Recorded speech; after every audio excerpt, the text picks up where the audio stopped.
Roderick Hudson by Henry James. Recording by Nicholas Clifford. Chapter 1. Rowland. Mallet had made his arrangements to sail for Europe on the 1st of September, and having in the interval a fortnight to spare, he determined to spend it with his cousin Cecilia, the widow of a nephew of his father. He was urged by the reflection that an affectionate farewell might help to exonerate him from the charge of neglect frequently preferred by this lady. It was not that the young man disliked her. On the contrary, he regarded her with a tender admiration, and he had not forgotten how, when his cousin had brought her home on her marriage, he had seemed to feel the upward sweep of the empty bough from which the golden fruit had been plucked, and had then and there accepted the prospect of bachelorhood. The truth was that, as it will be part of the entertainment of this narrative to exhibit, Rowland Mallet had an uncomfortably sensitive conscience, and that in spite of the seeming paradox, his visits to Cecilia were rare because she and her misfortunes were often uppermost in it. Her misfortunes were three in number. First, she had lost her husband. Second, she had lost her money, or the greater part of it. And third, she lived at Northampton, Massachusetts. Mallet's compassion was really wasted, because Cecilia was a very clever woman and a most skilful counterplotter to adversity. She had made herself a charming home, her economies were not obtrusive, and there was always a cheerful flutter in the folds of her crape. It was the consciousness of all this that puzzled Mallet whenever he felt tempted to put in his oar. He had money and he had time, but he never could decide just how to place these gifts gracefully at Cecilia's service. He no longer felt like marrying her. In these 8 years that fancy had died a natural death. And yet her extreme cleverness seemed somehow to make charity difficult and patronage impossible. He would rather chop off his hand than offer her a cheque, a piece of useful furniture, or a black silk dress. And yet there was some sadness in seeing such a bright, proud woman living in such a small, dull way.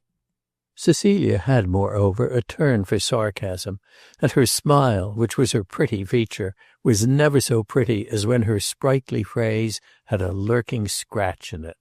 Rowland remembered that, for him, she was all smiles, and suspected awkwardly that he ministered not a little to her sense of the irony of things.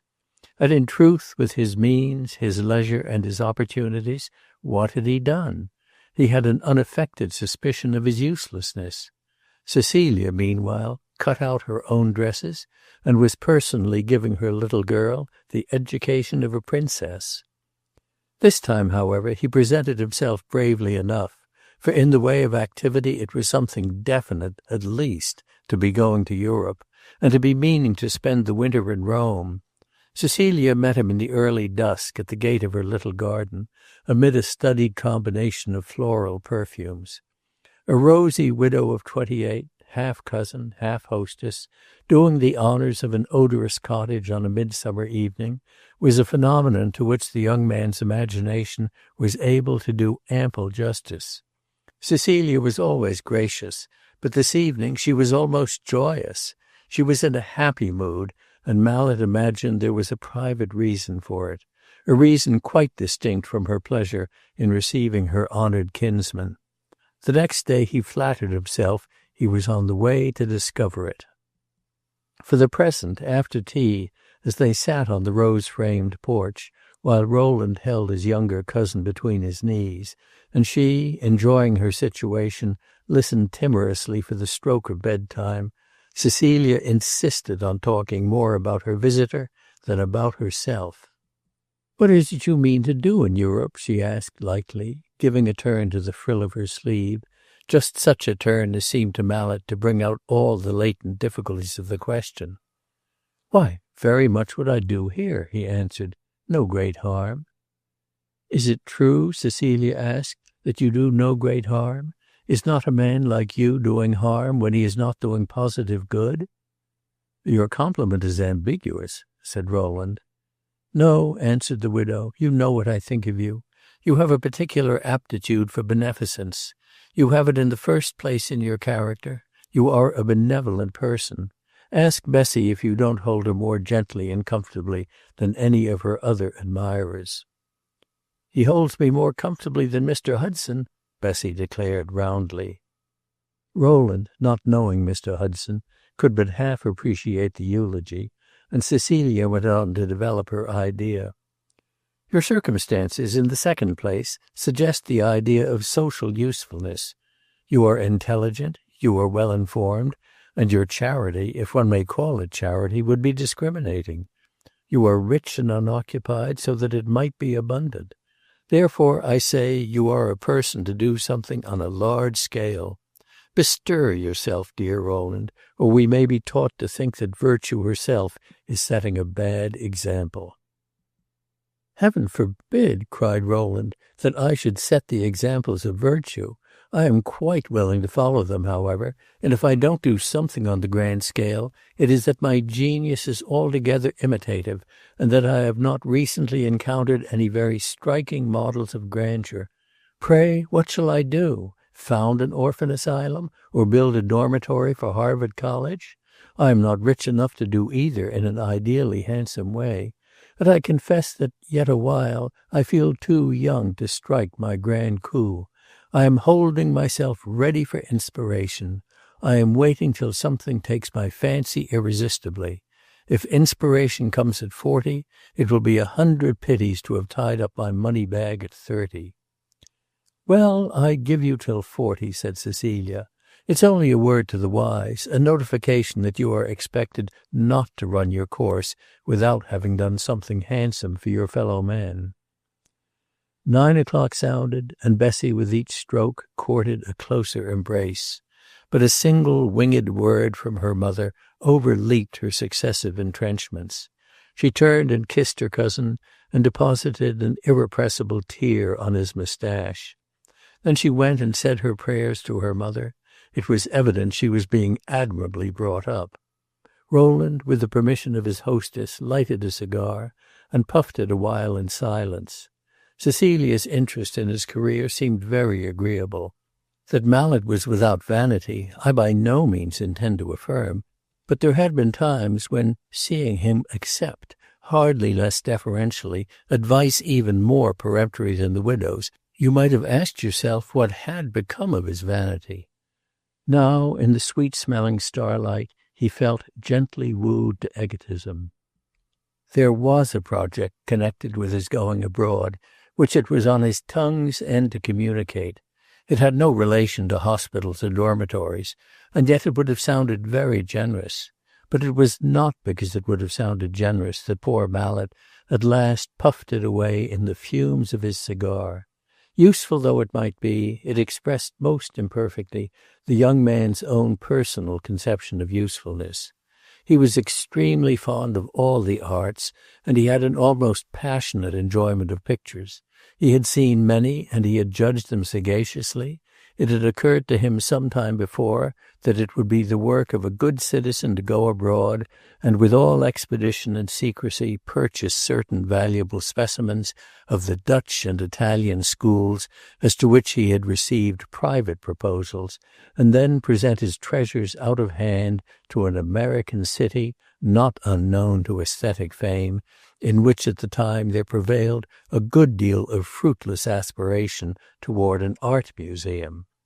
He had seen himself in imagination more than once in some mouldy old saloon of a Florentine palace, turning toward the deep embrasure of the window some scarcely faded Ghirlandaio or Botticelli, while a host in reduced circumstances pointed out the lovely drawing of a hand. But he imparted none of these visions to Cecilia, and he suddenly swept them away with the declaration that he was, of course, an idle, useless creature, and that he would probably be even more so in Europe than at home. "The only thing is," he said, "that there I shall seem to be doing something. I shall be better entertained, and shall be therefore, I suppose, in a better humour with life. You may say that that is just the humour a useless man should keep out of. He should cultivate discontentment. I did a good many things when I was in Europe before, but I did not spend a winter in Rome. Every one assures me that this is a peculiar refinement of bliss, Most people talk about Rome in the same way. It is evidently only a sort of idealized form of loafing. A passive life in Rome, thanks to the number and the quality of one's impressions, takes on a very respectable likeness to activity. It is still lotus-eating, only you sit down at table and the lotuses are served up on rococo china. It's all very well, but I have a distinct prevision of this, that if Roman life doesn't do something substantial to make you happier, it increases tenfold your liability to moral misery. It seems to me a rash thing for a sensitive soul deliberately to cultivate its sensibilities by rambling too often among the ruins of the Palatine, or riding too often in the shadow of the aqueducts. In such recreations the cords of feeling grow tense, and afterlife, to spare your intellectual nerves, must play upon them with a touch as dainty as the tread of Mignon when she danced her egg dance. "I should have said, my dear Rowland," said Cecilia with a laugh, "that your nerves were tough, that your eggs were hard." "That being stupid, you mean, I might be happy? Upon my word I am not. I am clever enough to want more than I've got. I'm tired of myself, my own thoughts, my own affairs, my own eternal company. True happiness, we are told, consists in getting out of oneself. But the point is not only to get out. You must stay out, and to stay out you must have some absorbing errand. Unfortunately, I've got no errand, and nobody will trust me with one. I want to care for something, or for someone, and I want to care with a certain ardor, even, if you can believe it, with a certain passion. I can't just now feel ardent and passionate about a hospital or a dormitory. Do you know, I sometimes think that I'm a man of genius half finished?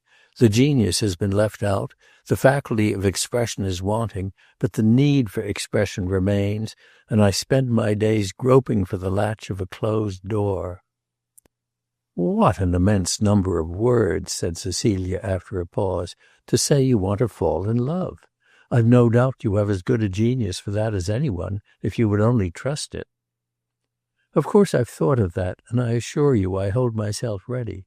But evidently I'm not inflammable.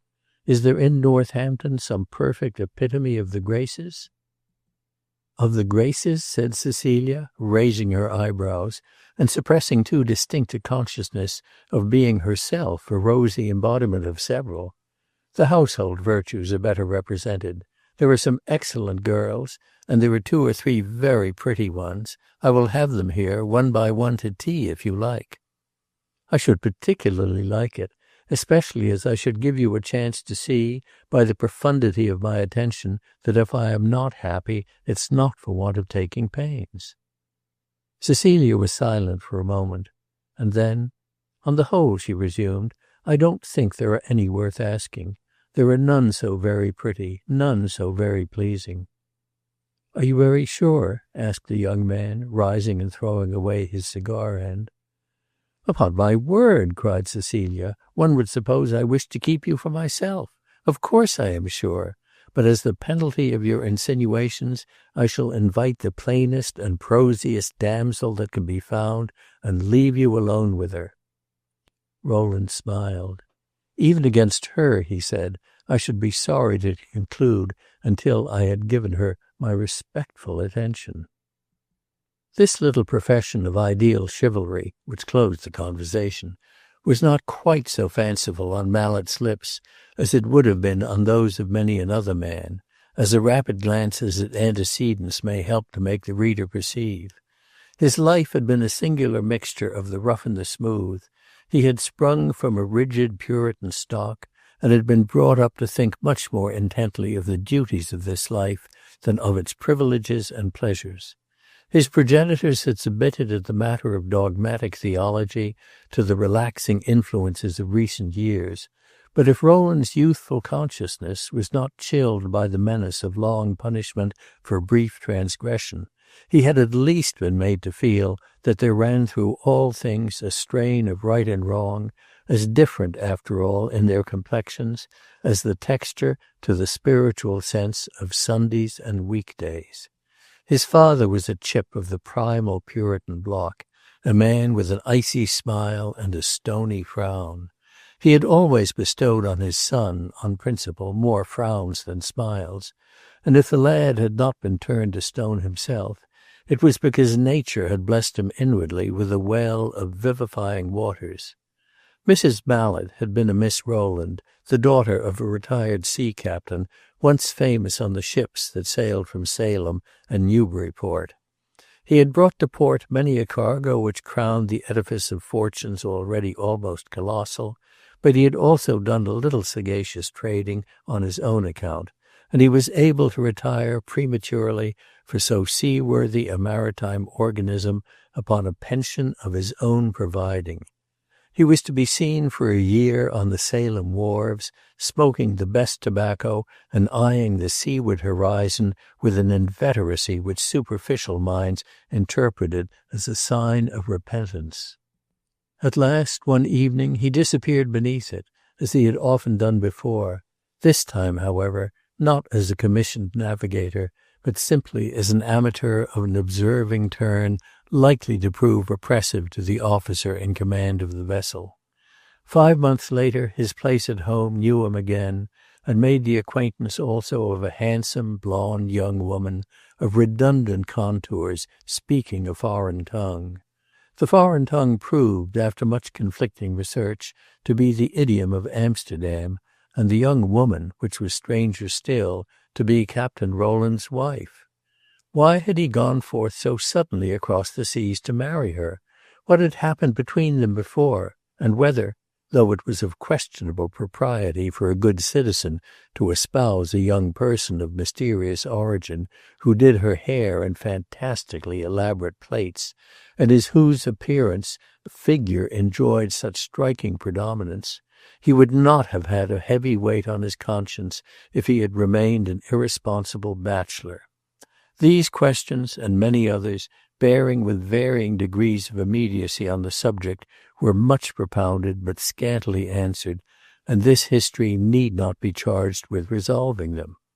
Mrs. Rowland, for so handsome a woman, proved a tranquil neighbor and an excellent housewife. Her extremely fresh complexion, however, was always suffused with an air of apathetic homesickness, and she played her part in American society chiefly by having the little squares of brick pavement in front of her dwelling scoured and polished as nearly as possible into the likeness of Dutch tiles. Rowland Mallet remembered having seen her as a child, an immensely stout, white-faced lady, wearing a high cap of very stiff tulle, speaking English with a formidable accent, and suffering from dropsy. Captain Rowland was a little bronzed and wizened man, with eccentric opinions. He advocated the creation of a public promenade along the sea, with arbours and little green tables for the consumption of beer, and a platform surrounded by Chinese lanterns for dancing. He especially desired the town library to be opened on Sundays, though, as he never entered it on weekdays, it was easy to turn the proposition into ridicule.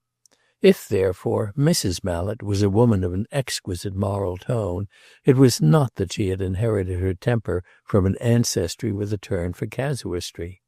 Jonas Mallet, at the time of his marriage, was conducting with silent shrewdness a small, unpromising business.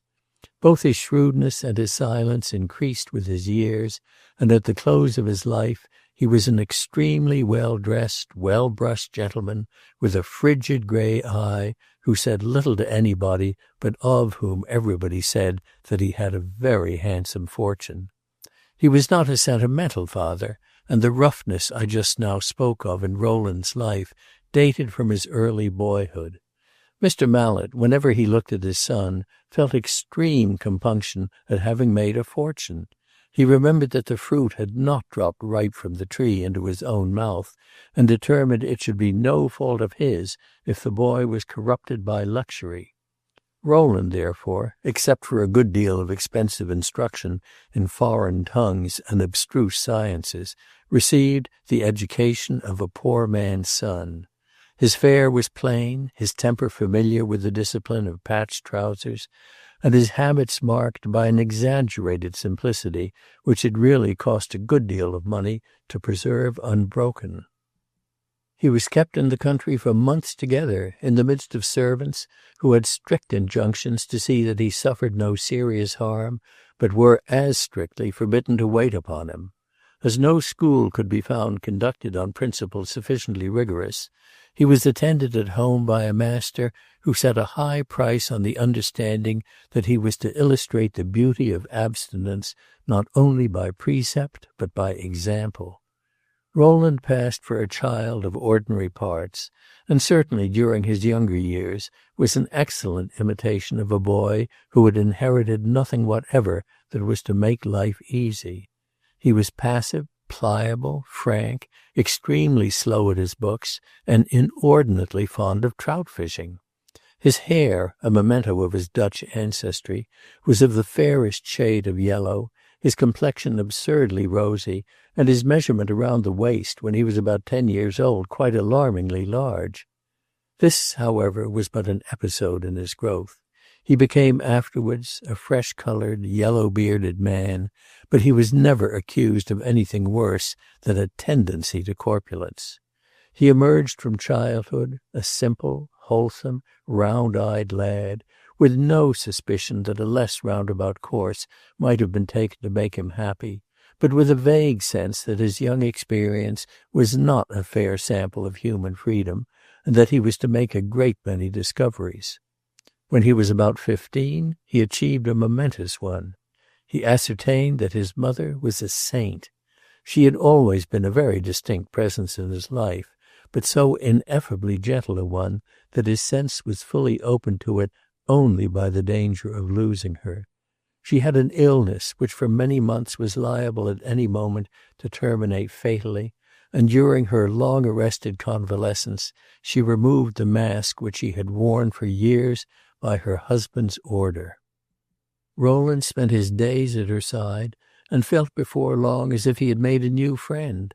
All his impressions at this period were commented and interpreted at leisure in the future, and it was only then that he understood that his mother had been for 15 years a perfectly unhappy woman. Her marriage had been an immitigable error, which she had spent her life in trying to look straight in the face. She found nothing to oppose to her husband's will of steel but the appearance of absolute compliance. Her spirit sank, and she lived for a while in a sort of helpless moral torpor. But at last, as her child emerged from babyhood, she began to feel a certain charm and patience, to discover the uses of ingenuity, and to learn that somehow or other one can always arrange one's life. She cultivated from this time forward a little private plot of sentiment, and it was of this secluded precinct that before her death she gave her son the key. Rowland's allowance at college was barely sufficient to maintain him decently, and as soon as he graduated he was taken into his father's counting-house to do small drudgery on a proportionate salary. For 3 years he earned his living as regularly as the obscure functionary and fustian who swept the office. Mr. Mallet was consistent, but the perfection of his consistency was known only on his death. He left but 1/3 of his property to his son, and devoted the remainder to various public institutions and local charities. Rowland's third was an easy competence, and he never felt a moment's jealousy of his fellow pensioners. But when one of the establishments which had figured most advantageously in his father's will bethought itself to affirm the existence of a later instrument in which it had been still more handsomely treated, the young man felt a sudden passionate need to repel the claim by process of law. There was a lively tussle, but he gained his case, immediately after which he made, in another quarter, a donation of the contested sum. He cared nothing for the money, but he had felt an angry desire to protest against a destiny which seemed determined to be exclusively salutary. It seemed to him that he would bear a little spoiling, and yet he treated himself to a very modest quantity, and submitted without reserve to the great national discipline which began in 1861. When the Civil War broke out, he immediately obtained a commission, and did his duty for 3 long years as a citizen soldier. His duty was obscure, but he never lost a certain private satisfaction in remembering that on 2 or 3 occasions it had been performed with something of an ideal precision. He had disentangled himself from business, and after the war he felt a profound disinclination to tie the knot again. He had no desire to make money, he had money enough. And although he knew, and was frequently reminded, that a young man is the better for a fixed occupation, he could discover no moral advantage in driving a lucrative trade. Yet few young men of means and leisure ever made less of a parade of idleness, and indeed idleness in any degree could hardly be laid at the door of a young man who took life in the serious, attentive, reasoning fashion of our friend. It often seemed to Mallet that he wholly lacked the prime requisite of a graceful flaneur, the simple, sensuous, confident relish of pleasure. He had frequent fits of extreme melancholy, in which he declared he was neither fish nor flesh nor good red herring. He was neither an irresponsibly contemplative nature, nor a sturdily practical one, and he was forever looking in vain for the uses of the things that please and the charm of the things that sustain. He was an awkward mixture of strong moral impulse and restless aesthetic curiosity, and yet he would have made a most ineffective reformer and a very indifferent artist. It seemed to him that the glow of happiness must be found either in action of some immensely solid kind on behalf of an idea, or in producing a masterpiece in one of the arts. Oftenest, perhaps, he wished he were a vigorous young man of genius without a penny. As it was, he could only buy pictures and not paint them, and in the way of action he had to content himself with making a rule to render scrupulous moral justice to handsome examples of it in others. On the whole, he had an incorruptible modesty. With his blooming complexion and his serene grey eye, he felt the friction of existence more than was suspected, but he asked no allowance on grounds of temper. He assumed that fate had treated him inordinately well, and that he had no excuse for taking an ill-natured view of life, and he undertook constantly to believe that all women were fair, all men were brave, and the world was a delightful place of sojourn until the contrary had been distinctly proved. Cecilia's blooming garden and shady porch had seemed so friendly to repose and a cigar that she reproached him the next morning with indifference to her little parlour, not less in its way a monument to her ingenious taste.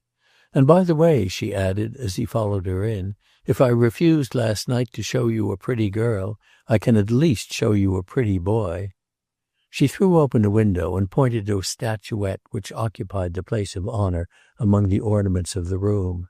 Rowland looked at it a moment and then turned to her with an exclamation of surprise.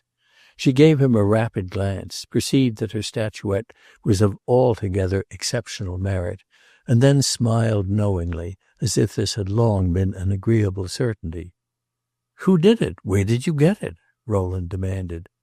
"Oh," said Cecilia, adjusting the light, "it's a little thing of Mr. Hudson's." "And who the deuce is Mr. Hudson?" asked Rowland. But he was absorbed. He lost her immediate reply. The statuette in bronze, something less than 2 feet high, represented a naked youth drinking from a gourd. The attitude was perfectly simple.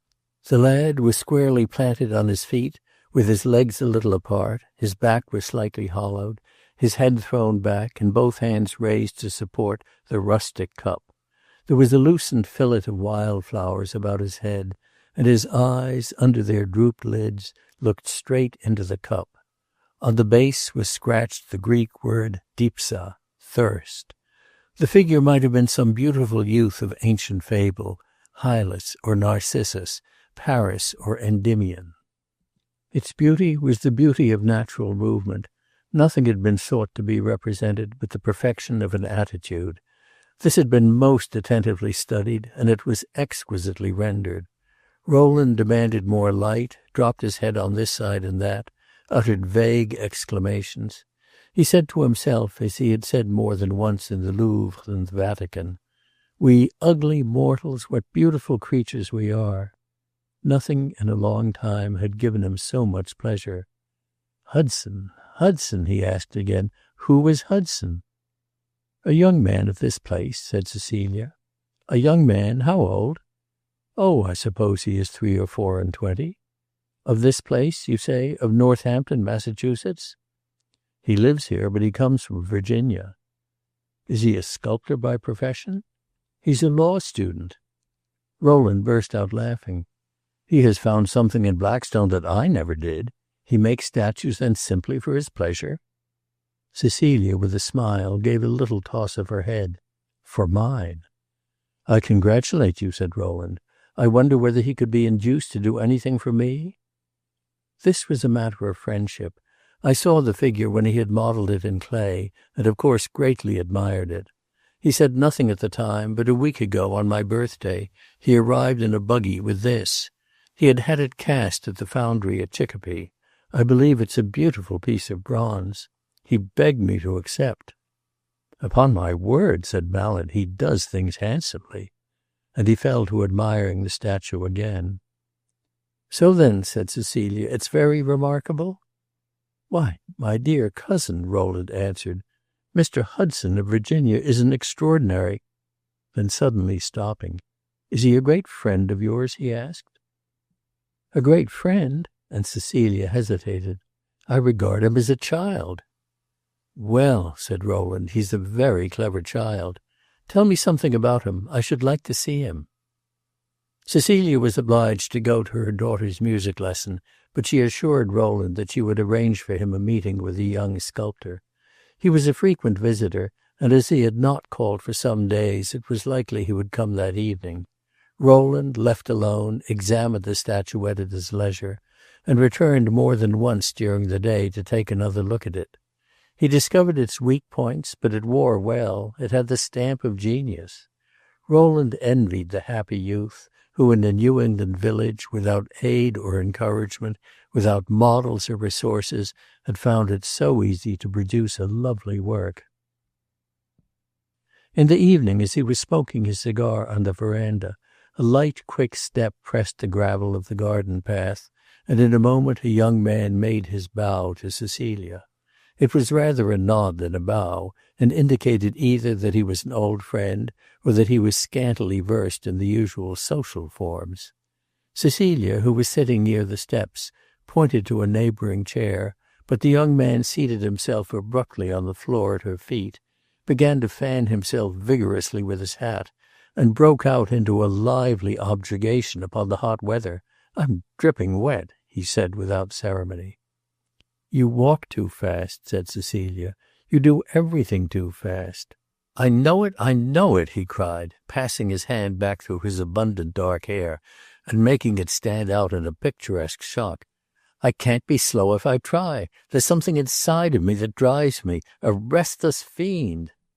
Cecilia gave a light laugh, and Rowland leaned forward in his hammock.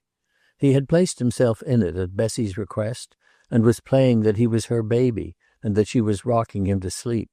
She sat beside him, swinging the hammock to and fro and singing a lullaby. When he raised himself, she pushed him back and said that the baby must finish its nap. "But I want to see the gentleman with the fiend inside of him," said Rowland. "What is a fiend?" Bessie demanded. "It's only Mr. Hudson." "Very well, I want to see him." "Oh, never mind him," said Bessie, with the brevity of contempt. "You speak as if you didn't like him." "I don't," Bessie affirmed, and put Rowland to bed again. The hammock was swung at the end of the veranda, in the thickest shade of the vines, and this fragment of dialogue had passed unnoticed. Rowland submitted a while longer to be cradled, and contented himself with listening to Mr. Hudson's voice. It was a soft and not altogether masculine organ, and was pitched on this occasion in a somewhat plaintive and pettish key. The young man's mood seemed fretful.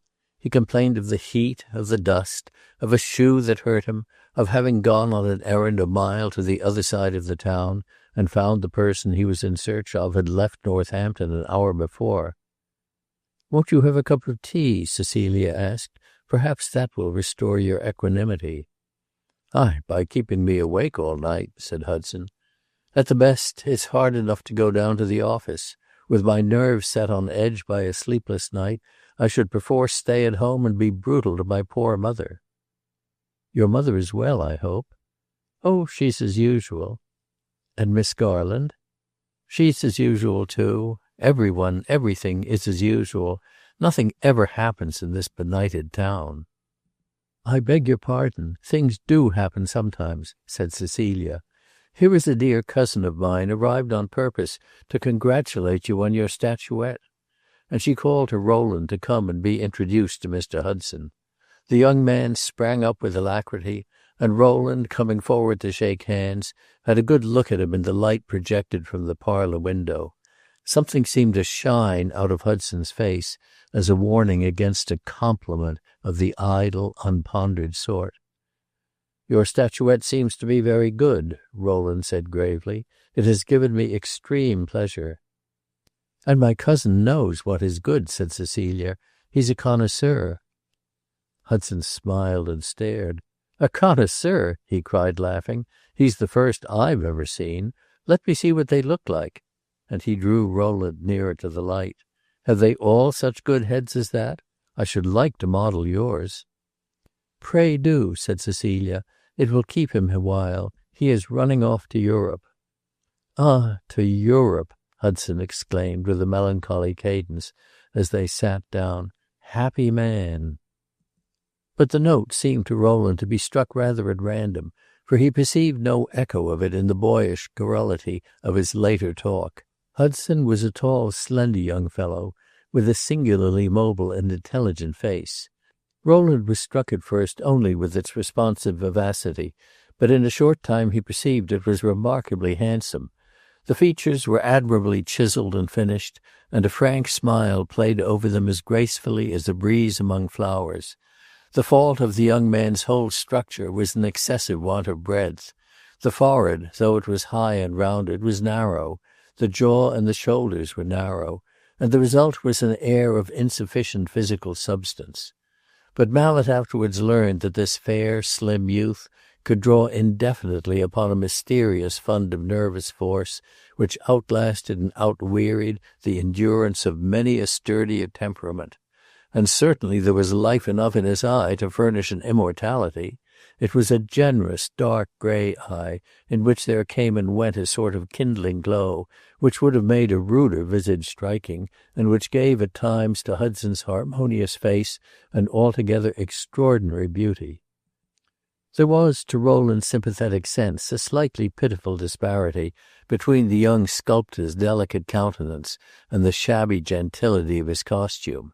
He was dressed for a visit to a pretty woman. He was clad from head to foot in a white linen suit, which had never been remarkable for the felicity of its cut, and had now quite lost that crispness which garments of this complexion can as ill spare as the back scene of a theatre the radiance of the footlights. He wore a vivid blue cravat, passed through a ring altogether too splendid to be valuable. He pulled and twisted as he sat a pair of yellow kid gloves. He emphasized his conversation with great dashes and flourishes of a light silver-tipped walking stick, and he kept constantly taking off and putting on one of those slouched sombreros which are the traditional property of the Virginian or Carolinian of romance. When this was on he was very picturesque in spite of his mock elegance, and when it was off, and he sat nursing it and turning it about, and not knowing what to do with it, he could hardly be said to be awkward. He evidently had a natural relish for brilliant accessories, and appropriated what came to his hand. This was visible in his talk, which abounded in the florid and sonorous. He liked words with color in them. Rowland, who was but a moderate talker, sat by in silence, while Cecilia, who had told him that she desired his opinion upon her friend, used a good deal of characteristic finesse in leading the young man to expose himself. She perfectly succeeded, and Hudson rattled away for an hour with a volubility in which boyish unconsciousness and manly shrewdness were singularly combined. He gave his opinion on 20 topics. He opened up an endless budget of local gossip. He described his repulsive routine at the office of Messrs. Stryker and Spooner, counsellors at law, and he gave with great felicity and gusto an account of the annual boat race between Harvard and Yale, which he had lately witnessed at Worcester. He had looked at the straining oarsmen and the swaying crowd with the eye of the sculptor. Rowland was a good deal amused and not a little interested. Whenever Hudson uttered some peculiarly striking piece of youthful grandiloquence, Cecilia broke into a long, light, familiar laugh. "What are you laughing at?" the young man then demanded. "Have I said anything so ridiculous?" Go on," Cecilia replied. "You are too delicious. Show Mr. Mallet how Mr. Stryker read the Declaration of Independence." Hudson, like most men with a turn for the plastic arts, was an excellent mimic, and he represented with a great deal of humor the accent and attitude of a pompous country lawyer sustaining the burden of this customary episode of our national festival. The sonorous twang, the seesaw gestures, the odd pronunciation were vividly depicted. But Cecilia's manner and the young man's quick response ruffled a little poor Rowland's paternal conscience. He wondered whether his cousin was not sacrificing the faculty of reverence in her clever protege to her need for amusement. Hudson made no serious rejoinder to Rowland's compliment on his statuette until he rose to go. Rowland wondered whether he had forgotten it, and supposed that the oversight was the sign of the natural self-sufficiency of genius. But Hudson stood a moment before he said good night, twirled his sombrero, and hesitated for the first time. He gave Rowland a clear, penetrating glance, and then with a wonderfully frank, appealing smile, "You really meant," he asked, "what you said a while ago about that thing of mine? It is good, essentially good?" "I really meant it," said Rowland, laying a kindly hand on his shoulder. "It is very good indeed. It is, as you say, essentially good. That is the beauty of it." Hudson's eyes glowed and expanded. He looked at Rowland for some time in silence. "I have a notion you really know," he said at last. "But if you don't, it doesn't much matter." "My cousin asked me today," said Cecilia, "whether I supposed you knew yourself how good it is." Hudson stared, blushing a little. "Perhaps not," he cried. "Very likely," said Mallet. "I read in a book the other day that great talent in action, in fact the book said genius, is a kind of somnambulism. The artist performs great feats in a dream. We must not wake him up, lest he should lose his balance." "Oh, when he's back in bed again," Hudson answered with a laugh. "Yes, call it a dream. It was a very happy one." "Tell me this," said Rowland. "Did you mean anything by your young water-drinker? Does he represent an idea? Is he a symbol?" Hudson raised his eyebrows and gently scratched his head. "Why, he's youth, you know. He's innocence, he's health, he's strength, he's curiosity. Yes, he's a good many things." "And is the cup also a symbol?" "The cup is knowledge, pleasure, experience, anything of that kind." "Well, he's guzzling in earnest," said Rowland. Hudson gave a vigorous nod. "Aye, poor fellow, he's thirsty." And on this he cried good night and bounded down the garden path. "Well, what do you make of him?" asked Cecilia, returning a short time afterwards from a visit of investigation as to the sufficiency of Bessie's bedclothes. "I confess I like him," said Rowland. "He's very immature, but there's stuff in him." "He's a strange being," said Cecilia musingly. "Who are his people? What has been his education?" Rowland asked. "He has had no education beyond what he has picked up with little trouble for himself. His mother is a widow of a Massachusetts country family, a little timid, tremulous woman who is always on pins and needles about her son. She had some property herself and married a Virginian gentleman of good estates. He turned out, I believe, a very licentious personage and made great havoc in their fortune. Everything, or almost everything, melted away, including Mr. Hudson himself.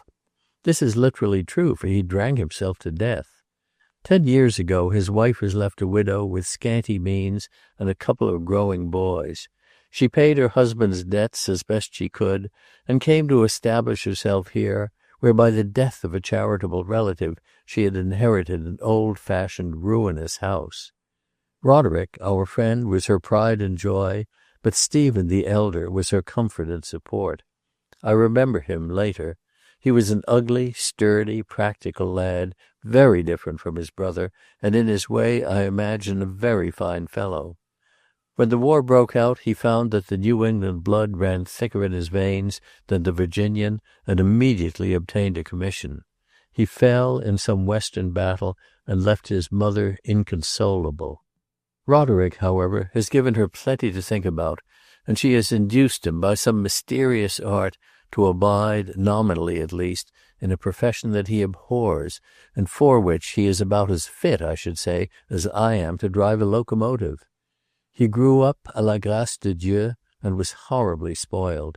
3 or 4 years ago he graduated at a small college in this neighborhood, where I am afraid he had given a good deal more attention to novels and billiards than to mathematics and Greek. Since then he has been reading law at the rate of a page a day.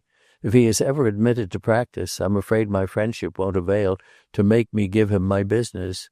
Good, bad, or indifferent, the boy is essentially an artist to his fingers' ends. Why, then, asked Rowland, doesn't he deliberately take up the chisel? For several reasons. In the first place, I don't think he more than half suspects his talent.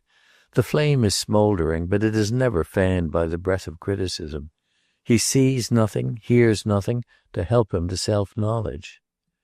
He's hopelessly discontented, but he doesn't know where to look for help. Then his mother, as she one day confessed to me, has a holy horror of a profession which consists exclusively, as she supposes, in making figures of people without their clothes on.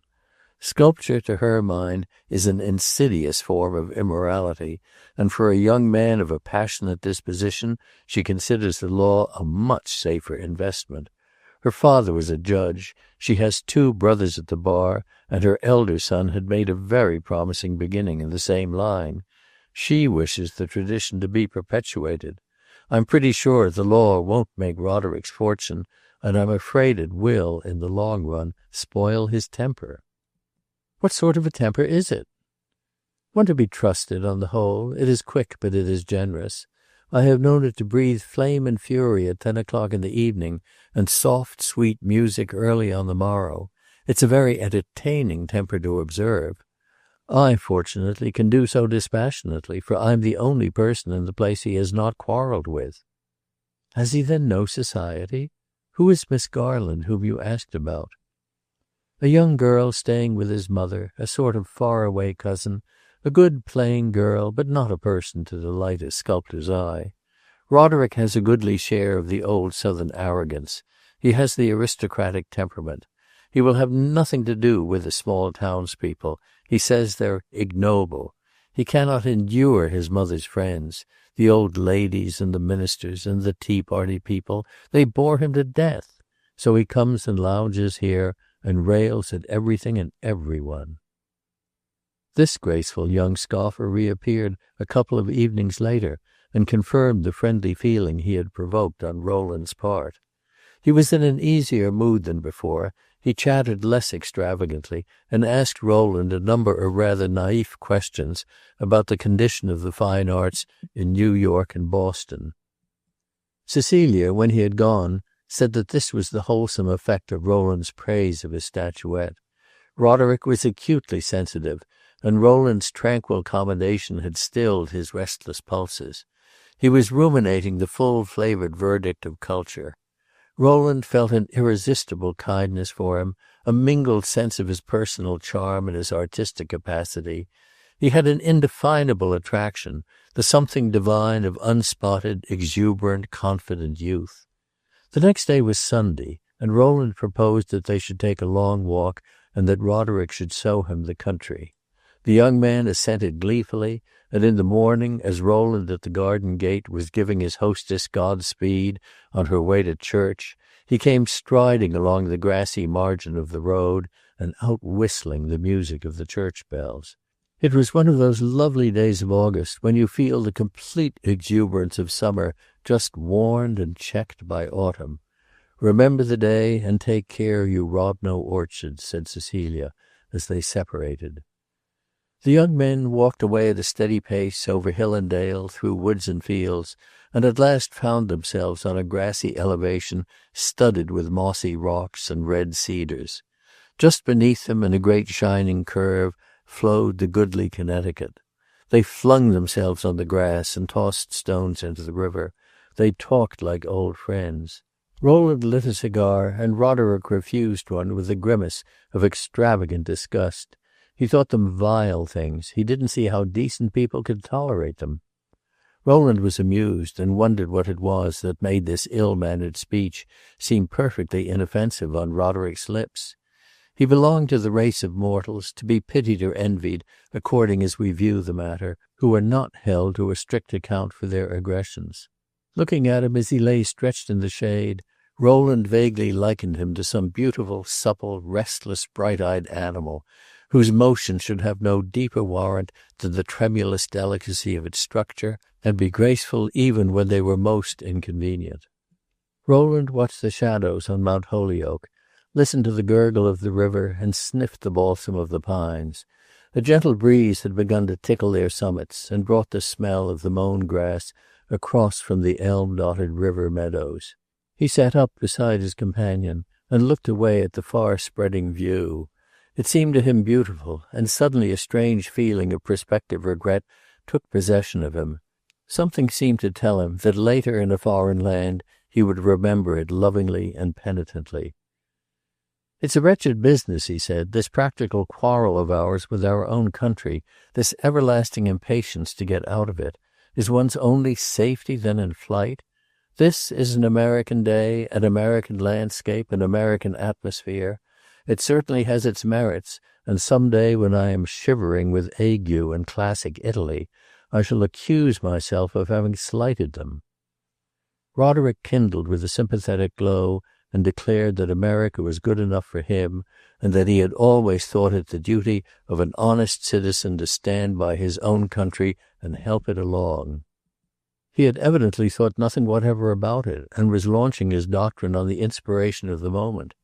The doctrine expanded with the occasion, and he declared that he was above all an advocate for American art. He didn't see why we shouldn't produce the greatest works in the world. We were the biggest people, we ought to have the biggest conceptions. The biggest conceptions, of course, would bring forth in time the biggest performances. We had only to be true to ourselves, to pitch in and not be afraid, to fling imitation overboard, and fix our eyes upon our national individuality. "I declare," he cried, "there's a career for a man, and I've 20 minds to decide on the spot to embrace it. To be the consummate, typical, original, national American artist. It's inspiring." Rowland burst out laughing, and told him that he liked his practice better than his theory, and that a saner impulse than this had inspired his little water-drinker. Roderick took no offense, and 3 minutes afterwards was talking volubly of some humbler theme, but half-heeded by his companion, who had returned to his cogitations. At last Rowland delivered himself of the upshot of these. "How would you like," he suddenly demanded, "to go to Rome?" Hudson stared, and with a hungry laugh which speedily consigned our national individuality to perdition, responded that he would like it reasonably well. "That I should like, by the same token," he added, "to go to Athens, to Constantinople, to Damascus, to the holy city of Benares, where there is a golden statue of Brahma 20 feet tall." "Nay," said Rowland soberly, "if you were to go to Rome, you should settle down and work. Athens might help you, but for the present I shouldn't recommend Benares." "It will be time to arrange details when I pack my trunk," said Hudson. "If you mean to turn sculptor, the sooner you pack your trunk the better." "Oh, but I'm a practical man. What is the smallest sum per annum on which one can keep alive the sacred fire in Rome?" "What is the largest sum at your disposal?" Roderick stroked his light moustache, gave it a twist, and then announced with mock pomposity, $300. "The money question could be arranged," said Rowland. "There are ways of raising money." "I should like to know a few. I never yet discovered one." "One consists," said Rowland, "in having a friend with a good deal more than he wants, and not being too proud to accept a part of it." Roderick stared a moment, and his face flushed. Do you mean?" he stammered. He was greatly excited. Rowland got up, blushing a little, and Roderick sprang to his feet. "In 3 words, if you are to be a sculptor, you ought to go to Rome and study the antique, To go to Rome you need money. I'm fond of fine statues, but unfortunately I can't make them myself. I have to order them. I order a dozen from you to be executed at your convenience. To help you, I pay you in advance." Roderick pushed off his hat and wiped his forehead, still gazing at his companion. "You believe in me," he cried at last. "Allow me to explain," said Rowland. "I believe in you if you are prepared to work and to wait and to struggle and to exercise a great many virtues. And then, I'm afraid to say it, lest I should disturb you more than I should help you. You must decide for yourself. I simply offer you an opportunity." Hudson stood for some time, profoundly meditative. "You have not seen my other things," he said suddenly. "Come and look at them." "Now?" "Yes, we'll walk home. We'll settle the question." He passed his hand through Rowland's arm, and they retraced their steps. They reached the town and made their way along a broad country street, dusky with the shade of magnificent elms. Rowland felt his companion's arm trembling in his own. They stopped at a large white house, flanked with melancholy hemlocks, and passed through a little front garden, paved with moss-coated bricks and ornamented with parterres bordered with high box hedges. The mansion had an air of antiquated dignity, but it had seen its best days, and evidently sheltered a shrunken household. Mrs. Hudson, Rowland was sure, might be seen in the garden of a morning, in a white apron and a pair of old gloves, engaged in frugal horticulture. Roderick's studio was behind, in the basement, a large, empty room with the paper peeling off the walls. This represented, in the fashion of 50 years ago, a series of small fantastic landscapes of a hideous pattern, and the young sculptor had presumably torn it away in great scraps in moments of aesthetic exasperation. On a board in a corner was a heap of clay, and on the floor, against the wall, stood some dozen medallions, busts, and figures in various stages of completion. To exhibit them, Roderick had to place them one by one on the end of a long packing box, which served as a pedestal. He did so silently, making no explanations, and looking at them himself with a strange air of quickened curiosity. Most of the things were portraits, and the three at which he looked longest were finished busts. One was a colossal head of a Negro, tossed back, defiant, with distended nostrils. One was the portrait of a young man whom Rowland immediately perceived, by the resemblance, to be his deceased brother. The last represented a gentleman with a pointed nose, a long shaved upper lip, and a tuft on the end of his chin. This was a face peculiarly unadapted to sculpture, but as a piece of modelling it was the best, and it was admirable. It reminded Rowland, in its homely veracity, its artless artfulness, of the works of the early Italian Renaissance. On the pedestal was cut the name, Barnaby Stryker, Esquire. Rowland remembered that this was the appellation of the legal luminary from whom his companion had undertaken to borrow a reflected ray, and although in the bust there was naught flagrantly set down in malice, it betrayed, comically to one who could relish the secret, that the features of the original had often been scanned with an irritated eye. Besides these, there were several rough studies of the nude, and 2 or 3 figures of a fanciful kind. The most noticeable, and it had a singular beauty, was a small model design for a sepulchral monument, that evidently of Stephen Hudson. The young soldier lay sleeping eternally, with his hand on his sword, like an old crusader in a Gothic cathedral. Rowland made no haste to pronounce. Too much depended on his judgment. "Upon my word," cried Hudson at last, "they seem to me very good." And in truth, as Rowland looked, he saw they were good. They were youthful, awkward, and ignorant. The effort often was more apparent than the success, but the effort was signally powerful and intelligent. It seemed to Rowland that it needed only to let itself go to compass great things. Here and there, too, success when grasped had something masterly. Rowland turned to his companion, who stood with his hands in his pockets, and his hair very much crumpled, looking at him askance. The light of admiration was in Rowland's eyes, and it speedily kindled a wonderful illumination on Hudson's handsome brow. Rowland said at last gravely, You have only to work." "I think I know what that means," Roderick answered. He turned away, threw himself on a rickety chair, and sat for some moments with his elbows on his knees and his head in his hands. "Work, work," he said at last, looking up. "Ah, if I could only begin." He glanced round the room a moment, and his eye encountered on the mantel-shelf the vivid physiognomy of Mr. Barnaby Stryker. His smile vanished, and he stared at it with an air of concentrated enmity. "I want to begin," he cried, "and I can't make a better beginning than this. Good-bye, Mr. Stryker."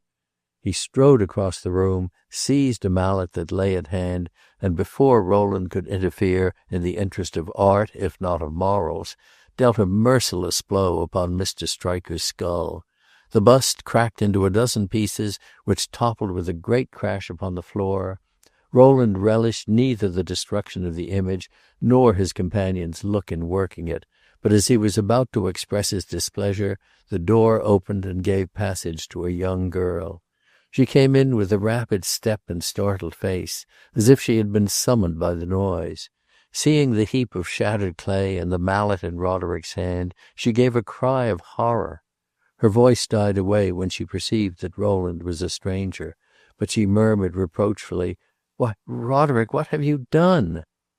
Roderick gave a joyous kick to the shapeless fragments. "I've driven the money changers out of the temple," he cried. The traces retained shape enough to be recognized, and she gave a little moan of pity. She seemed not to understand the young man's allegory, but yet to feel that it pointed to some great purpose, which must be an evil one, from being expressed in such a lawless fashion, and to perceive that Rowland was in some way accountable for it. She looked at him with a sharp, frank mistrust, and turned away through the open door. Rowland looked after her with extraordinary interest. Chapter 2. Roderick. Early on the morrow, Rowland received a visit from his new friend. Roderick was in a state of extreme exhilaration, tempered, however, by a certain amount of righteous wrath.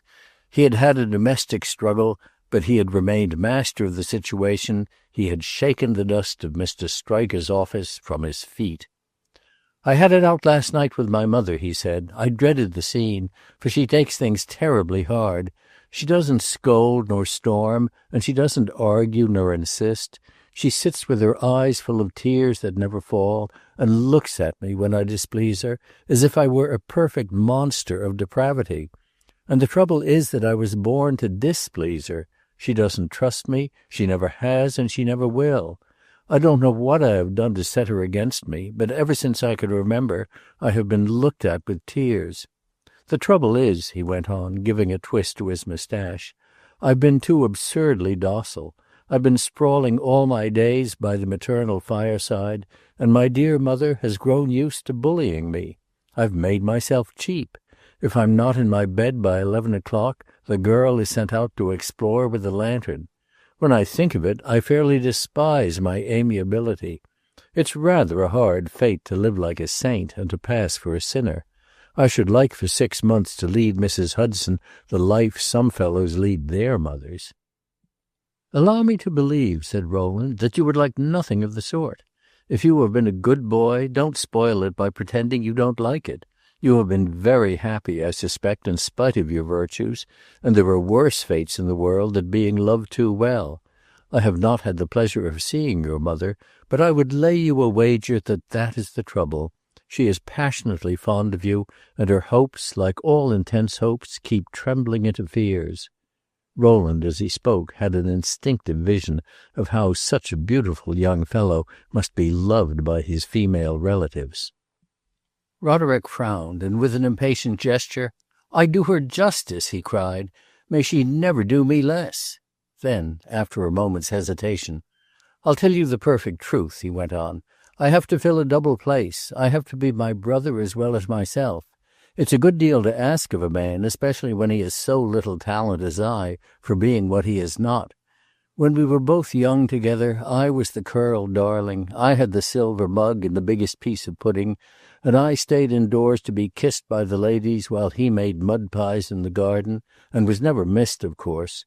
Really, he was worth 50 of me. When he was brought home from Vicksburg with a piece of shell in his skull, my poor mother began to think she hadn't loved him enough. I remember as she hung round my neck sobbing before his coffin, she told me that I must be to her everything that he would have been. I swore in tears and in perfect good faith that I would, but naturally I have not kept my promise. I have been utterly different. I have been idle, restless, egotistical, discontented. I have done no harm, I believe, but I have done no good. My brother, if he had lived, would have made $50,000 and put gas and water into the house. My mother, brooding night and day on her bereavement, has come to fix her ideal in offices of that sort.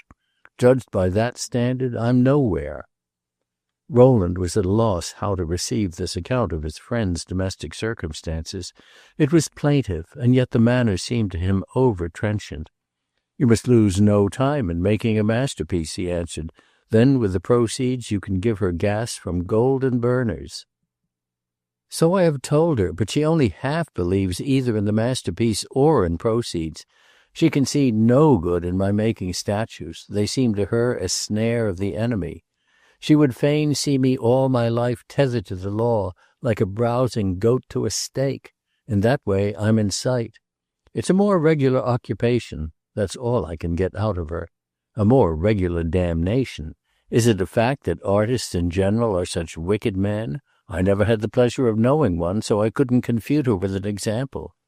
She had the advantage of me because she formerly knew a portrait painter at Richmond, who did her miniature in black lace mittens. You may see it on the parlor table, who used to drink raw brandy and beat his wife. I promised her that whatever I might do to my wife, I would never beat my mother, and that as for brandy, raw or diluted, I detested it. She sat silently crying for an hour, during which I expended treasures of eloquence.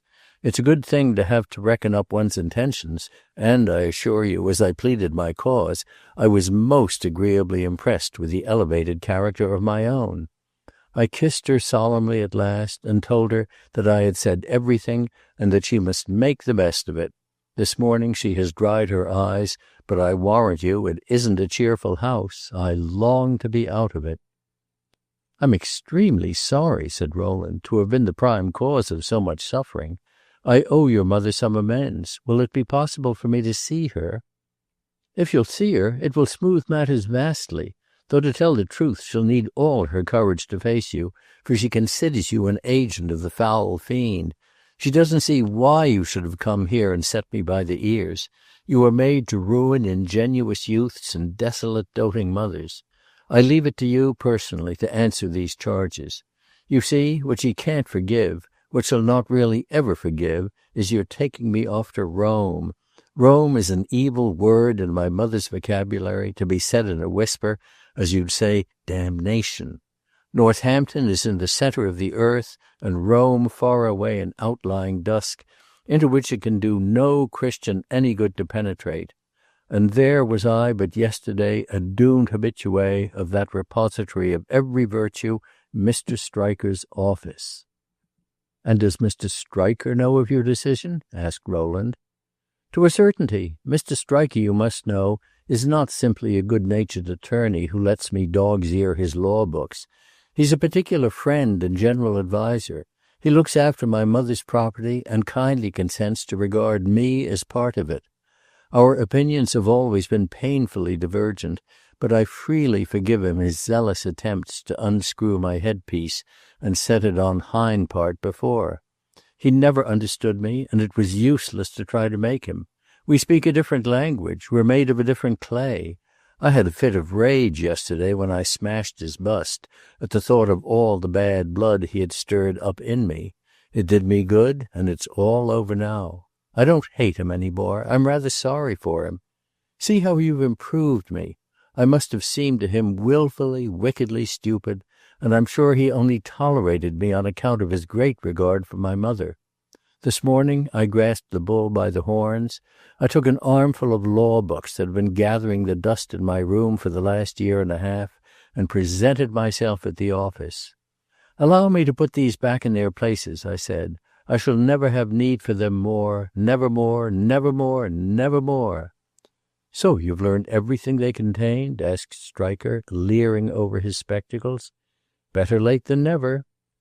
"I've learned nothing that you can teach me," I cried, "but I shall tax your patience no longer. I'm going to be a sculptor. I'm going to Rome. I won't bid you good-bye just yet. I shall see you again. But I bid good-bye here with rapture to these 4 detested walls, to this living tomb. I didn't know till now how I hated it. My compliments to Mr. Spooner, and my thanks for all you have not made of me." "I'm glad to know you are to see Mr. Stryker again," Rowland answered, correcting a primary inclination to smile. "You certainly owe him a respectful farewell, even if he has not understood you. I confess you rather puzzle me. There is another person," he presently added, "whose opinion as to your new career I should like to know. What does Miss Garland think?" Hudson looked at him keenly with a slight blush. Then, with a conscious smile, "What makes you suppose she thinks anything?" he asked. "Because, though I saw her but for a moment yesterday, she struck me as a very intelligent person, and I am sure she has opinions." The smile on Roderick's mobile face passed rapidly into a frown. "Oh, she thinks what I think," he answered. Before the 2 young men separated, Rowland attempted to give as harmonious a shape as possible to his companion's scheme. "I have launched you, as I may say," he said, "and I feel as if I ought to see you into port. I am older than you and know the world better, and it seems well that we should voyage a while together. It's on my conscience that I ought to take you to Rome, walk you through the Vatican, and then lock you up with a heap of clay. I sail on the 5th of September. Can you make your preparations to start with me?" Roderick assented to all this with an air of candid confidence in his friend's wisdom that outshone the virtue of pledges. "I have no preparations to make," he said with a smile, raising his arms and letting them fall, as if to indicate his unencumbered condition. "What I am to take with me, I carry here," and he tapped his forehead.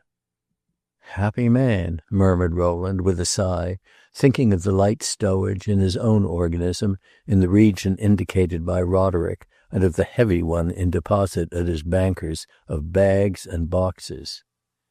When his companion had left him, he went in search of Cecilia.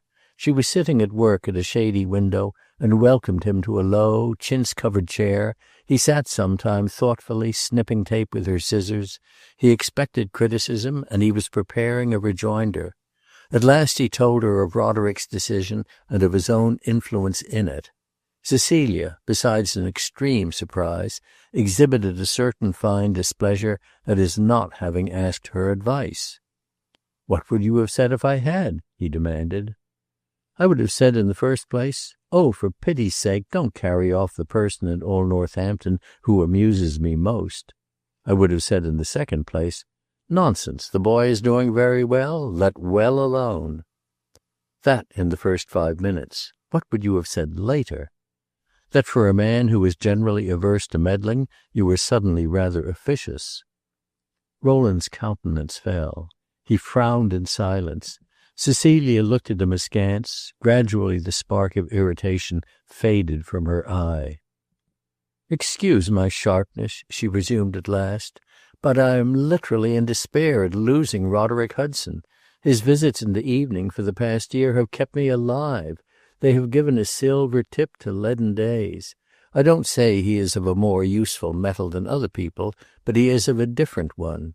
Of course, however, that I shall miss him sadly is not a reason for his not going to seek his fortune. Men must work and women must weep."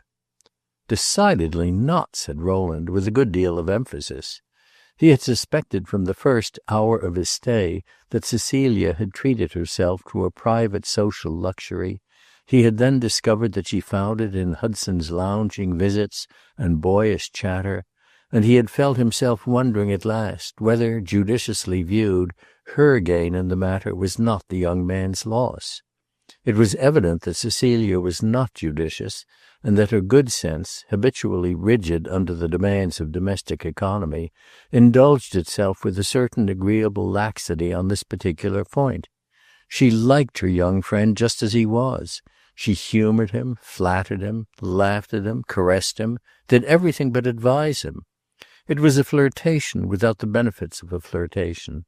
She was too old to let him fall in love with her, which might have done him good, and her inclination was to keep him young, so that the nonsense he talked might never transgress a certain line.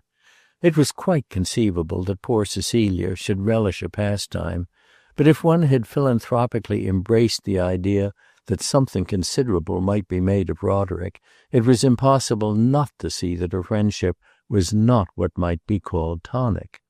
So Rowland reflected in the glow of his newborn sympathy. There was a later time when he would have been grateful if Hudson's susceptibility to the relaxing influence of lovely women might have been limited to such inexpensive tribute as he rendered the excellent Cecilia.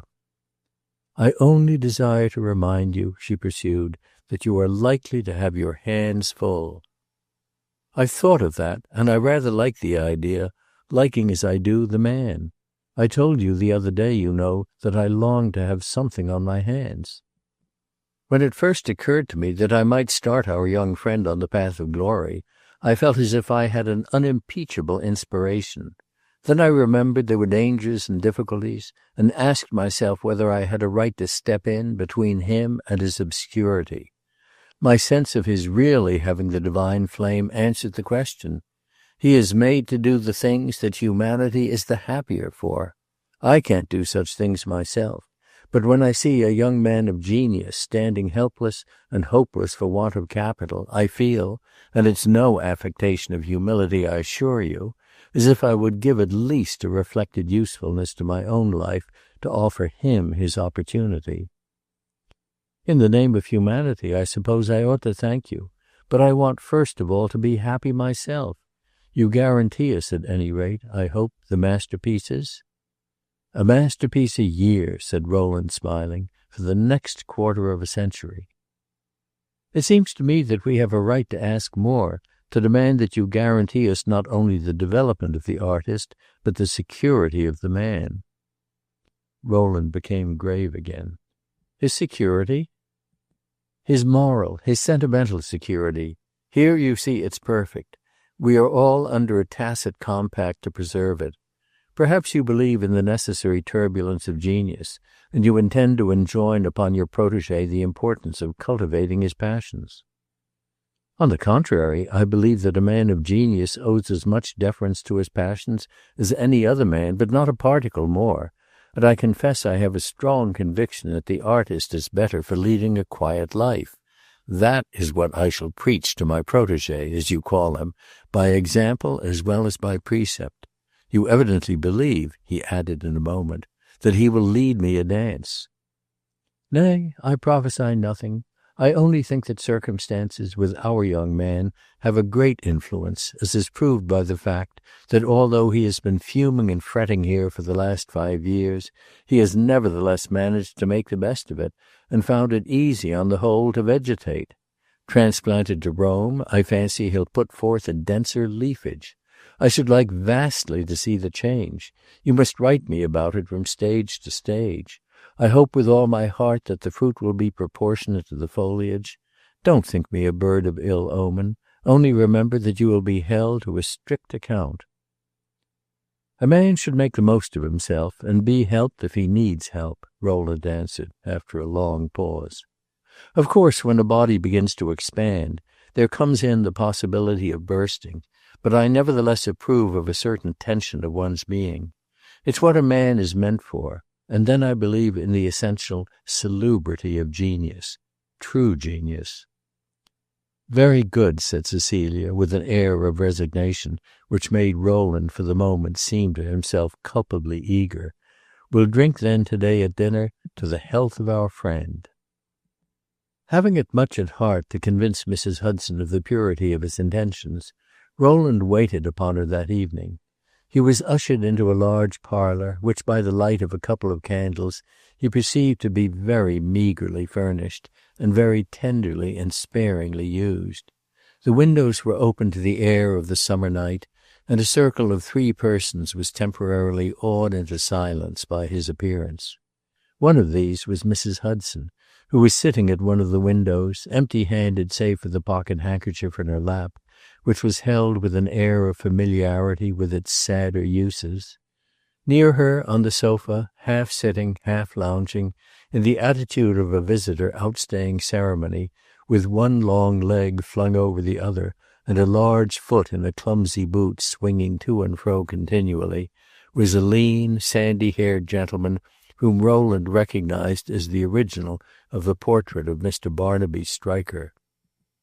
At the table, near the candles, busy with a substantial piece of needlework, sat the young girl of whom he had had a moment's quickened glimpse in Roderick's studio, and whom he had learned to be Miss Garland, his companion's kinswoman. This young lady's limpid, penetrating gaze was the most effective greeting he received. Mrs. Hudson rose with a soft, vague sound of distress, and stood looking at him shrinkingly and waveringly, as if she were sorely tempted to retreat through the open window. Mr. Stryker swung his long leg a trifle defiantly. No one, evidently, was used to offering hollow welcomes or telling polite fibs. Rowland introduced himself. He had come, he might say, upon business. "Yes," said Mrs. Hudson tremulously, "I know. My son has told me. I suppose it is better I should see you. Perhaps you will take a seat?" With this invitation Rowland prepared to comply, and turning, grasped the first chair that offered itself. "Not that one," said a full, grave voice, whereupon he perceived that a quantity of sewing silk had been suspended and entangled over the back, preparatory to being wound on reels.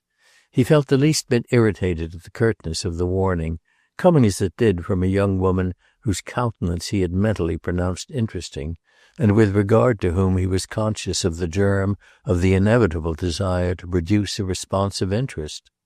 And then he thought he would break the ice to say something playfully urbane. "Oh, you should let me take the chair," he answered, "and have the pleasure of holding the skeins myself." For all reply to this sally he received a stare of undisguised amazement from Miss Garland, who then looked across at Mrs. Hudson with a glance which plainly said, "You see, he's quite the insidious person we feared." The elder lady, however, sat with her eyes fixed on the ground and her two hands tightly clasped. But touching her, Rowland felt much more compassion than resentment. Her attitude was not coldness. It was a kind of dread, almost a terror. She was a small, eager woman with a pale, troubled face, which added to her apparent age. After looking at her for some minutes, Rowland saw that she was still young, and that she must have been a very girlish bride. She had been a pretty one, too, though she probably had looked terribly frightened at the altar. She was very delicately made, and Roderick had come honestly by his physical slimness and elegance. She wore no cap, and her flaxen hair, which was of extraordinary fineness, was smoothed and confined with puritanic precision. She was excessively shy, and evidently very humble-minded. It was singular to see a woman to whom the experience of life had conveyed so little reassurance as to her own resources, or the chances of things turning out well. Rowland began immediately to like her, and to feel impatient to persuade her that there was no harm in him, and that 20-to-1 her son would make her a well-pleased woman yet. He foresaw that she would be easy to persuade, and that a benevolent conversational tone would probably make her pass, fluttering, from distrust into an oppressive extreme of confidence. But he had an indefinable sense that the person who was testing that strong young eyesight of hers in the dim candlelight was less readily beguiled from her mysterious feminine preconceptions. Miss Garland, according to Cecilia's judgment, as Rowland remembered, had not a countenance to inspire a sculptor, but it seemed to Rowland that her countenance might fairly inspire a man who was far from being a sculptor. She was not pretty, as the eye of habit judges prettiness, but when you made the observation you somehow failed to set it down against her, for you had already passed from measuring contours to tracing meanings. In Mary Garland's face there were many possible ones, and they gave you the more to think about that it was not, like Roderick Hudson's, for instance, a quick and mobile face over which expression flickered like a candle in a wind. They followed each other slowly, distinctly, gravely, sincerely, and you might almost have fancied that, as they came and went, they gave her a sort of pain. She was tall and slender, and had an air of maidenly strength and decision. She had a broad forehead and dark eyebrows, a trifle thicker than those of classic beauties. Her gray eye was clear but not brilliant, and her features were perfectly irregular. Her mouth was large. Fortunately for the principal grace of her physiognomy was her smile, which displayed itself with magnificent amplitude. Rowland indeed had not yet seen her smile, but something assured him that her rigid gravity had a radiant counterpart. She wore a scanty white dress, and had a nameless rustic air which would have led one to speak of her less as a young lady than as a young woman.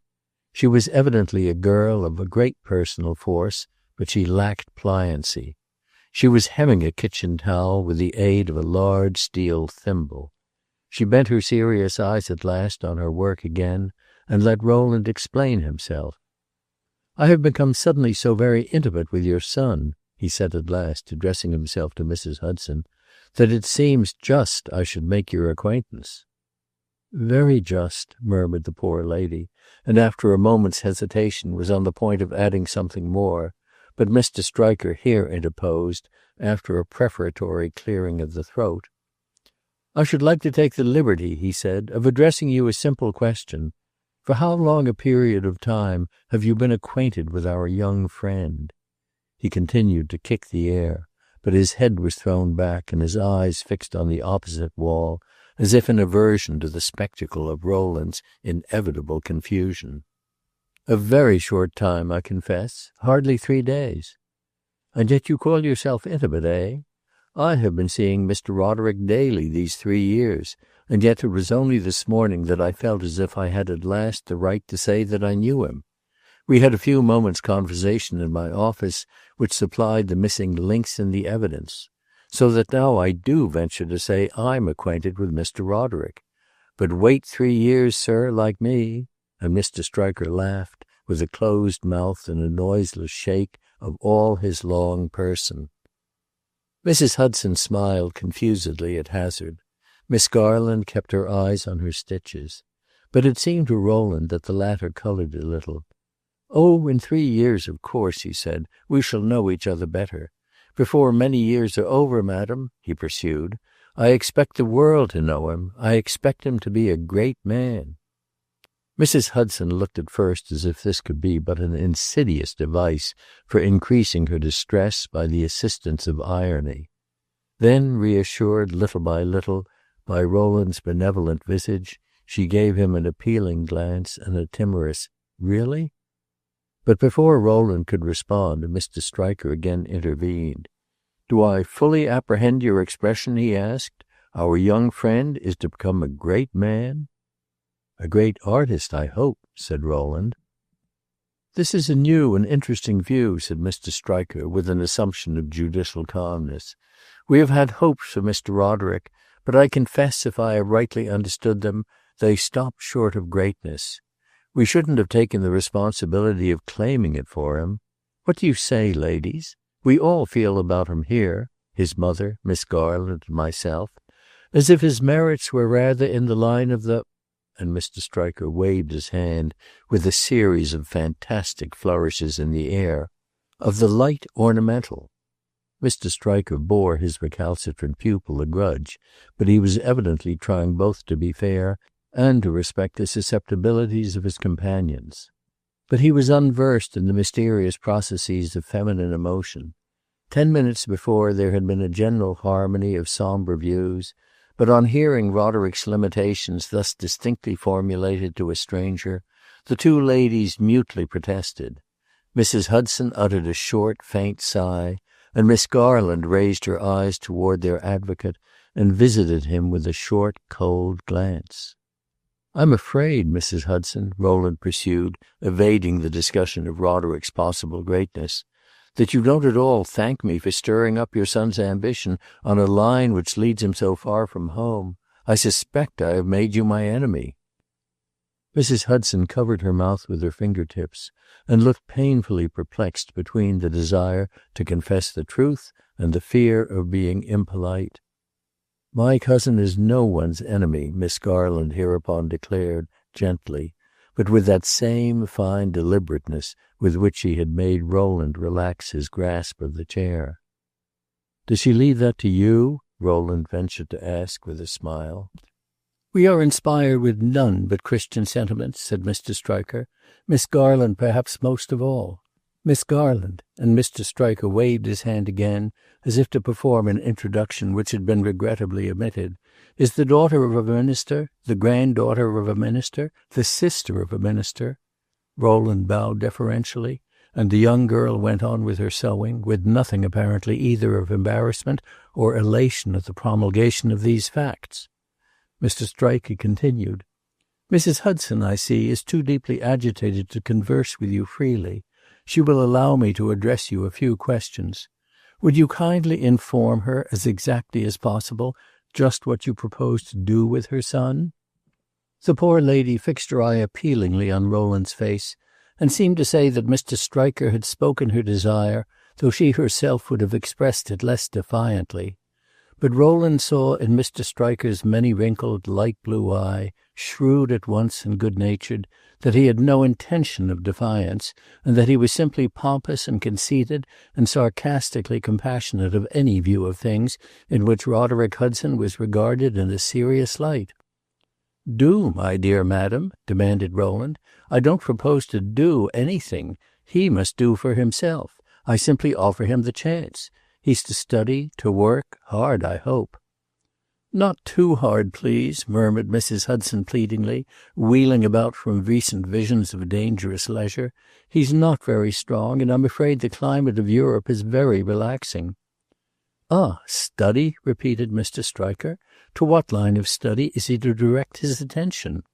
Then suddenly, with an impulse of disinterested curiosity on his own account, "How do you study sculpture, anyhow?" "By looking at models and imitating them." "At models, eh? To what kind of models do you refer?" "To the antique, in the first place." "Ah, the antique," repeated Mr. Stryker with a jocose intonation. "Do you hear, madam? Roderick is going off to Europe to learn to imitate the antique." "I suppose it's all right," said Mrs. Hudson, twisting herself in a sort of delicate anguish. "An antique, as I understand it," the lawyer continued, "is an image of a pagan deity with considerable dirt sticking to it, and no arms, no nose, and no clothing. A precious model, certainly." "That's a very good description of many," said Rowland with a laugh. "Mercy, truly?" asked Mrs. Hudson, borrowing courage from his urbanity. "But a sculptor's studies, you intimate, are not confined to the antique," Mr. Stryker resumed. "After he has been looking 3 or 4 years at the objects I describe—" "He studies the living model," said Rowland. "Does it take 3 or 4 years?" asked Mrs. Hudson imploringly. "That depends upon the artist's aptitude. After 20 years a real artist is still studying." "Oh, my poor boy!" moaned Mrs. Hudson, finding the prospect under every light still terrible. "Now, this study of the living model," Mr. Stryker pursued. "Inform Mrs. Hudson about that." "Oh, dear, no!" cried Mrs. Hudson shrinkingly. "That, too," said Rowland, "is one of the reasons for studying in Rome. It's a handsome race, you know, and you find very well-made people." "I suppose they're no better made than a good tough Yankee," objected Mr. Stryker, transposing his interminable legs. "The same God made us." "Surely," sighed Mrs. Hudson, but with a questioning glance at her visitor which showed that she had already begun to concede much weight to his opinion. Rowland hastened to express his assent to Mr. Stryker's proposition.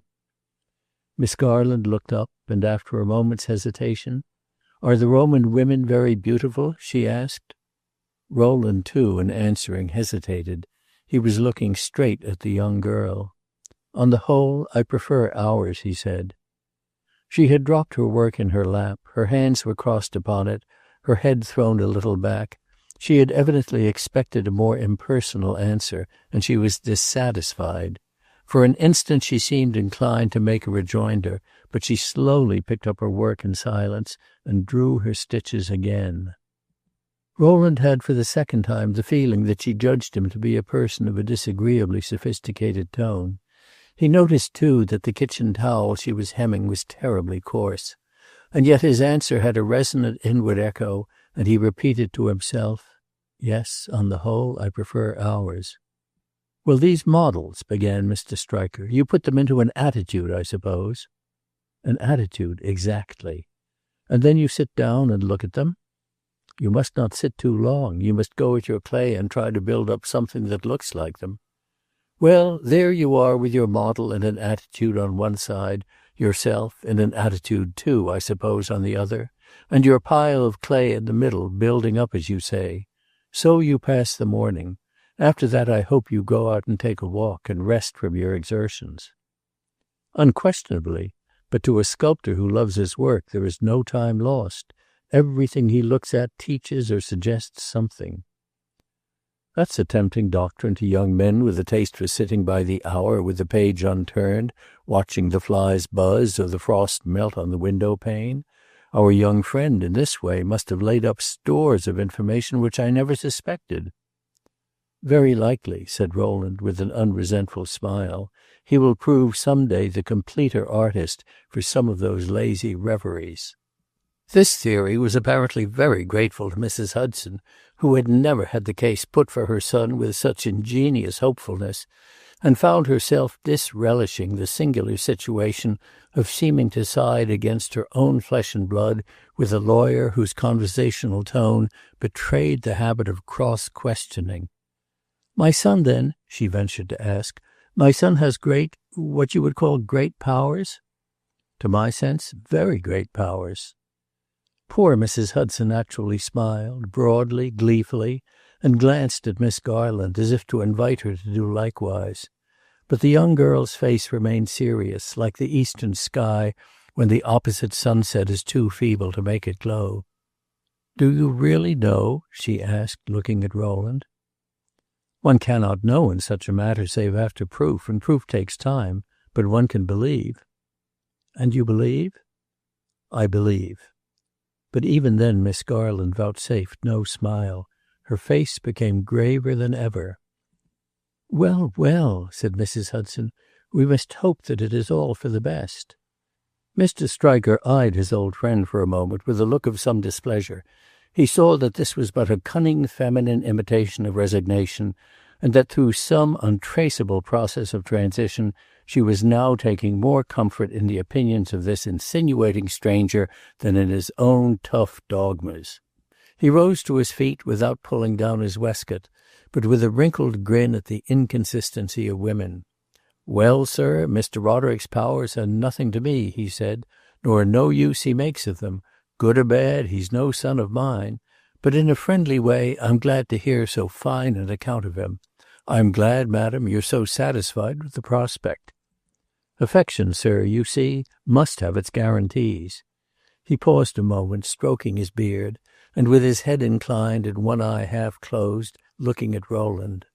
The look was grotesque, but it was significant, and it puzzled Rowland more than it amused him. "I suppose you're a very brilliant young man," he went on, "very enlightened, very cultivated, quite up to the mark in the fine arts, and all that sort of thing. I'm a plain, practical old boy, content to follow an honorable profession in a free country. I didn't go off to the old world to learn my business. No one took me by the hand. I had to grease my wheels myself, and such as I am, I'm a self-made man, every inch of me. Well, if our young friend is booked for fame and fortune, I don't suppose his going to Rome will stop him. But mind you, it won't help him such a long way either. If you have undertaken to put him through, there's a thing or two you'd better remember. The crop we gather depends upon the seed we sow. He may be the biggest genius of the age. His potatoes won't come up without his hoeing them.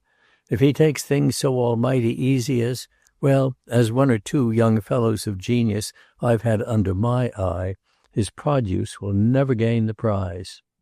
Take the word for it of a man who has made his way inch by inch and doesn't believe that we'll wake up to find our work done because we've lain all night dreaming of it. Anything worth doing is devilish hard to do. If your young protégé finds things easy and has a good time and says he likes the life, it's a sign that, as I may say, you had better step round to the office and look at the books. That's all I desire to remark. No offence intended. I hope you'll have a first-rate time." Rowland could honestly reply that this seemed pregnant sense, and he offered Mr. Stryker a friendly handshake as the latter withdrew. But Mr. Stryker's rather grim view of matters cast a momentary shadow on his companions, and Mrs. Hudson seemed to feel that it necessitated between them some little friendly agreement not to be overawed. Rowland sat for some time longer, partly because he wished to please the two women, and partly because he was strangely pleased himself. There was something touching in their unworldly fears and diffident hopes, something almost terrible in the way poor little Mrs. Hudson seemed to flutter and quiver with intense maternal passion. She put forth one timid conversational venture after another, and asked Rowland a number of questions about himself, his age, his family, his occupations, his tastes, his religious opinions. Rowland had an odd feeling at last that she had begun to consider him very exemplary, and that she might make later some perturbing discovery.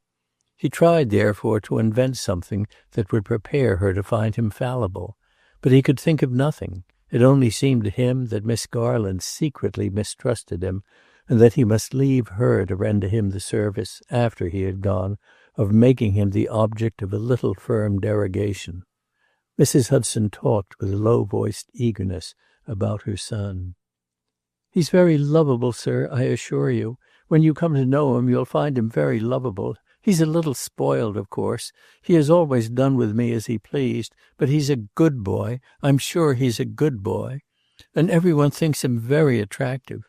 I'm sure he'd be noticed anywhere. Don't you think he's very handsome, sir? He features his poor father. I had another, perhaps you've been told. He was killed." And the poor little lady bravely smiled, for fear of doing worse. "He was a very fine boy, but very different from Roderick. Roderick is a little strange. He has never been an easy boy. Sometimes I feel like the goose. Wasn't it a goose, dear?" And startled by the audacity of her comparison, she appealed to Miss Garland. "The goose or the hen who hatched a swan's egg. I have never been able to give him what he needs. I have always thought that in more brilliant circumstances he might find his place and be happy. But at the same time I was afraid of the world for him. It was so large and dangerous and dreadful. No doubt I know very little about it. I never suspected, I confess, that it contained persons of such liberality as yours." Rowland replied that evidently she had done the world but scanty justice. "No," objected Miss Garland after a pause. "It is like something in a fairy tale." "What, pray?" "Your coming here all unknown, so rich and so polite, and carrying off my cousin in a golden cloud." If this was badinage, Miss Garland had the best of it, for Rowland almost fell a musing silently over the question whether there was a possibility of irony in that transparent gaze. Before he withdrew, Mrs. Hudson made him tell her again that Roderick's powers were extraordinary. He had inspired her with a clinging, caressing faith in his wisdom. "He will really do great things?" she asked. "The very greatest?" "I see no reason in his talent itself why he should not." "Well, we'll think of that as we sit here alone," she rejoined. "Mary and I will sit here and talk about it. So I give him up," she went on as he was going. "I'm sure you'll be the best of friends to him, but if you should ever forget him, or grow tired of him, or lose your interest in him, and he should come to any harm or any trouble, please, sir, remember—" and she paused with a tremulous voice. "Remember, my dear madam?" "That he is all I have, that he is everything, and that it would be very terrible." "In so far as I can help him, he shall succeed," was all Rowland could say. He turned to Miss Garland to bid her good night, and she rose and put out her hand. She was very straightforward, but he could see that if she was too modest to be bold, she was much too simple to be shy. "Have you no charge to lay upon me?" he asked, to ask her something. She looked at him a moment, and then, although she was not shy, she blushed. "Make him do his best," she said. Rowland noted the soft intensity with which the words were uttered. "Do you take a great interest in him?" he demanded. "Certainly." "Then, if he will not do his best for you, he will not do it for me." She turned away with another blush, and Rowland took his leave. He walked homeward, thinking of many things.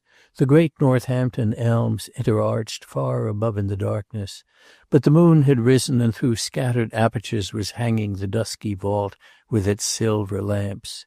There seemed to Rowland something intensely serious in the scene in which he had just taken part. He had laughed and talked and braved it out in self-defense, but when he reflected that he was really meddling with the simple stillness of this little New England home, and that he had ventured to disturb so much living security in the interest of a far-away fantastic hypothesis, he paused, amazed at his temerity. It was true, as Cecilia had said, that for an unofficious man it was a singular position. There stirred in his mind an odd feeling of annoyance with Roderick for having thus peremptorily enlisted his sympathies.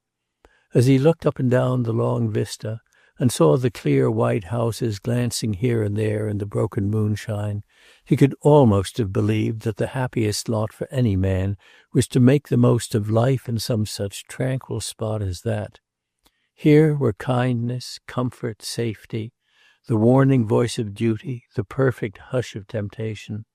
And as Rowland looked along the arch of silvered shadow and out into the lucid air of the American night, which seemed so doubly vast, somehow, and strange and nocturnal, he felt like declaring that here was beauty too, beauty sufficient for an artist not to starve upon it.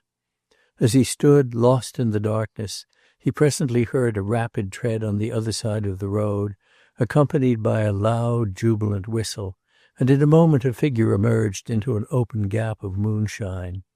He had no difficulty in recognizing Hudson, who was presumably returning from a visit to Cecilia. Roderick stopped suddenly and stared up at the moon with his face vividly illumined. He broke out into a snatch of song. "The splendor falls on castle walls and snowy summits old in story." And with the great musical roll of his voice he went swinging off into the darkness again, as if his thoughts had lent him wings. He was dreaming of the inspiration of foreign lands, of castled crags and historic landscapes. What a pity, after all, thought Rowland, as he went his own way, that he shouldn't have a taste of it. It had been a very just remark of Cecilia's that Roderick would change with a change in his circumstances. Rowland had telegraphed to New York for another berth on his steamer, and from the hour the answer came, Hudson's spirits rose to incalculable heights. He was radiant with good humor, and his kindly jollity seemed the pledge of a brilliant future. He had forgiven his old enemies and forgotten his old grievances, and seemed every way reconciled to a world in which he was going to count as an active force. He was inexhaustibly loquacious and fantastic, and as Cecilia said, he had suddenly become so good that it was only to be feared he was going to start not for Europe, but for heaven. He took long walks with Rowland, who felt more and more the fascination of what he would have called his giftedness. Rowland returned several times to Mrs. Hudson, and found the two ladies doing their best to be happy in their companion's happiness. Miss Garland, he thought, was succeeding better than her demeanor on his first visit had promised. He tried to have some especial talk with her, but her extreme reserve forced him to content himself with such responses to his rather urgent overtures as might be extracted from a keenly attentive smile. It must be confessed, however, that if the response was vague, the satisfaction was great, and that Rowland, after his second visit, kept seeing a lurking reflection of this smile in the most unexpected places. It seemed strange that she should please him so well at so slender a cost, but please him she did, prodigiously, and his pleasure had a quality altogether new to him. It made him restless and a trifle melancholy. He walked about absently, wondering and wishing. He wondered, among other things, why fate should have condemned him to make the acquaintance of a girl whom he would make a sacrifice to know better, just as he was leaving the country for years. It seemed to him that he was turning his back on a chance of happiness, happiness of a sort of which the slenderest germ should be cultivated. He asked himself whether, feeling as he did, if he had only himself to please, he would give up his journey and wait. He had Roderick to please now, for whom disappointment would be cruel, but he said to himself that certainly, if there were no Roderick in the case, the ship should sail without him. He asked Hudson several questions about his cousin, but Roderick, confidential on most points, seemed to have reasons of his own for being reticent on this one. His measured answers quickened Rowland's curiosity, for Miss Garland, with her own irritating half-suggestions, had only to be a subject of guarded allusion in others to become intolerably interesting. He learned from Roderick that she was the daughter of a country minister, a far-away cousin of his mother, settled in another part of the state, that she was one of half a dozen daughters, that the family was very poor, and that she had come a couple of months before to pay his mother a long visit. "It is to be a very long one now," he said, "for it is settled that she is to remain while I am away." The fermentation of contentment in Roderick's soul reached its climax a few days before the young men were to make their farewells. He had been sitting with his friends on Cecilia's veranda, but for half an hour past he had said nothing. Lounging back against a vine-wreathed column and gazing idly at the stars, he kept caroling softly to himself, with that indifference to ceremony for which he always found allowance, and which in him had a sort of pleading grace.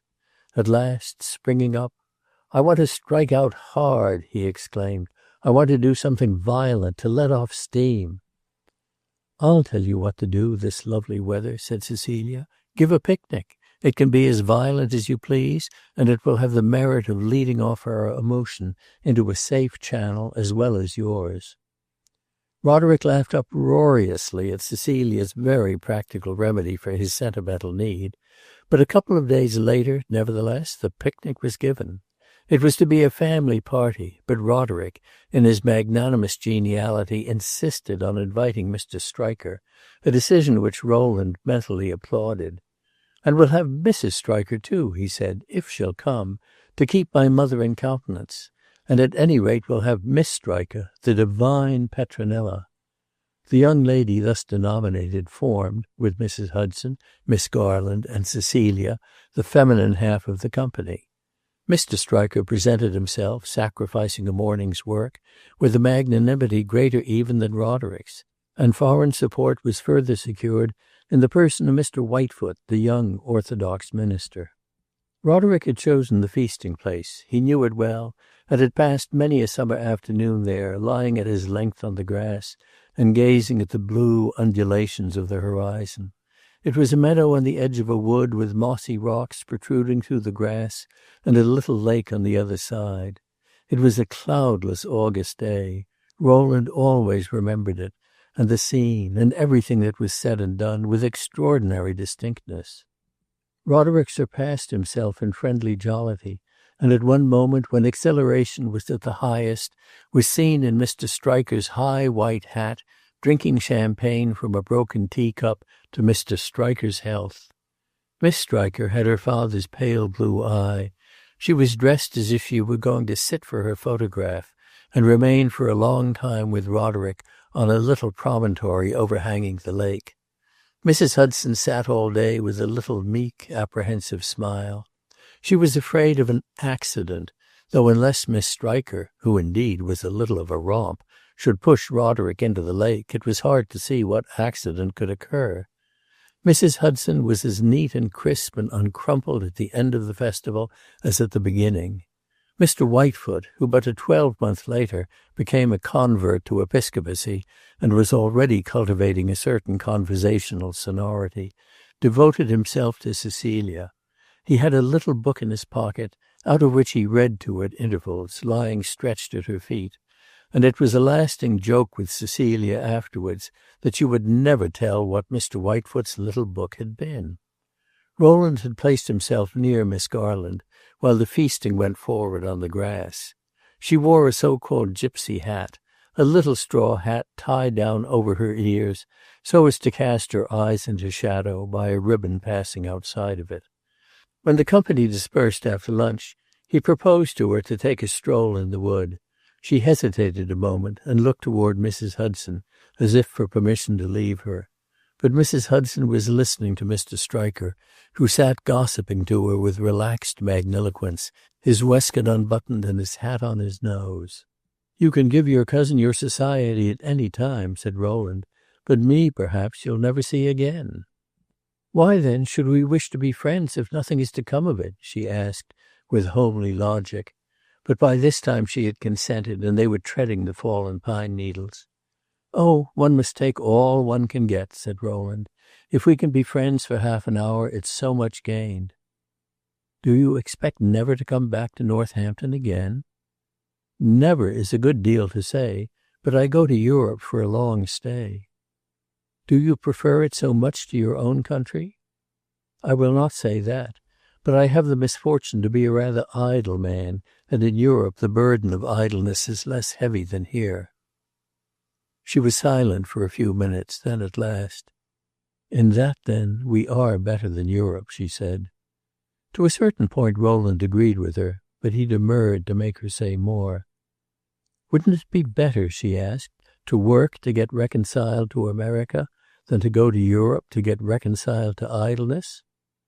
"Doubtless, but you know work is hard to find." "I come from a little place where every one has plenty," said Miss Garland. "We all work. Every one I know works. And really," she added presently, "I look at you with curiosity. You are the first unoccupied man I ever saw." "Don't look at me too hard," said Rowland, smiling. "I shall sink into the earth. What is the name of your little place?" "West Nazareth," said Miss Garland with her usual sobriety. "It is not so very little, though it's smaller than Northampton." "I wonder whether I could find any work in West Nazareth," Rowland said. "You would not like it," Miss Garland declared reflectively. "Though there are far finer woods there than this. We have miles and miles of woods." "I might chop down trees," said Rowland. "That is, if you allow it." "Allow it? Why, where should we get our firewood?" Then, noticing that he had spoken jestingly, she glanced at him askance, though with no visible diminution of her gravity. "Don't you know how to do anything? Have you no profession?" Rowland shook his head. "Absolutely none." "What do you do all day?" "Nothing worth relating. That's why I am going to Europe. There, at least, if I do nothing, I shall see a great deal, and if I'm not a producer, I shall at any rate be an observer." "Can't we observe everywhere?" "Certainly, and I really think that in that way I make the most of my opportunities. Though I confess," he continued, "that I often remember there are things to be seen here to which I probably haven't done justice. I should like, for instance, to see West Nazareth." She looked round at him open-eyed, not apparently that she exactly supposed he was jesting, for the expression of such a desire was not necessarily facetious, but as if he must have spoken with an ulterior motive. In fact, he had spoken from the simplest of motives. The girl beside him pleased him unspeakably, and suspecting that her charm was essentially her own and not reflected from social circumstance, he wished to give himself the satisfaction of contrasting her with the meagre influences of her education. Miss Garland's second movement was to take him at his word. "Since you are free to do as you please, why don't you go there?" "I am not free to do as I please now. I have offered your cousin to bear him company to Europe. He has accepted with enthusiasm, and I cannot retract." "Are you going to Europe simply for his sake?" Rowland hesitated a moment. "I think I may almost say so."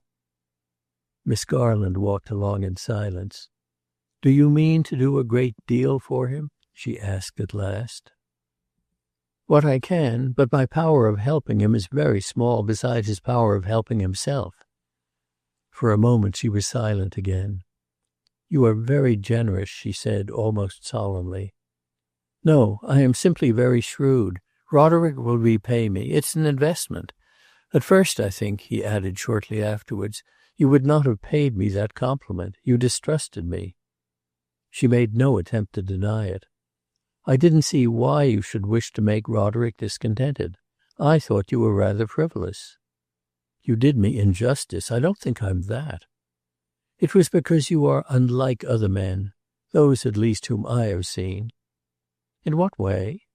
"Why, as you describe yourself. You have no duties, no profession, no home. You live for your pleasure." "That's all very true. And yet I maintain I'm not frivolous." "I hope not," said Miss Garland simply. They had reached a point where the wood path forked and put forth two divergent tracks which lost themselves in a verdurous tangle. Miss Garland seemed to think that the difficulty of choice between them was a reason for giving them up and turning back. Rowland thought otherwise, and detected agreeable grounds for preference in the left-hand path. As a compromise, they sat down on a fallen log. Looking about him, Rowland espied a curious wild shrub with a spotted crimson leaf. He went and plucked a spray of it and brought it to Miss Garland. He had never observed it before, but she immediately called it by its name. She expressed surprise at his not knowing it. It was extremely common. He presently brought her a specimen of another delicate plant with a little blue-streaked flower. "I suppose that's common too," he said, "but I have never seen it, or noticed it at least." She answered that this one was rare, and meditated a moment before she could remember its name. At last she recalled it, and expressed surprise at his having found the plant in the woods. She supposed it grew only in open marshes. Rowland complimented her on her fund of useful information. "It's not especially useful," she answered, "but I like to know the names of plants as I do those of my acquaintances. When we walk in the woods at home, which we do so much, it seems as unnatural not to know what to call the flowers as it would be to see someone in the town with whom we were not on speaking terms." "Apropos of frivolity," Rowland said, "I'm sure you have very little of it, unless at West Nazareth it is considered frivolous to walk in the woods and nod to the nodding flowers. Do kindly tell me a little about yourself." And to compel her to begin, "I know you come of a race of theologians," he went on. "No," she replied, deliberating, "they are not theologians, though they are ministers. We don't take a very firm stand upon doctrine. We are practical, rather. We write sermons and preach them, but we do a great deal of hard work beside." "And of this hard work, what has your share been?" "The hardest part, doing nothing." "What do you call nothing?" "I taught school a while. I must make the most of that. But I confess I didn't like it. Otherwise, I have only done little things at home as they turned up." "What kind of things?" "Oh, every kind. If you had seen my home, you would understand." Rowland would have liked to make her specify, but he felt a more urgent need to respect her simplicity than he had ever felt to defer to the complex circumstance of certain other women. "To be happy, I imagine," he contented himself with saying, "you need to be occupied. You need to have something to expend yourself on." "That is not so true as it once was, now that I am older. I am sure I am less impatient of leisure. Certainly, these 2 months that I have been with Mrs. Hudson, I have had a terrible amount of it. And yet I have liked it. And now that I am probably to be with her all the while that her son is away, I look forward to more with a resignation that I don't quite know what to make of." "It is settled, then, that you are to remain with your cousin?" "It depends upon their writing from home that I may stay, but that is probable. Only I must not forget," she said, rising, "that the ground for my doing so is that she be not left alone." "I am glad to know," said Rowland, "that I shall probably often hear about you. I assure you I shall often think about you." These words were half impulsive, half deliberate. They were the simple truth, and he had asked himself why he should not tell her the truth. And yet they were not all of it.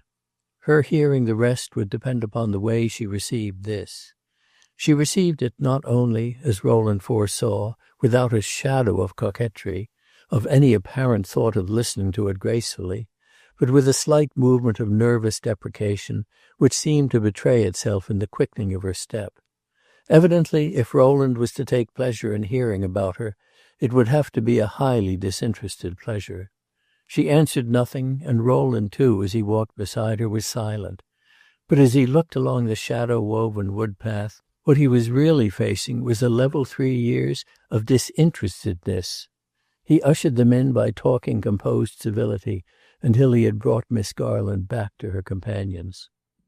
He saw her but once again. He was obliged to be in New York a couple of days before sailing, and it was arranged that Roderick should overtake him at the last moment. The evening before he left Northampton, he went to say farewell to Mrs. Hudson. The ceremony was brief. Rowland soon perceived that the poor little lady was in the melting mood, and as he dreaded her tears, he compressed a multitude of solemn promises into a silent handshake and took his leave. Miss Garland, she had told him, was in the back garden with Roderick. He might go out to them. He did so, and as he drew near, he heard Roderick's high-pitched voice ringing behind the shrubbery. In a moment, emerging, he found Miss Garland leaning against a tree, with her cousin before her, talking with great emphasis. He asked pardon for interrupting them, and said he wished only to bid her good-bye. She gave him her hand, and he made her his bow in silence. "Don't forget," he said to Roderick as he turned away, "and don't, in this company, repent of your bargain." "I shall not let him," said Miss Garland, with something very like gaiety. "I shall see that he is punctual. He must go. I owe you an apology for having doubted that he ought to." And in spite of the dusk, Rowland could see that she had an even finer smile than he had supposed. Roderick was punctual, eagerly punctual, and they went. Rowland for several days was occupied with material cares, and lost sight of his sentimental perplexities, but they only slumbered, and they were sharply awakened. The weather was fine, and the two young men always sat together upon deck late into the evening. One night, toward the last, they were at the stern of the great ship, watching her grind the solid blackness of ocean into phosphorescent foam. They talked on these occasions of everything conceivable, and had the air of having no secrets from each other. But it was on Roderick's conscience that this air belied him, and he was too frank by nature, moreover, for permanent reticence on any point. "I must tell you something," he said at last. "I should like you to know it, and you will be so glad to know it. Besides, it's only a question of time. 3 months hence, probably, you would have guessed it. I am engaged to Mary Garland." Rowland sat staring. Though the sea was calm, it seemed to him that the ship gave a great dizzying lurch. But in a moment he contrived to answer coherently. "Engaged to Miss Garland? I never imagined—" "That I was in love with her?" Roderick interrupted. "Neither did I until this last fortnight. But you came and put me into such ridiculous good humor that I felt an extraordinary desire to tell some woman that I adored her. Miss Garland is a magnificent girl. You know her too little to do her justice. I have been quietly learning to know her these past 3 months, and have been falling in love with her without being conscious of it. It appeared when I spoke to her that she had a kindness for me. So the thing was settled. I must, of course, make some money before we can marry. It's rather droll, certainly, to engage oneself to a girl whom one is going to leave the next day for years. We shall be condemned for some time to come to do a terrible deal of abstract thinking about each other. But I wanted her blessing on my career, and I could not help asking for it. Unless a man is unnaturally selfish, he needs to work for someone else than himself, and I am sure I shall run a smoother and swifter course for knowing that that fine creature is waiting at Northampton for news of my greatness. If ever I am a dull companion and over-addicted to moping, remember in justice to me that I am in love, and that my sweetheart is 5,000 miles away."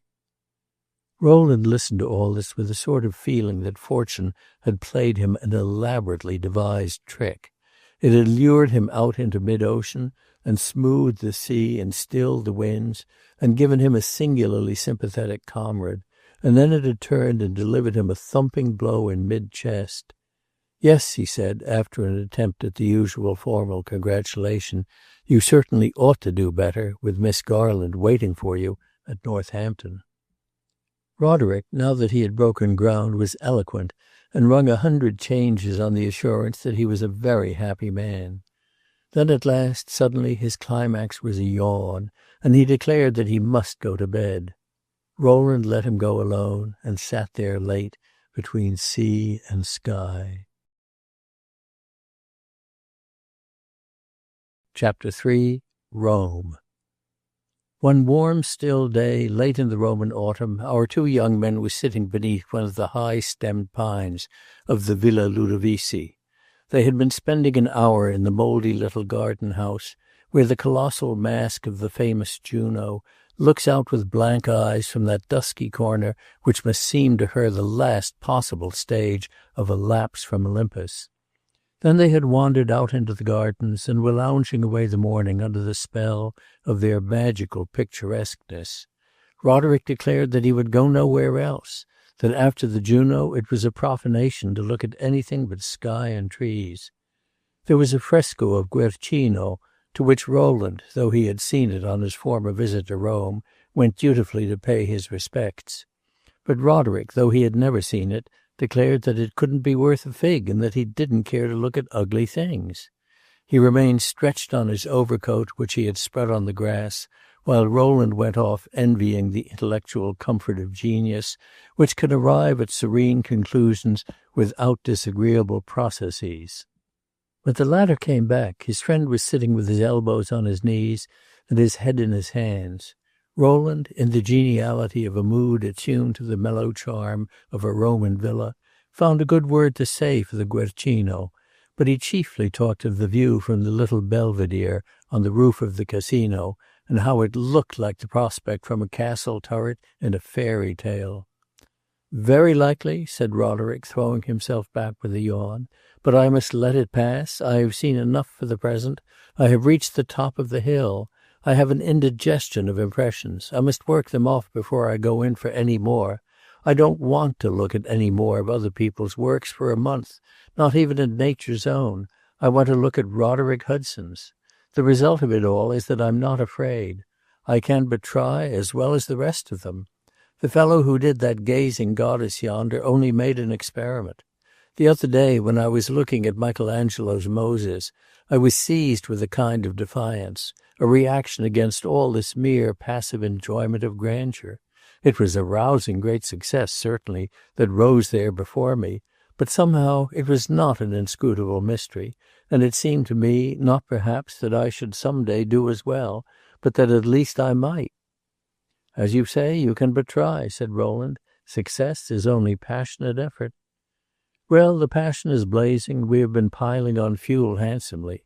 It came over me just now that it is exactly 3 months to a day since I left Northampton. I can't believe it."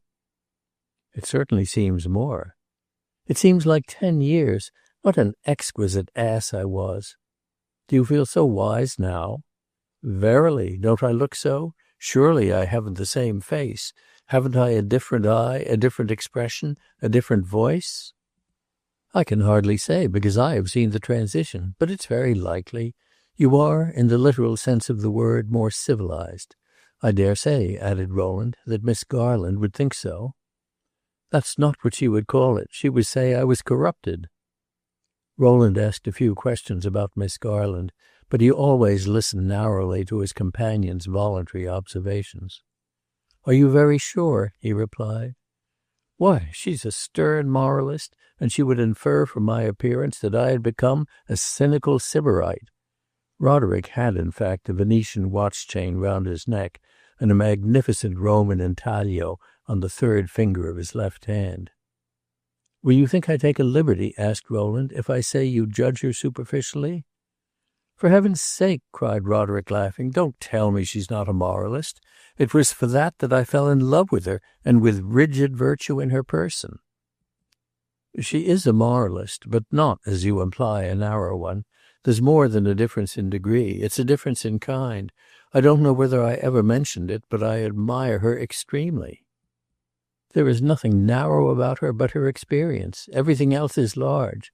My impression of her is of a person of great capacity, as yet wholly unmeasured and untested. Some day or other, I'm sure, she will judge fairly and wisely of everything." "Stay a bit," cried Roderick. "You're a better Catholic than the Pope. I shall be content if she judges fairly of me, of my merits, that is. The rest she must not judge at all. She's a grimly devoted little creature. May she always remain so. Changed as I am, I adore her none the less. What becomes of all our emotions, our impressions," he went on after a long pause, "all the material of life that life pours into us at such a rate, during such a memorable 3 months as these? There are 20 moments a week, a day, for that matter some days, that seem supreme, 20 impressions that seem ultimate, that appear to form an intellectual era. But the others come treading on their heels and sweeping them along, and they all melt like water into water and settle the question of precedence among themselves. The curious thing is that the more the mind takes in, the more it has space for, and that all one's ideas are like the Irish people at home who live in the different corners of a room and take boarders." "I fancy it is our peculiar good luck that we don't see the limits of our minds," said Rowland. "We are young compared with what we may one day be. That belongs to youth. It is perhaps the best part of it. They say that old people do find themselves at last face to face with a solid blank wall, and stand thumping against it in vain. It resounds, it seems to have something beyond it, but it won't move. That's only a reason for living with open doors as long as we can." "Open doors," murmured Roderick. "Yes, let us close no doors that open upon Rome. For this, for the mind, is eternal summer. But though my doors may stand open today," he presently added, "I shall see no visitors. I want to pause and breathe. I want to dream of a statue. I have been working hard for 3 months. I have earned a right to a reverie." Rowland, on his side, was not without provision for reflection, and they lingered on in broken, desultory talk. Rowland felt the need for intellectual rest, for a truce to present care for churches, statues, and pictures, on even better grounds than his companion, inasmuch as he had really been living Roderick's intellectual life the past 3 months as well as his own. As he looked back on these full-flavored weeks, he drew a long breath of satisfaction, almost of relief. Roderick, thus far, had justified his confidence and flattered his perspicacity. He was rapidly unfolding into an ideal brilliancy.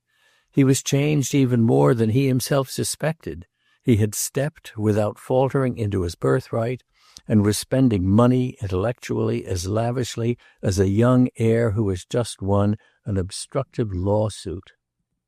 Roderick's glance and voice were the same, doubtless, as when they enlivened the summer dusk on Cecilia's veranda, but in his person generally there was an indefinable expression of experience rapidly and easily assimilated. Rowland had been struck at the outset with the instinctive quickness of his observation and his free appropriation of whatever might serve his purpose. He had not been, for instance, half an hour on English soil before he perceived that he was dressed like a rustic, and he had immediately reformed his toilette with the most unerring tact. His appetite for novelty was insatiable, and for everything characteristically foreign as it presented itself, he had an extravagant greeting. But in half an hour the novelty had faded, he had guessed the secret, he had plucked out the heart of the mystery, and was clamoring for a keener sensation. At the end of a month he presented mentally a puzzling spectacle to his companion. He had caught instinctively the keynote of the old world. He observed and enjoyed, he criticized and rhapsodized, but though all things interested him and many delighted him, none surprised him. He had divined their logic and measured their proportions and referred them infallibly to their categories. Witnessing the rate at which he did intellectual execution on the general spectacle of European life, Rowland at moments felt vaguely uneasy for the future. The boy was living too fast, he would have said, and giving alarming pledges to ennui in his later years. But we must live as our pulses are timed, and Roderick struck the hour very often. He was, by imagination, though he never became in manner, a natural man of the world. He had intuitively, as an artist, what one may call the historic consciousness. He had a relish for social subtleties and mysteries, and in perception, when occasion offered him an inch, he never failed to take an ell. A single glimpse of a social situation of the elder type enabled him to construct the whole, with all its complex chiaroscuro, and Rowland more than once assured him that he made him believe in the metempsychosis, and that he must have lived in European society in the last century as a gentleman in a cocked hat and brocaded waistcoat. Hudson asked Rowland questions which poor Rowland was quite unable to answer, and of which he was equally unable to conceive where he had picked up the data. Roderick ended by answering them himself, tolerably to his satisfaction, and in a short time he had almost turned the tables and become, in their walks and talks, the accredited source of information. Rowland told him that when he turned sculptor, a capital novelist was spoiled, and that to match his eye for social detail, one would have to go to Honoré de Balzac. In all this Rowland took a generous pleasure. He felt an especial kindness for his comrade's radiant youthfulness of temperament. He was so much younger than he himself had ever been, and surely youth and genius, hand in hand, were the most beautiful sight in the world. Roderick added to this the charm of his more immediately personal qualities. The vivacity of his perceptions, the audacity of his imagination, the picturesqueness of his phrase when he was pleased, and even more when he was displeased, his abounding good humor, his candor, his unclouded frankness, his unfailing impulse to share every emotion and impression with his friend, all this made comradeship a pure felicity, and interfused with a deeper amenity their long evening talks at café doors in Italian towns. They had gone almost immediately to Paris, and had spent their days at the Louvre and their evenings at the theatre. Roderick was divided in mind as to whether Titian or Mademoiselle Delaporte was the greater artist. They had come down through France to Genoa and Milan, had spent a fortnight in Venice and another in Florence, and had now been a month in Rome. Roderick had said that he meant to spend 3 months in simply looking, absorbing, and reflecting, without putting pencil to paper. He looked indefatigably and certainly saw great things greater, doubtless, at times, than the intentions of the artist. And yet he made few false steps and wasted little time in theories of what he ought to like and to dislike. He judged instinctively and passionately, but never vulgarly. At Venice, for a couple of days, he had half a fit of melancholy over the pretended discovery that he had missed his way, and that the only proper vestment of plastic conceptions was the coloring of Titian and Paul Veronese. Then one morning the two young men had themselves rowed out to Torcello, and Roderick lay back for a couple of hours watching a brown-breasted gondolier making superb muscular movements in high relief against the sky of the Adriatic, and at the end jerked himself up with a violence that nearly swamped the gondola, and declared that the only thing worth living for was to make a colossal bronze and set it aloft in the light of a public square. In Rome his first care was for the Vatican. He went there again and again, but the old imperial and papal city altogether delighted him. Only there he really found what he had been looking for from the first, the complete antipodes of Northampton. And indeed Rome is the natural home of those spirits with which we just now claimed fellowship for Roderick, the spirits with a deep relish for the artificial element in life and the infinite superpositions of history. It is the immemorial city of convention. The stagnant Roman air is charged with convention. It colors the yellow light and deepens the chilly shadows. And in that still recent day the most impressive convention in all history was visible to men's eyes in the Roman streets, erect in the gilded coach drawn by 4 black horses. Roderick's first fortnight was a high aesthetic revel. He declared that Rome made him feel and understand more things than he could express. He was sure that life must have there, for all one's senses, an incomparable fineness, that more interesting things must happen to one than anywhere else. And he gave Rowland to understand that he meant to live freely and largely, and be as interested as occasion demanded. Rowland saw no reason to regard this as a menace of dissipation, because in the first place there was in all dissipation, refine it as one might, a grossness which would disqualify it for Roderick's favor, and because in the second the young sculptor was a man to regard all things in the light of his art, to hand over his passions to his genius to be dealt with, and to find that he could live largely enough without exceeding the circle of wholesome curiosity.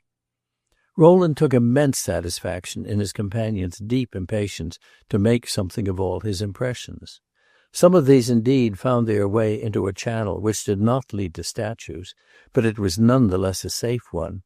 He wrote frequent long letters to Miss Garland, and when Rowland went with him to post them, he thought wistfully of the fortune of the great loosely written missives, which cost Roderick unconscionable sums in postage. He received punctual answers of a more frugal form, written in a clear, minute hand, on paper vexatiously thin. If Rowland was present when they came, he turned away and thought of other things, or tried to. These were the only moments when his sympathy halted, and they were brief. For the rest, he let the days go by unprotestingly, and enjoyed Roderick's serene efflorescence as he would have done a beautiful summer sunrise. Rome, for the past month, had been delicious.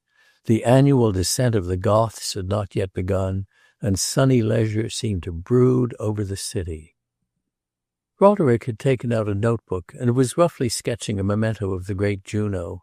Suddenly there was a noise on the gravel, and the young men, looking up, saw 3 persons advancing. One was a woman of middle age, with a rather grand air and a great many furbelows.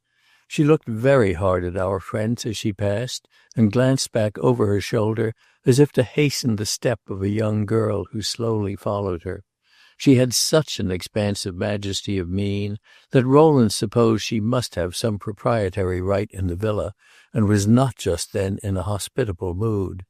Beside her walked a little elderly man, tightly buttoned in a shabby black coat, but with a flower in his lappet, and a pair of soiled light gloves. He was a grotesque-looking personage, and might have passed for a gentleman of the old school, reduced by adversity to playing cicerone to foreigners of distinction. He had a little black eye which glittered like a diamond, and rolled about like a ball of quicksilver, and a white moustache, cut short and stiff like a worn-out brush. He was smiling with extreme urbanity, and talking in a low, mellifluous voice to the lady, who evidently was not listening to him. At a considerable distance behind this couple strolled a young girl, apparently of about 20. She was tall and slender, and dressed with extreme elegance. She led by a cord a large poodle of the most fantastic aspect. He was combed and decked like a ram for sacrifice. His trunk and haunches were of the most transparent pink, his fleecy head and shoulders as white as jeweler's cotton, and his tail and ears ornamented with long blue ribbons. He stepped along stiffly and solemnly beside his mistress with an air of conscious elegance. There was something at first slightly ridiculous in the sight of a young lady gravely appended to an animal of these incongruous attributes, and Roderick, with his customary frankness, greeted the spectacle with a confident smile. The young girl perceived it and turned her face full upon him with a gaze intended apparently to enforce greater deference. It was not deference, however, her face provoked, but startled, submissive admiration. Roderick's smile fell dead, and he sat eagerly staring. A pair of extraordinary dark blue eyes, a mass of dusky hair over a low forehead, a blooming oval of perfect purity, a flexible lip just touched with disdain, the step and carriage of a tired princess. These were the general features of his vision. The young lady was walking slowly and letting her long dress rustle over the gravel. The young men had time to see her distinctly before she averted her face and went her way. She left a vague, sweet perfume behind her as she passed. "Immortal powers!" cried Roderick. "What a vision! In the name of transcendent perfection, who is she?" He sprang up and stood looking after her until she rounded a turn in the avenue. "What a movement! What a manner! What a poise of the head! I wonder if she would sit to me." "You had better go ask her," said Rowland, laughing. "She is certainly most beautiful." "Beautiful? She's beauty itself. She's a revelation. I don't believe she is living. She's a phantasm, a vapor, an illusion." "The poodle," said Rowland, "is certainly alive." "Nay, he too may be a grotesque phantom, like the black dog in Faust." "I hope at least that the young lady has nothing common with Mephistopheles. She looked dangerous." "If beauty is immoral, as people think at Northampton," said Roderick, "she is the incarnation of evil. The mamma and the queer old gentleman, moreover, are a pledge of her reality. Who are they all?" "The Prince and Princess Ludovici and the Principessina," suggested Rowland. "There are no such people," said Roderick. "Besides, the little old man is not the papa." Rowland smiled, wondering how he had ascertained these facts, and the young sculptor went on. "The old man is a Roman, a hanger-on of the mamma, a useful personage who now and then gets asked to dinner. The ladies are foreigners, from some northern country, I won't say which." "Perhaps from the state of Maine," said Rowland. "No, she's not an American, I'll lay a wager on that. She's a daughter of this elder world. We shall see her again, I pray my stars. But if we don't, I shall have done something I never expected to. I shall have had a glimpse of ideal beauty." He sat down again and went on with his sketch of the Juno, scrawled away for 10 minutes, and then handed the result in silence to Rowland. Rowland uttered an exclamation of surprise and applause. The drawing represented the Juno as to the position of the head, the brow, and the broad fillet across the hair, but the eyes, the mouth, the physiognomy were a vivid portrait of the young girl with the poodle. "I have been wanting a subject," said Roderick. "There's one made to my hand, and now for work."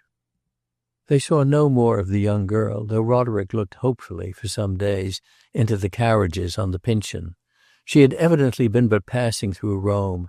Naples or Florence now happily possessed her, and she was guiding her fleecy companion through the Villa Reale or the Boboli Gardens with the same superb defiance of irony. Roderick went to work and spent a month shut up in his studio. He had an idea, and he was not to rest till he had embodied it. He had established himself in the basement of a huge, dusky, dilapidated old house in that long, tortuous, and preeminently Roman street which leads from the Corso to the bridge of Sant'Angelo.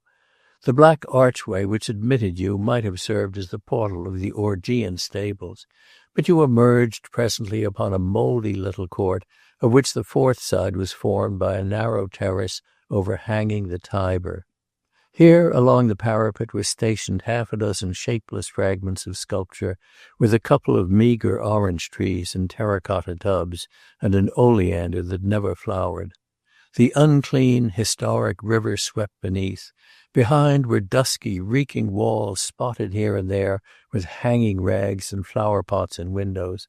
Opposite, at a distance, were the bare brown banks of the stream, the huge rotondo of Sant'Angelo, tipped with its seraphic statue, the dome of St. Peter's, and the broad-topped pines of the Villa Doria.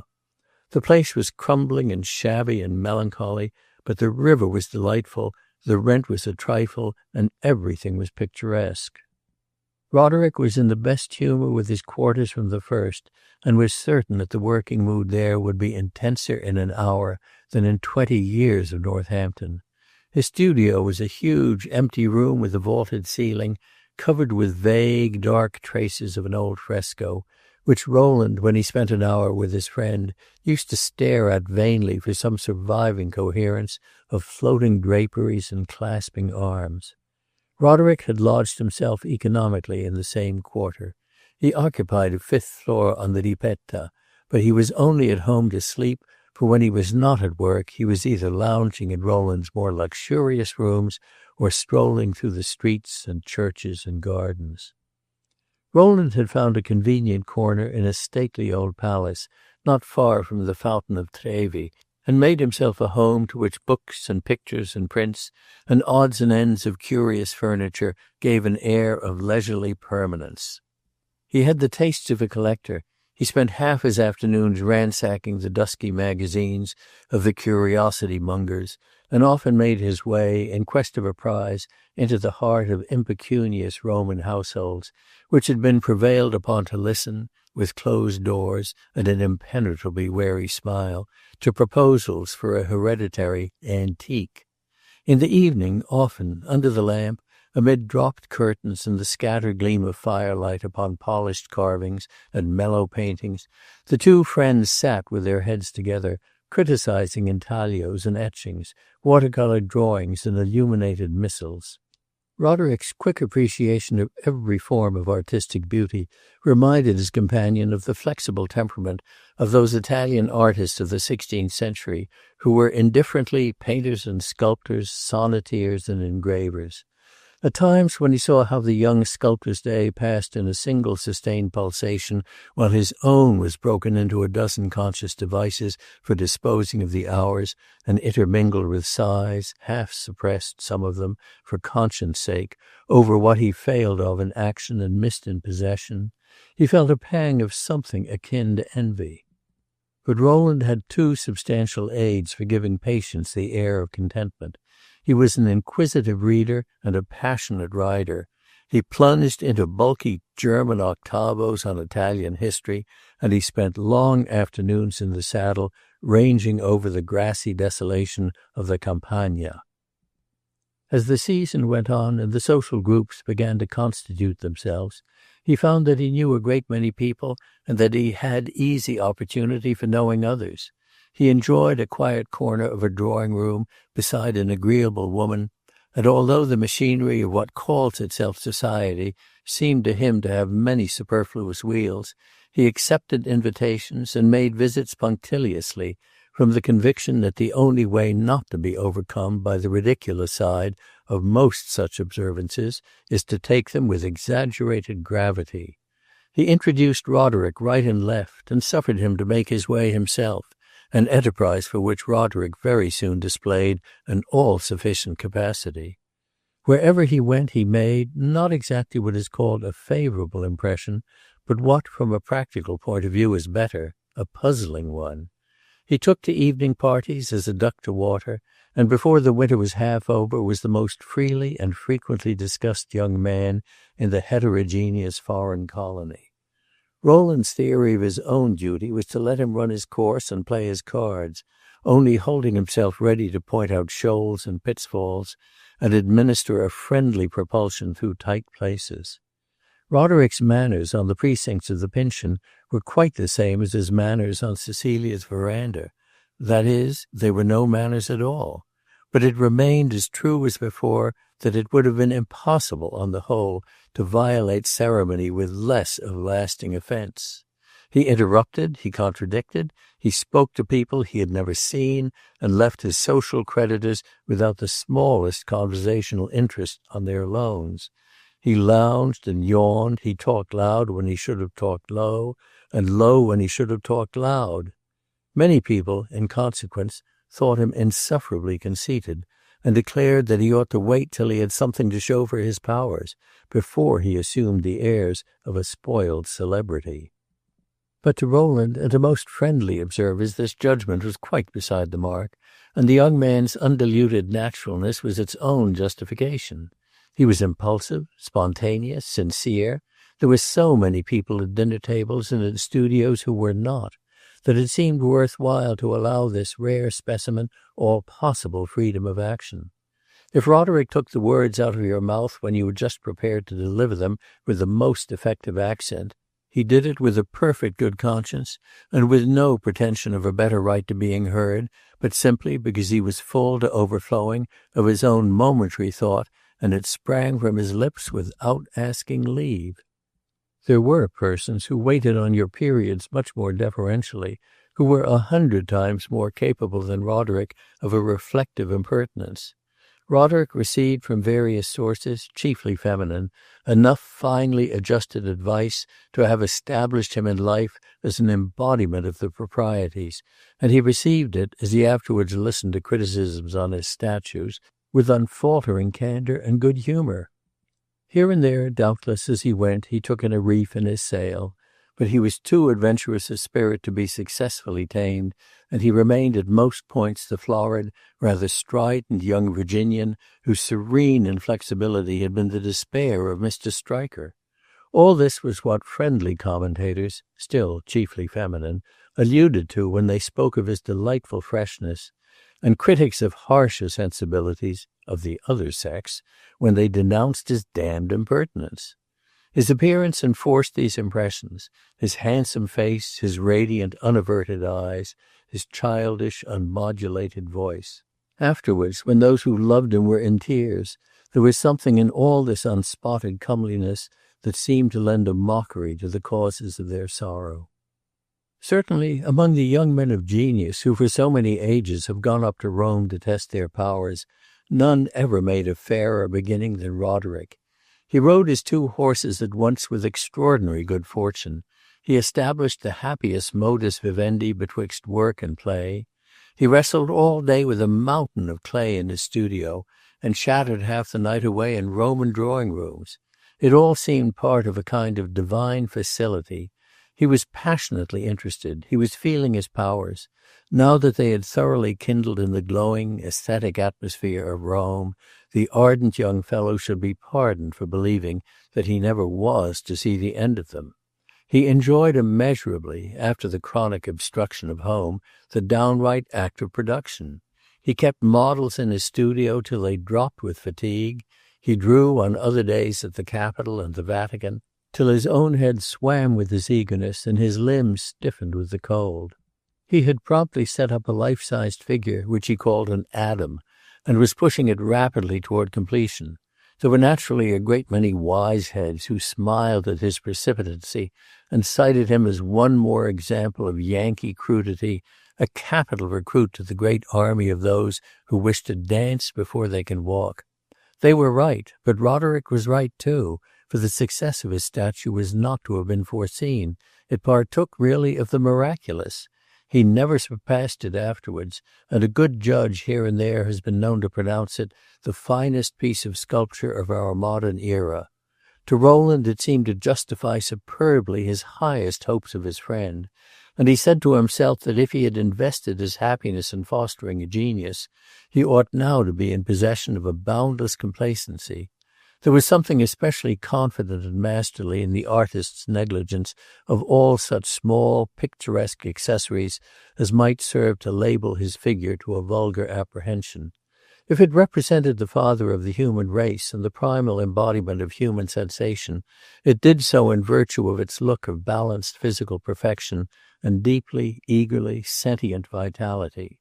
Rowland, in fraternal zeal, travelled up to Carrara and selected at the quarries the most magnificent block of marble he could find, and when it came down to Rome the 2 young men had a celebration. They drove out to Albano, breakfasted boisterously in their respective measure at the inn, and lounged away the day in the sun on the top of Monte Cavo. Roderick's head was full of ideas for other works, which he described with infinite spirit and eloquence, as vividly as if they were ranged on their pedestals before him.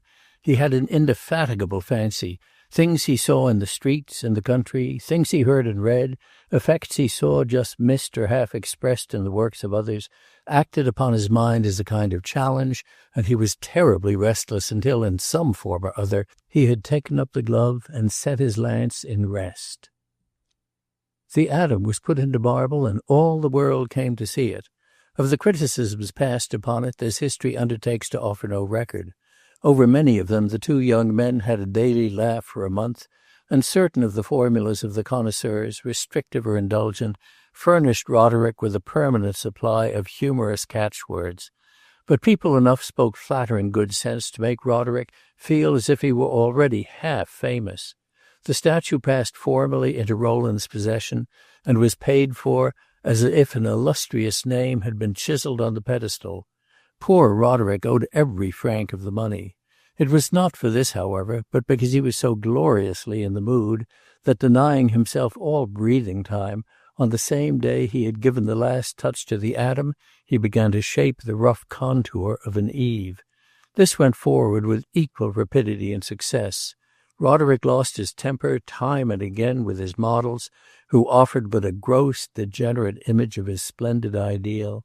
But his ideal, as he assured Rowland, became gradually such a fixed, vivid presence that he had only to shut his eyes to behold a creature far more to his purpose than the poor girl who stood posturing at 40 sous an hour.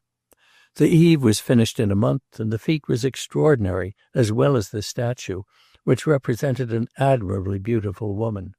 When the spring began to muffle the rugged old city with its clambering festoons, it seemed to him that he had done a handsome winter's work and had fairly earned a holiday.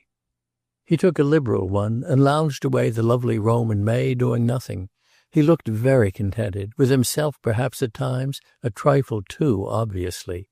But who could have said without good reason? He was flushed with triumph. This classic phrase portrayed him to Rowland's sense. He would lose himself in long reveries and emerge from them with a quickened smile and a heightened color. Rowland grudged him none of his smiles, and took an extreme satisfaction in his two statues.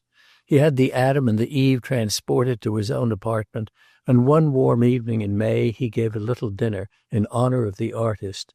It was small, but Rowland had meant it should be very agreeably composed. He thought over his friends and chose 4. They were all persons with whom he lived in a certain intimacy. One of them was an American sculptor of French extraction, or remotely perhaps of Italian, for he rejoiced in the somewhat fervid name of Gloriani. He was a man of 40. He had been living for years in Paris and in Rome, and he now drove a very pretty trade in sculpture of the ornamental and fantastic sort. In his youth he had had money, but he had spent it recklessly, much of it scandalously, and at 26 had found himself obliged to make capital of his talent. This was quite inimitable, and 15 years of indefatigable exercise had brought it to perfection. Rowland admitted its power, though it gave him very little pleasure. What he relished in the man was the extraordinary vivacity and frankness, not to call it the impudence, of his ideas. He had a definite, practical scheme of art, and he knew at least what he meant. In this sense he was solid and complete. There were so many of the aesthetic fraternity who were floundering in unknown seas without a notion of which way their noses were turned, that Gloriani, conscious and compact, unlimitedly intelligent and consummately clever, dogmatic only as to his own duties, and at once gracefully deferential and profoundly indifferent to those of others, had for Rowland a certain intellectual refreshment quite independent of the character of his works. These were considered by most people to belong to a very corrupt, and by many to a positively indecent school. Others thought them tremendously knowing, and paid enormous prices for them, and indeed to be able to point to one of Gloriani's figures in a shady corner of your library was tolerable proof that you were not a fool. Corrupt things they certainly were. In the line of sculpture they were quite the latest fruit of time. It was the artist's opinion that there is no essential difference between beauty and ugliness, that they overlap and intermingle in a quite inextricable manner, that there is no saying where one begins and the other ends, that hideousness grimaces at you suddenly from out of the very bosom of loveliness, and beauty blooms before your eyes in the lap of vileness, that it is a waste of wit to nurse metaphysical distinctions, and a sadly meagre entertainment to caress imaginary lines, that the thing to aim at is the expressive, and the way to reach it is by ingenuity, that for this purpose everything may serve, and that a consummate work is a sort of hotchpotch of the pure and the impure, the graceful and the grotesque. Its prime duty is to amuse, to puzzle, to fascinate, to savor of a complex imagination. Gloriani's statues were florid and meretricious. They looked like magnified goldsmith's work. They were extremely elegant, but they had no charm for Rowland. He never bought one, but Gloriani was such an honest fellow, and withal was so deluged with orders, that this made no difference in their friendship. The artist might have passed for a Frenchman. He was a great talker, and a very picturesque one. He was almost bald. He had a small bright eye, a broken nose, and a moustache with waxed ends. When sometimes he received you at his lodging, he introduced you to a lady with a plain face, whom he called Madame Gloriani, which she was not. Rowland's second guest was also an artist, but of a very different type. His friends called him Sam Singleton. He was an American, and he had been in Rome a couple of years. He painted small landscapes, chiefly in watercolors. Rowland had seen one of them in a shop window, had liked it extremely, and ascertaining his address had gone to see him, and found him established in a very humble studio near the Piazza Barberini, where apparently fame and fortune had not yet found him out. Rowland took a fancy to him and bought several of his pictures. Singleton made few speeches, but was grateful. Rowland heard afterwards that when he first came to Rome, he painted worthless daubs and gave no promise of talent. Improvement had come, however, hand in hand with patient industry, and his talent, though of a slender and delicate order, was now incontestable. It was as yet but scantily recognized that he had hard work to live. Rowland hung his little watercolors on the parlor wall, and found that, as he lived with them, he grew very fond of them. Singleton was a diminutive, dwarfish personage. He looked like a precocious child. He had a high, protuberant forehead, a transparent brown eye, a perpetual smile, an extraordinary expression of modesty and patience. He listened much more willingly than he talked, with a little fixed, grateful grin. He blushed when he spoke, and always offered his ideas in a sidelong fashion, as if the presumption were against them. His modesty set them off, and they were eminently to the point. He was so perfect an example of the little, noiseless, laborious artist whom chance, in the person of a moneyed patron, has never taken by the hand, that Rowland would have liked to befriend him by stealth. Singleton had expressed a fervent admiration for Roderick's productions, but had not yet met the young master. Roderick was lounging against the chimney-piece when he came in, and Rowland presently introduced him. The little watercolorist stood with folded hands, blushing, smiling, and looking up at him as if Roderick were himself a statue on a pedestal. Singleton began to murmur something about his pleasure, his admiration. The desire to make his compliment smoothly gave him a kind of grotesque formalism. Roderick looked down at him, surprised, and suddenly burst into a laugh. Singleton paused a moment, and then, with an intenser smile, went on, "Well, sir, your statues are beautiful all the same." Rowland's two other guests were ladies, and one of them, Miss Blanchard, belonged also to the artistic fraternity. She was an American, she was young, she was pretty, and she had made her way to Rome alone and unaided. She lived alone, or with no other duenna than a bushy-browed old serving-woman, though indeed she had a friendly neighbor in the person of a certain Madame Grandoni, who in various social emergencies lent her a protecting wing and had come with her to Rowland's dinner. Miss Blanchard had a little money, but she was not above selling her pictures. These represented generally a bunch of dew-sprinkled roses, with the dewdrops very highly finished, or else a wayside shrine and a peasant woman, with her back turned, kneeling before it. She did backs very well, but she was a little weak in faces. Flowers, however, were her specialty, and though her touch was a little old-fashioned and finical, she painted them with remarkable skill. Her pictures were chiefly bought by the English. Rowland had made her acquaintance early in the winter, and as she kept a saddle-horse and rode a great deal, he had asked permission to be her cavalier. In this way they had become almost intimate. Miss Blanchard's name was Augusta. She was slender, pale, and elegant-looking. She had a very pretty head, and brilliant auburn hair, which she braided with classical simplicity. She talked in a sweet, soft voice, used language at times a trifle superfine, and made literary allusions. These had often a patriotic strain, and Rowland had more than once been irritated by her quotations from Mrs. Sigourney and the cork-woods of Monte Mario, and from Mr. Willis among the ruins of Veii. Rowland was of a dozen different minds about her, and was half surprised at times to find himself treating it as a matter of serious moment whether he liked her or not. He admired her, and indeed there was something admirable in her combination of beauty and talent, of isolation and tranquil self-support. He used sometimes to go into the little, high-niched, ordinary room which served her as a studio, and find her working at a panel 6 inches square, at an open casement profiled against the deep blue Roman sky.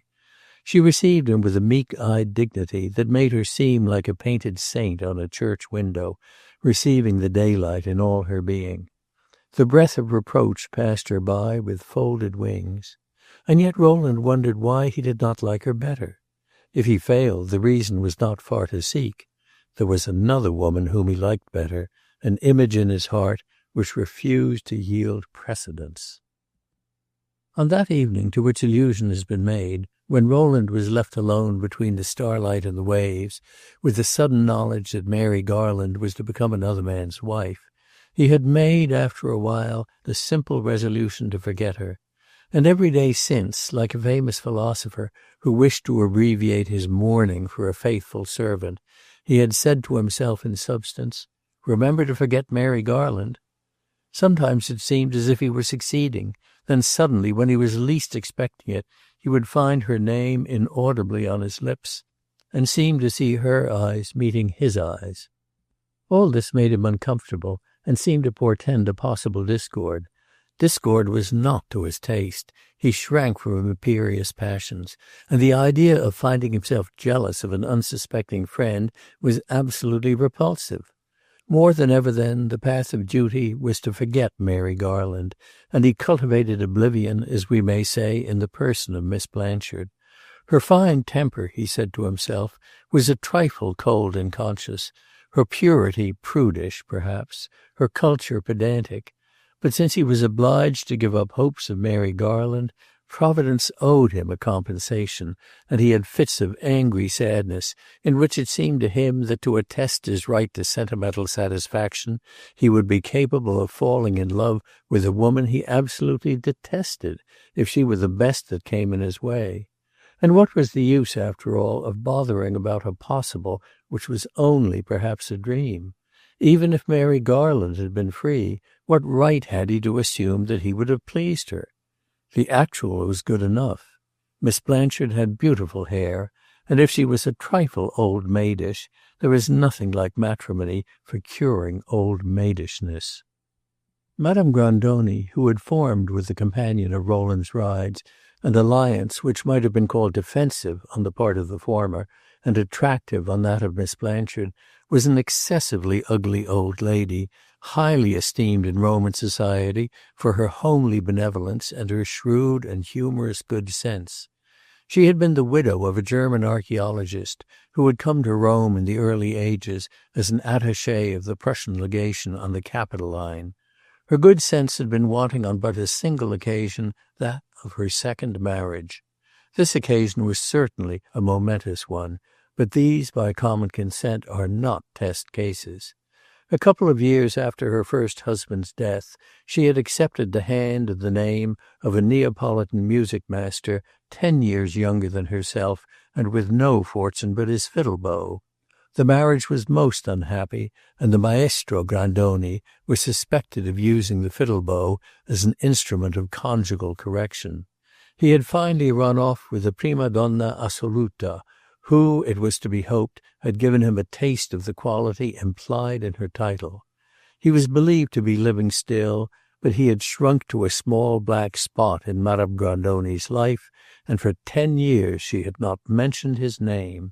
She wore a light flaxen wig, which was never very artfully adjusted, but this mattered little, as she made no secret of it.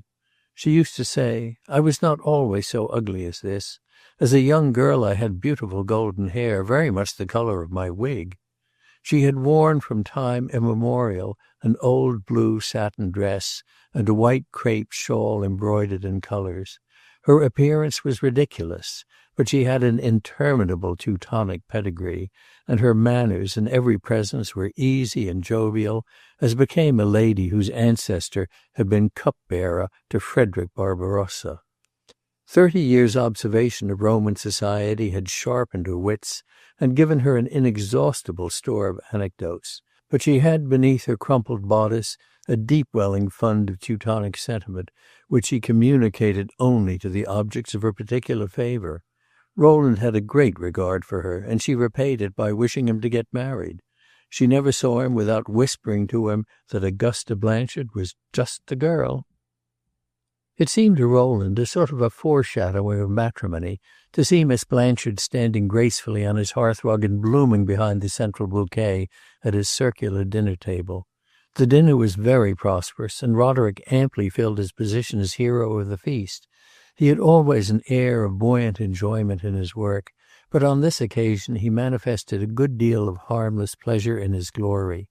He drank freely and talked bravely. He leaned back in his chair with his hands in his pockets and flung open the gates of his eloquence. Singleton sat gazing and listening open-mouthed, as if Apollo in person were talking. Gloriani showed a twinkle in his eye and an evident disposition to draw Roderick out. Rowland was rather regretful, for he knew that theory was not his friend's strong point, and that it was never fair to take his measure from his talk. "As you have begun with Adam and Eve," said Gloriani, "I suppose you are going straight through the Bible." He was one of the persons who thought Roderick delightfully fresh. "I may make a David," said Roderick, "but I shall not try any more of the Old Testament people. I don't like the Jews. I don't like pendulous noses. David, the boy David, is rather an exception. You can think of him and treat him as a young Greek. Standing forth there on the plain of battle between the contending armies, rushing forward to let fly his stone, he looks like a beautiful runner at the Olympic Games. After that I shall skip to the New Testament. I mean to make a Christ." "You'll put nothing of the Olympic Games into him, I hope," said Gloriani.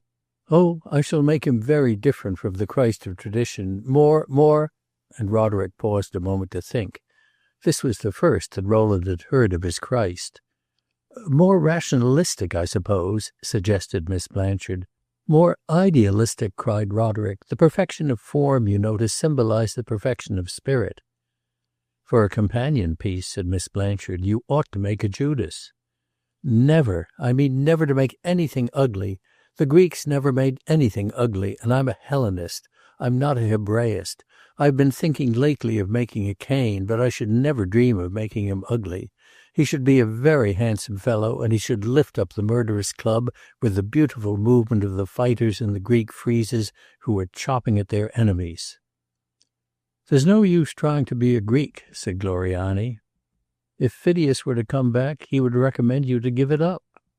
"I am half Italian and half French, and as a whole a Yankee. What sort of Greek should I make? I think the Judas is a capital idea for a statue. Much obliged to you, madam, for the suggestion. What an insidious little scoundrel one might make of him, sitting there nursing his money-bag and his treachery.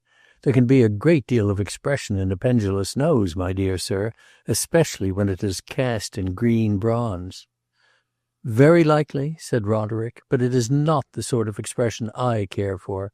I care only for perfect beauty. There it is, if you want to know it. That's as good a profession of faith as another. In future, so far as my things are not positively beautiful, you may set them down as failures. For me, it's either that or nothing. It's against the taste of the day, I know. We have really lost the faculty to understand beauty in the large ideal way. We stand like a race with shrunken muscles, staring helplessly at the weights our forefathers easily lifted. But I don't hesitate to proclaim it. I mean to lift them again. I mean to go in for big things. That's my notion of my art. I mean to do things that will be simple and vast and infinite. You'll see if they won't be infinite. Excuse me if I brag a little. All those Italian fellows in the Renaissance used to brag. There was a sensation once common, I am sure, in the human breast, a kind of religious awe in the presence of a marble image newly created and expressing the human type in superhuman purity. When Phidias and Praxiteles had their statues of goddesses unveiled in the temples of the Aegean, don't you suppose there was a passionate beating of hearts, a thrill of mysterious terror? I mean to bring it back. I mean to thrill the world again. I mean to produce a Juno that will make you tremble, a Venus that will make you swoon." "So that when we come and see you," said Madame Grandoni, "we must be sure and bring our smelling bottles, and pray have a few soft sofas conveniently placed."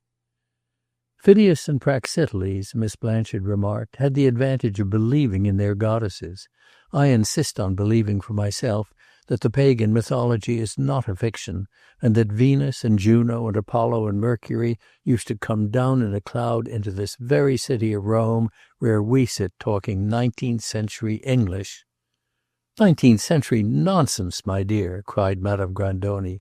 "Mr. Hudson may be a new Phidias, but Venus and Juno, that's you and I, arrived today in a very dirty cab, and were cheated by the driver too." "But, my dear fellow," objected Gloriani, "you don't mean to say that you are going to make over in cold blood those poor old exploded Apollos and Hebes?" "It won't matter what you call them," said Roderick. "They shall be simply divine forms.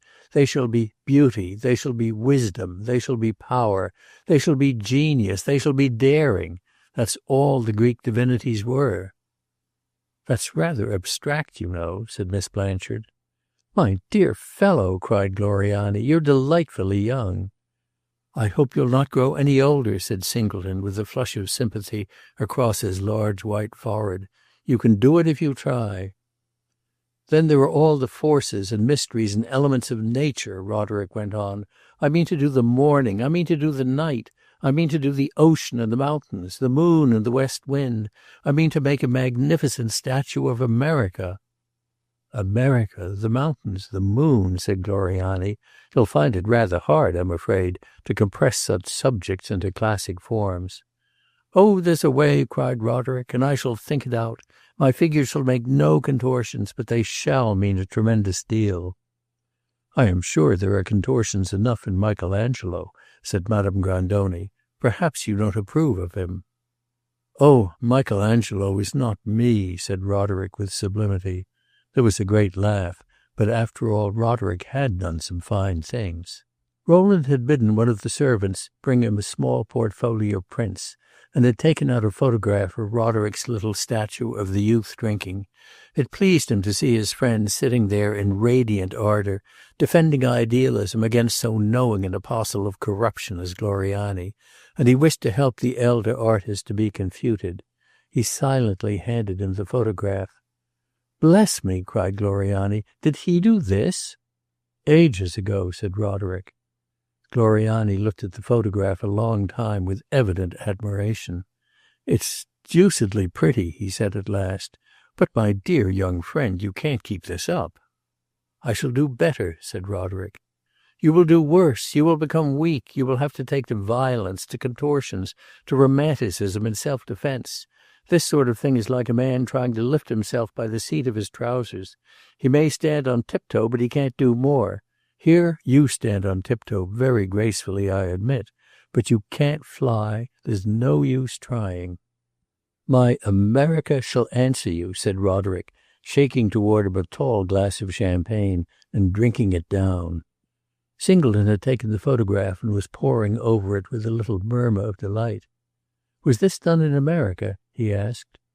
"In a square white wooden house at Northampton, Massachusetts," Roderick answered. "Dear old white wooden houses," said Miss Blanchard. "If you could do as well as this there," said Singleton, blushing and smiling, "one might say that really you had only to lose by coming to Rome." "Mallet is to blame for that," said Roderick, "but I am willing to risk the loss."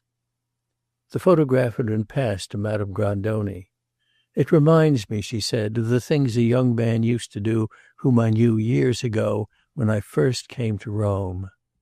He was a German, a pupil of Overbeck and a votary of spiritual art. He used to wear a black velvet tunic and a very low shirt collar. He had a neck like a sickly crane, and let his hair grow down to his shoulders. His name was Herr Schaffgans. He never painted anything so profane as a man taking a drink, but his figures were all of the simple and slender and angular pattern, and nothing if not innocent, like this one of yours. He would not have agreed with Gloriani any more than you. He used to come and see me very often, and in those days I thought his tunic and his long neck infallible symptoms of genius. His talk was all of gilded aureoles and beatific visions. He lived on weak wine and biscuits, and wore a lock of Saint Somebody's hair in a little bag round his neck. If he was not a Beato Angelico, it was not his own fault. I hope with all my heart that Mr. Hudson will do the fine things he talks about, but he must bear in mind the history of dear Mr. Schaffgans as a warning against high-flown pretensions. One fine day this poor young man fell in love with a Roman model, though she had never sat to him, I believe, for she was a buxom, bold-faced, high-colored creature, and he painted none but pale, sickly women. He offered to marry her, and she looked at him from head to foot, gave a shrug, and consented. But he was ashamed to set up his ménage in Rome. They went to Naples, and there, a couple of years afterwards, I saw him. The poor fellow was ruined. His wife used to beat him, and he had taken to drinking. He wore a ragged black coat, and he had a blotchy red face. Madame had turned washerwoman, and used to make him go and fetch the dirty linen. His talent had gone heaven knows where. He was getting his living by painting views of Vesuvius in eruption on the little boxes they sell at Sorrento. "Moral, don't fall in love with a buxom Roman model," said Roderick. "I'm much obliged to you for your story, but I don't mean to fall in love with anyone." Gloriani had possessed himself of the photograph again, and was looking at it curiously. "It's a happy bit of youth," he said, "but you can't keep it up. You can't keep it up." The two sculptors pursued their discussion after dinner in the drawing-room. Rowland left them to have it out in a corner, where Roderick's Eve stood over them in the shaded lamplight in vague white beauty, like the guardian angel of the young idealist. Singleton was listening to Madame Grandoni, and Rowland took his place on the sofa near Miss Blanchard. They had a good deal of familiar, desultory talk. Every now and then Madame Grandoni looked around at them. Miss Blanchard at last asked Rowland certain questions about Roderick, who he was, where he came from, whether it was true, as she had heard, that Rowland had discovered him and brought him out at his own expense. Rowland answered her questions. To the last he gave a vague affirmative.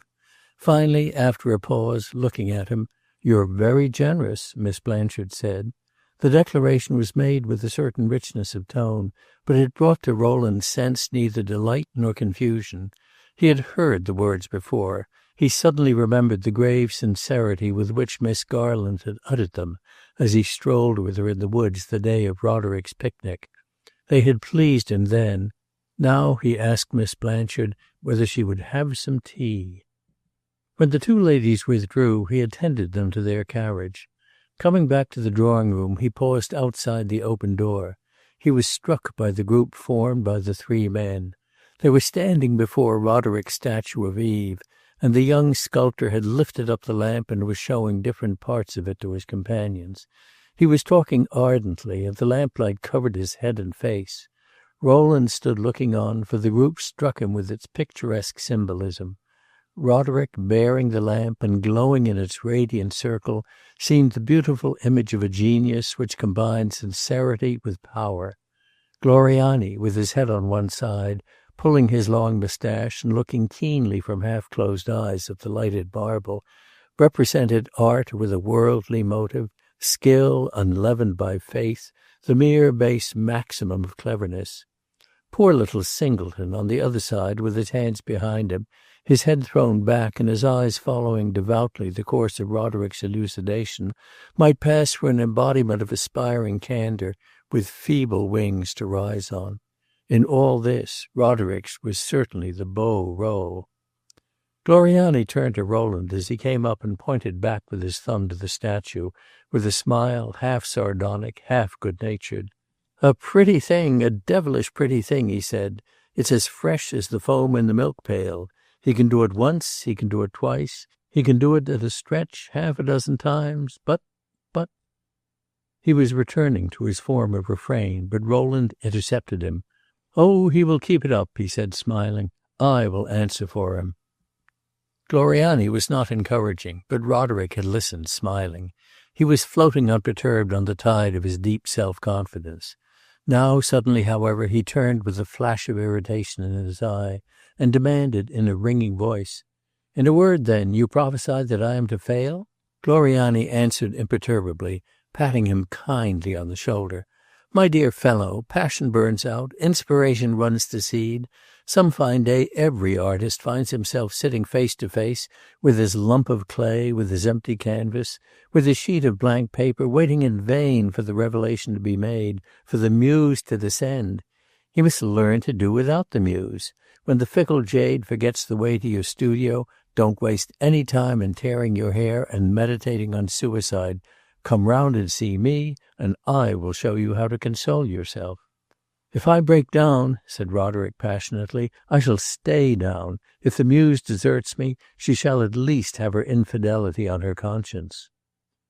"You have no business," Rowland said to Gloriani, "to talk lightly of the muse in this company. Mr. Singleton, too, has received pledges from her which place her constancy beyond suspicion." And he pointed out on the wall, near by, two small landscapes by the modest watercolorist. The sculptor examined them with deference, and Singleton himself began to laugh nervously. He was trembling with hope that the great Gloriani would be pleased. "Yes, these are fresh, too," Gloriani said. "Extraordinarily fresh. How old are you?" 26, sir," said Singleton. "For 26 they are famously fresh. They must have taken you a long time. You work slowly." "Yes, unfortunately, I work very slowly. One of them took me 6 weeks, the other 2 months." "Upon my word, the Muse pays you long visits." And Gloriani turned and looked from head to foot at so unlikely an object of her favors. Singleton smiled and began to wipe his forehead very hard. "Oh, you," said the sculptor, "you'll keep it up." A week after his dinner party, Rowland went into Roderick's studio and found him sitting before an unfinished piece of work, with a hanging head and a heavy eye. He could have fancied that the fatal hour foretold by Gloriani had struck. Roderick rose with a somber yawn and flung down his tools. "It's no use," he said. "I give it up." "What is it?" "I have struck a shallow. I have been sailing bravely, but for the last day or two my keel has been crunching the bottom." "A difficult place?" Rowland asked, with a sympathetic inflection, looking vaguely at the roughly modeled figure. "Oh, it's not the poor clay," Roderick answered. "The difficult place is here," and he struck a blow on his heart. "I don't know what's the matter with me. Nothing comes. All of a sudden I hate things. My old things look ugly. Everything looks stupid." Rowland was perplexed. He was in the situation of a man who has been riding a blood horse at an even, elastic gallop, and of a sudden feels him stumble and balk. As yet, he reflected, he had seen nothing but the sunshine of genius. He had forgotten that it has its storms. Of course it had. And he felt a flood of comradeship rise in his heart, which would float them both safely through the worst weather. "Why, you're tired," he said. "Of course you're tired. You have a right to be." "Do you think I have a right to be?" Roderick asked, looking at him. "Unquestionably, after all you have done." "Well, then, right or wrong, I am tired. I certainly have done a fair winter's work. I want a change." Rowland declared that it was certainly high time that they should be leaving Rome. They would go north and travel. They would go to Switzerland, to Germany, to Holland, to England. Roderick assented, his eye brightened, and Rowland talked of a dozen things they might do. Roderick walked up and down. He seemed to have something to say which he hesitated to bring out. He hesitated so rarely that Rowland wondered, and at last asked him what was on his mind. Roderick stopped before him, frowning a little. "I have such unbounded faith in your good will," he said, "that I believe nothing I can say would offend you." "Try it," said Rowland. "Well, then, I think my journey will do me more good if I take it alone. I needn't say I prefer your society to that of any man living. For the last 6 months it has been everything to me. But I have a perpetual feeling that you are expecting something of me, that you are measuring my doings by a terrifically high standard. You are watching me. I don't want to be watched. I want to go my own way, to work when I choose and to loaf when I choose. It is not that I don't know what I owe you. It is not that we are not friends. It is simply that I want a taste of absolutely unrestricted freedom. Therefore, I say, let us separate." Rowland shook him by the hand. "Willingly. Do as you desire. I shall miss you, and I shall venture to believe you'll pass some lonely hours. But I have only one request to make, that if you get into trouble of any kind whatever, you will immediately let me know." They began their journey, however, together, and crossed the Alps side by side, muffled in one rug, on top of the St. Gothard coach. Rowland was going to England to pay some promised visits. His companion had no plan save to ramble through Switzerland and Germany as fancy guided him. He had money now that would outlast the summer. When it was spent he would come back to Rome and make another statue. At a little mountain village by the way, Roderick declared that he would stop. He would scramble about a little in the high places and doze in the shade of the pine forests. The coach was changing horses. The two young men walked along the village street, picking their way between dunghills, breathing the light cool air and listening to the plash of the fountain and the tinkle of cattle bells.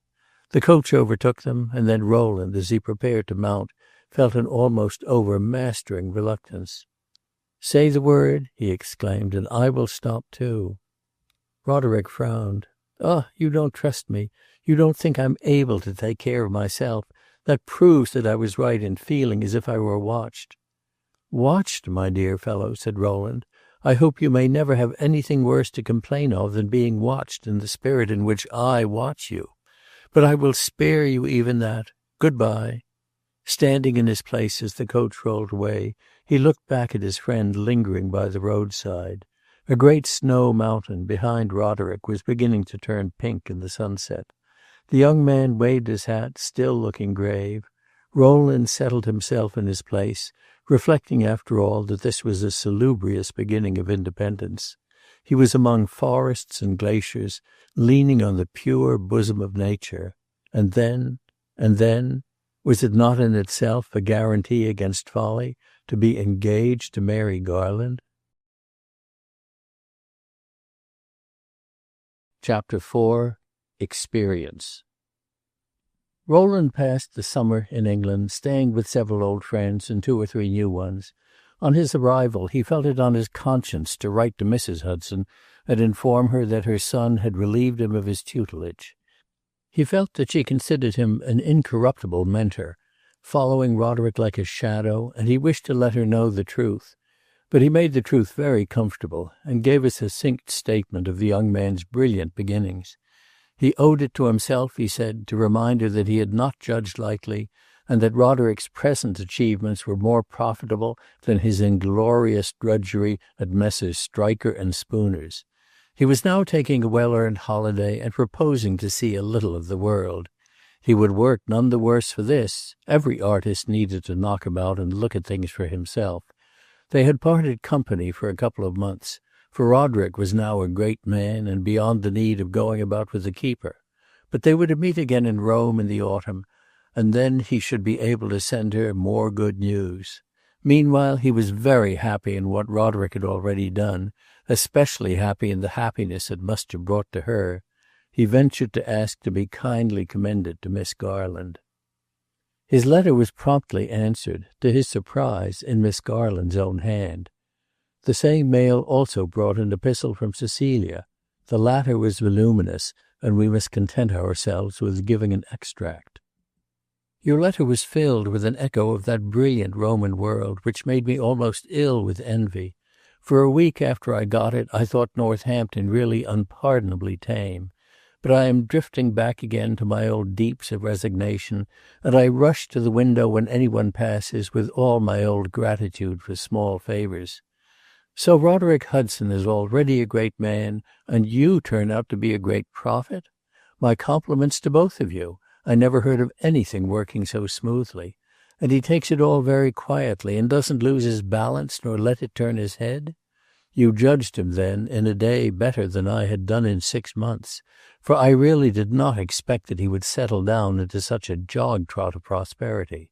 I believed he would do fine things, but I was sure he would intersperse them with a good many follies, and that his beautiful statues would spring up out of the midst of a straggling plantation of wild oats. But from what you tell me, Mr. Stryker may now go hang himself.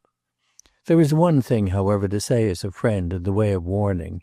That candid soul can keep a secret, and he may have private designs on your equanimity which you don't begin to suspect.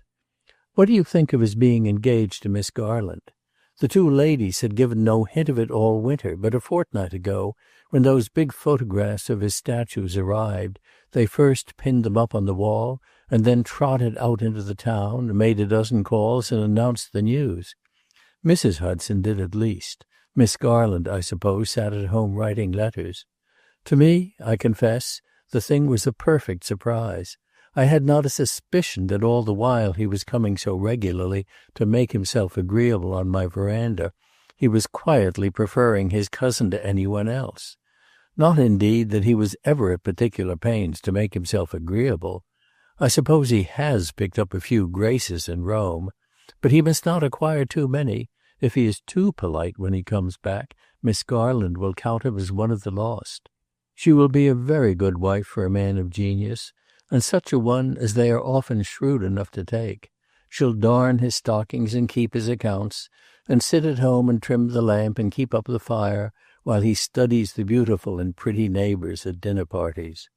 The two ladies are evidently very happy, and to do them justice, very humbly grateful to you. Mrs. Hudson never speaks of you without tears in her eyes, and I am sure she considers you a specially patented agent of Providence. Verily, it's a good thing for a woman to be in love. Miss Garland has grown almost pretty. I met her the other night at a tea party. She had a white rose in her hair and sang a sentimental ballad in a fine contralto voice. Miss Garland's letter was so much shorter that we may give it entire. My dear sir, Mrs. Hudson, as I suppose you know, has been for some time unable to use her eyes. She requests me, therefore, to answer your favor of the 22nd of June. She thanks you extremely for writing, and wishes me to say that she considers herself in every way under great obligations to you. Your account of her son's progress, and the high estimation in which he is held, has made her very happy, and she earnestly prays that all may continue well with him. He sent us, a short time ago, several large photographs of his two statues, taken from different points of view. We know little about such things, but they seem to us wonderfully beautiful. We sent them to Boston to be handsomely framed, and the man, on returning them, wrote us that he had exhibited them for a week in his store, and that they had attracted great attention. The frames are magnificent, and the pictures now hang in a row on the parlor wall. Our only quarrel with them is that they make the old papering and the engravings look dreadfully shabby. Mr. Stryker stood and looked at them the other day full 5 minutes, and said at last that if Roderick's head was running on such things, it was no wonder he could not learn to draw up a deed. We lead here so quiet and monotonous a life that I am afraid I can tell you nothing that will interest you. Mrs. Hudson requests me to say that the little more or less that may happen to us is of small account, and we live in our thoughts, and our thoughts are fixed on her dear son. She thanks heaven he has so good a friend. Mrs. Hudson says this is too short a letter, but I can say nothing more. Yours most respectfully, Mary Garland. It is a question whether the reader will know why, but this letter gave Rowland extraordinary pleasure. He liked its very brevity and meagreness, and there seemed to him an exquisite modesty in its saying nothing from the young girl herself. He delighted in the formal address and conclusion. They pleased him as he had been pleased by an angular gesture in some expressive girlish figure in an early painting. The letter renewed that impression of strong feeling combined with an almost rigid simplicity which Roderick's betrothed had personally given him, and its homely stiffness seemed a vivid recollection of a life concentrated, as the young girl had borrowed warrant from her companion to say, in a single devoted idea. The monotonous days of the two women seemed to Rowland's fancy to follow each other like the tick-tick of a great timepiece, marking off the hours which separated them from the supreme felicity of clasping the faraway son and lover to lips sealed with the excess of joy. He hoped that Roderick, now that he had shaken off the oppression of his own importunate faith, was not losing a tolerant temper for the silent prayers of the two women at Northampton. He was left to vain conjectures, however, as to Roderick's actual moods and occupations. He knew he was no letter-writer, and that in the young sculptor's own phrase, he had at any time rather build a monument than write a note.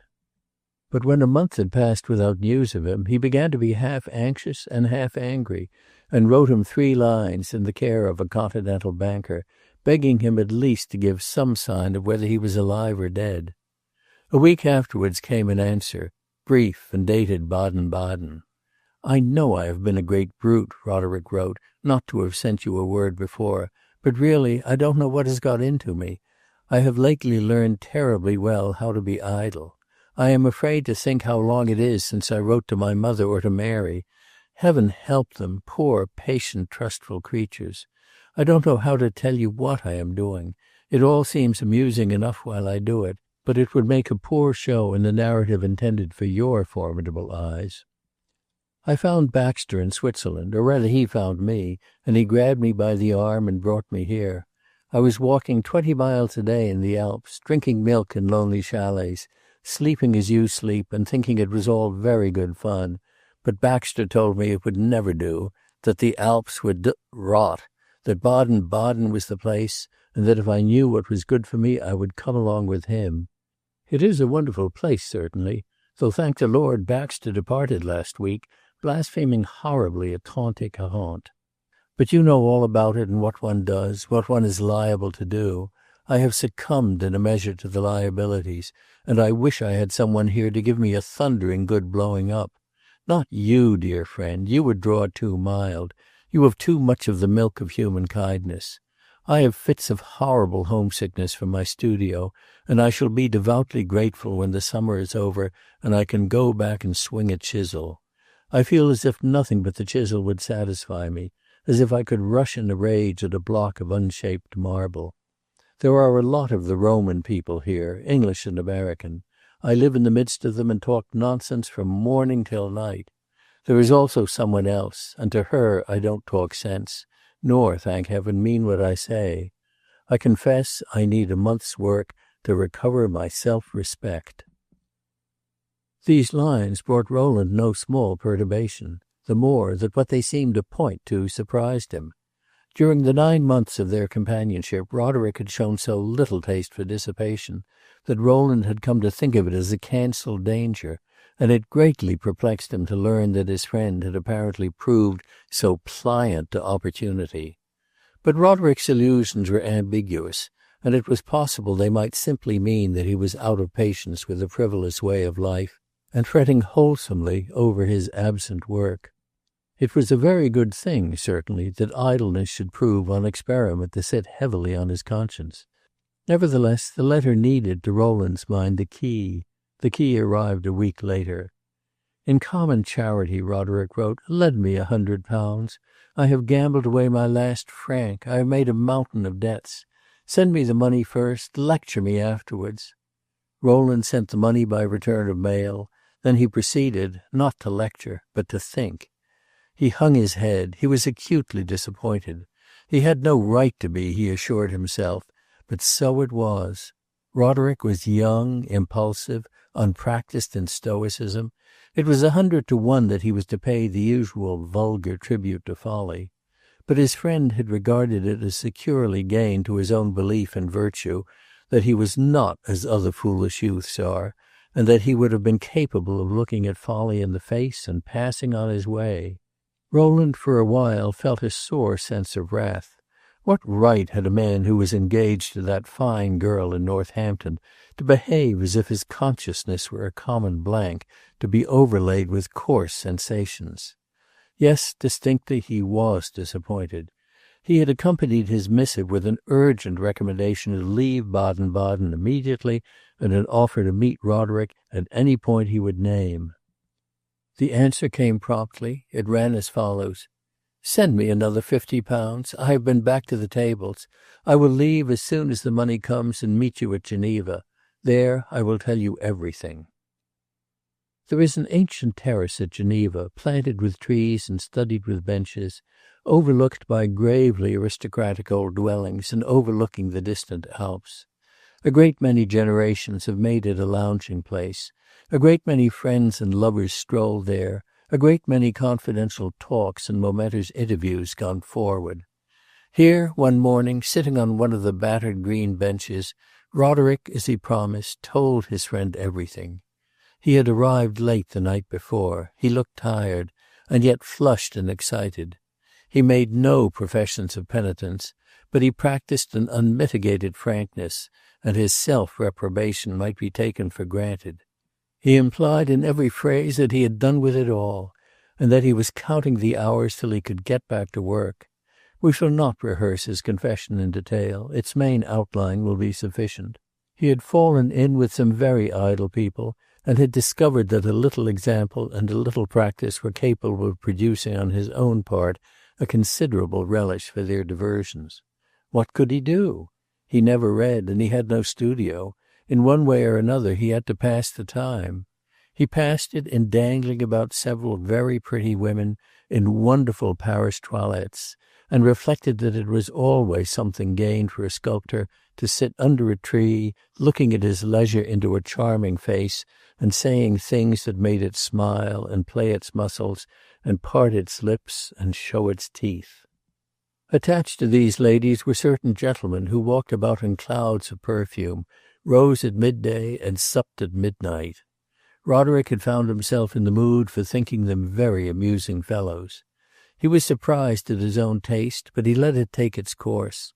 It led him to the discovery that to live with ladies who expect you to present them with expensive bouquets, to ride with them in the Black Forest on well-looking horses, to come into their opera boxes on nights when Patti sang and prices were consequent, to propose little light suppers at the Conversation House after the opera, or drives by moonlight to the castle, to be always arrayed and anointed, trinketed and gloved, that to move in such society, we say, though it might be a privilege, was a privilege with a penalty attached. But the tables made things easy. Half the Baden world lived by the tables. Roderick tried them, and found that at first they smoothed his path delightfully. This simplification of matters, however, was only momentary, for he soon perceived that to seem to have money, and to have it in fact, exposed a good-looking young man to peculiar liabilities. At this point of his friend's narrative, Rowland was reminded of Madame de Cruchecassee in the Newcomes, and though he had listened in tranquil silence to the rest of it, he found it hard not to say that all this had been, under the circumstances, a very bad business.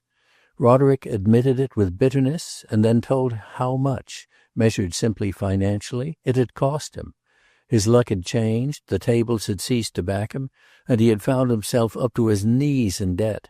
Every penny had gone of the solid sum which had seemed a large equivalent of those shining statues in Rome. He had been an ass, but it was not irreparable. He could make another statue in a couple of months. Rowland frowned. "For heaven's sake," he said, "don't play such dangerous games with your facility. If you have got facility, revere it, respect it, adore it, treasure it. Don't speculate on it." And he wondered what his companion, up to his knees in debt, would have done if there had been no good-natured Rowland Mallet to lend a helping hand. But he did not formulate his curiosity audibly, and the contingency seemed not to have presented itself to Roderick's imagination. The young sculptor reverted to his late adventures again in the evening, and this time talked of them more objectively, as the phrase is, more as if they had been the adventures of another person. He related half a dozen droll things that had happened to him, and, as if his responsibility had been disengaged by all this free discussion, he laughed extravagantly at the memory of them. Rowland sat perfectly grave on principle. Then Roderick began to talk of half a dozen statues that he had in his head, and set forth his design with his usual vividness. Suddenly, as it was relevant, he declared that his Baden doings had not been altogether fruitless, for that the lady who had reminded Rowland of Madame de Cruchecassee was tremendously statuesque. Rowland at last said that it all might pass if he felt he was really the wiser for it.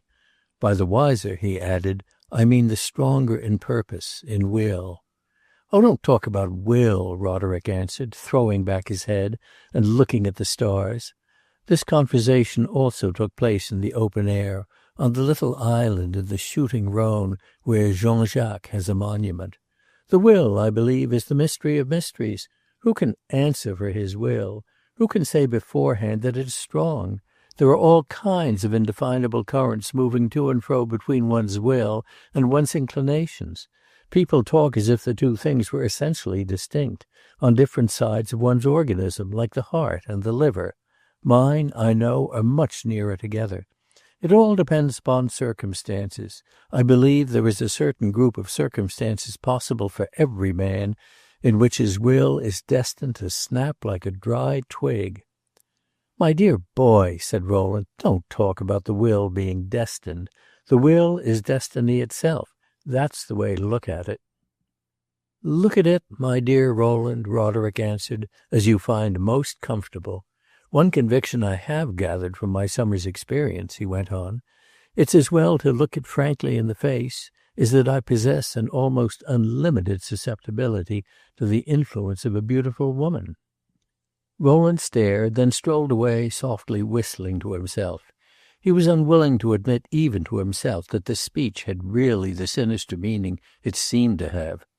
In a few days the two young men made their way back to Italy, and lingered a while in Florence before going on to Rome. In Florence, Roderick seemed to have won back his old innocence and his preference for the pleasures of study over any others. Rowland began to think of the Baden episode as a bad dream, or at the worst as a mere sporadic piece of disorder without roots in his companion's character. They passed a fortnight looking at pictures and exploring for out-of-the-way bits of fresco and carving, and Roderick recovered all his earlier fervor of appreciation and comment. In Rome he went eagerly to work again, and finished in a month 2 or 3 small things he had left standing on his departure. He talked the most joyous nonsense about finding himself back in his old quarters. On the first Sunday afternoon following their return, on their going together to St. Peter's, he delivered himself of a lyrical greeting to the great church and to the city in general, in a tone of voice so irrepressibly elevated that it rang through the nave in rather a scandalous fashion and almost arrested a procession of canons who were marching across to the choir. He began to model a new statue, a female figure, of which he had said nothing to Rowland.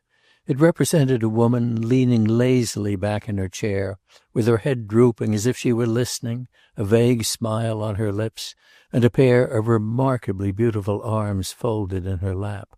With rather less softness of contour, it would have resembled the noble statue of Agrippina in the Capitol. Rowland looked at it and was not sure he liked it. "Who is it? What does it mean?" he asked.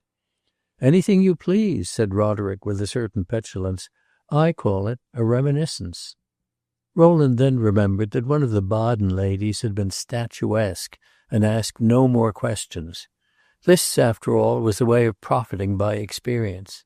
A few days later he took his first ride of the season on the Campagna, and, as on his homeward way he was passing across the long shadow of a ruined tower, he perceived a small figure at a short distance, bent over a sketch-book.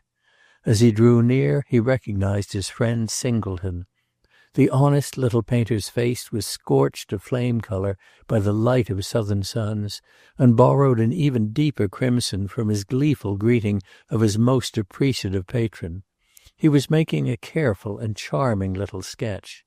On Rowland's asking him how he had spent his summer, he gave an account of his wanderings which made poor Mallet sigh with a sense of more contrasts than one. He had not been out of Italy, but he had been delving deep into the picturesque heart of the lovely land, and gathering a wonderful store of subjects. He had rambled about among the unvisited villages of the Apennines, pencil in hand and knapsack on back, sleeping on straw and eating black bread and beans, but feasting on local color, rioting, as it were, on chiaroscuro, and laying up a treasure of pictorial observations. He took a devout satisfaction in his hard-earned wisdom and his happy frugality. Rowland went the next day by appointment to look at his sketches, and spent a whole morning turning them over. Singleton talked more than he had ever done before, explained them all, and told some quaintly humorous anecdote about the production of each. "Dear me, how I have chattered," he said at last. "I am afraid you had rather have looked at the things in peace and quiet. I didn't know I could talk so much. But somehow I feel very happy. I feel as if I had improved." "That you have," said Rowland. "I doubt whether an artist ever passed a more profitable 3 months. You must feel much more sure of yourself." Singleton looked for a long time with great intentness at a knot in the floor. "Yes," he said at last in a fluttered tone, "I feel much more sure of myself. I have got more facility." And he lowered his voice, as if he were communicating a secret which it took some courage to impart. "I hardly like to say it, for fear I should after all be mistaken. But since it strikes you, perhaps it's true. It's a great happiness. I would not exchange it for a great deal of money." "Yes, I suppose it's a great happiness," said Rowland. "I shall really think of you as living here in a state of scandalous bliss. I don't believe it's good for an artist to be in such brutally high spirits." Singleton stared for a moment, as if he thought Rowland was in earnest.